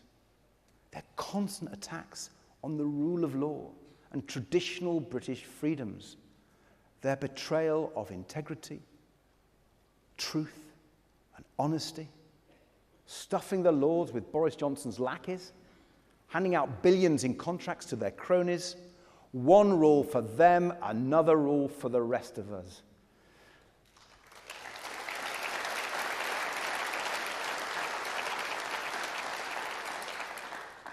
And it wasn't just Boris Johnson. Owen Paterson, Nadeem Zahawi, Matt Hancock, Dominic Raab. So much sleaze, so many scandals. No wonder people are cynical. Clearing it up is no small task. It will take more than tinkering around the edges. We need to transform the nature of British politics itself, to make it more relevant, engaging, and responsive to people's needs and their dreams, to bring together our great family of nations instead of tearing it apart.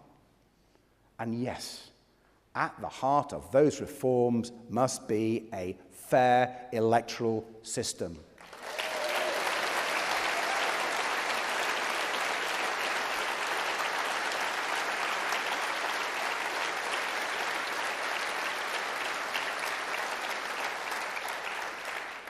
Proportional representation so everyone's vote counts equally.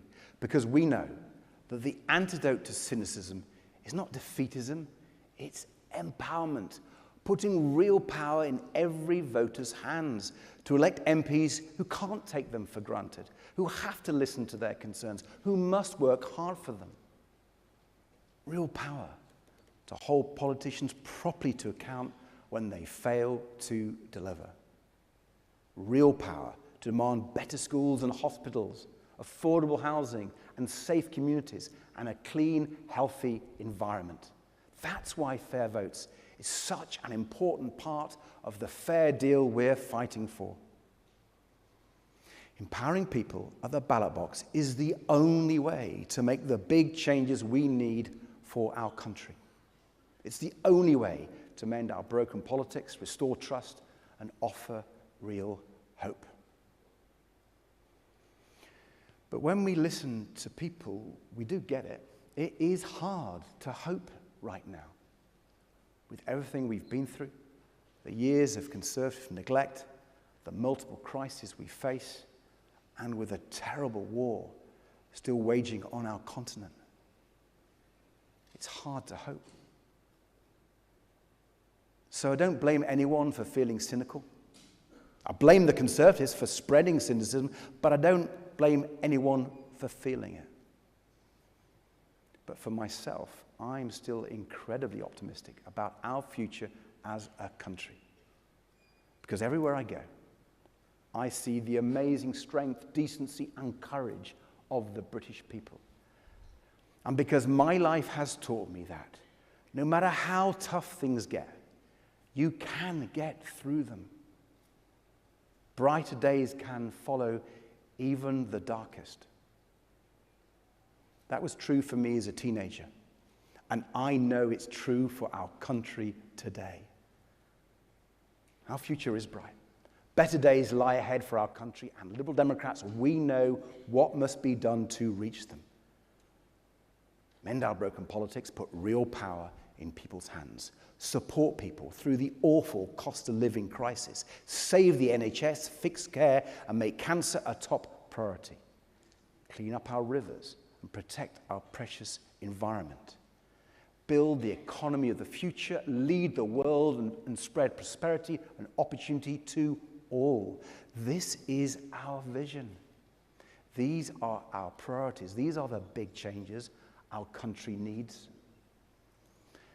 So let me be crystal clear.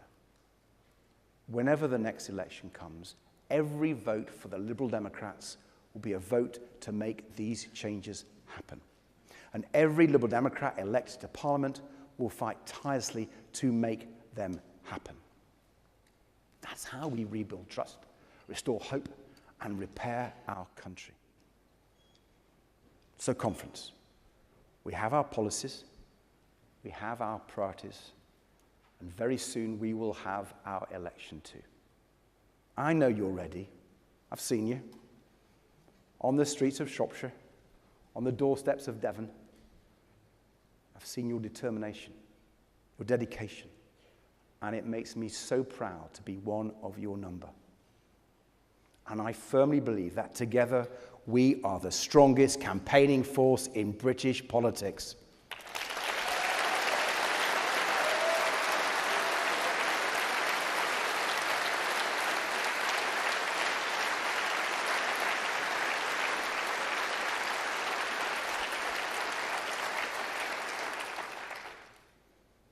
We have taken chunks out of the blue wall. We have made it start to crumble. Now let's smash it for good. The British people are desperate for hope. The British people are desperate for change. The British people are desperate for a fair deal, and we are the ones who can make it happen. So let's get to it.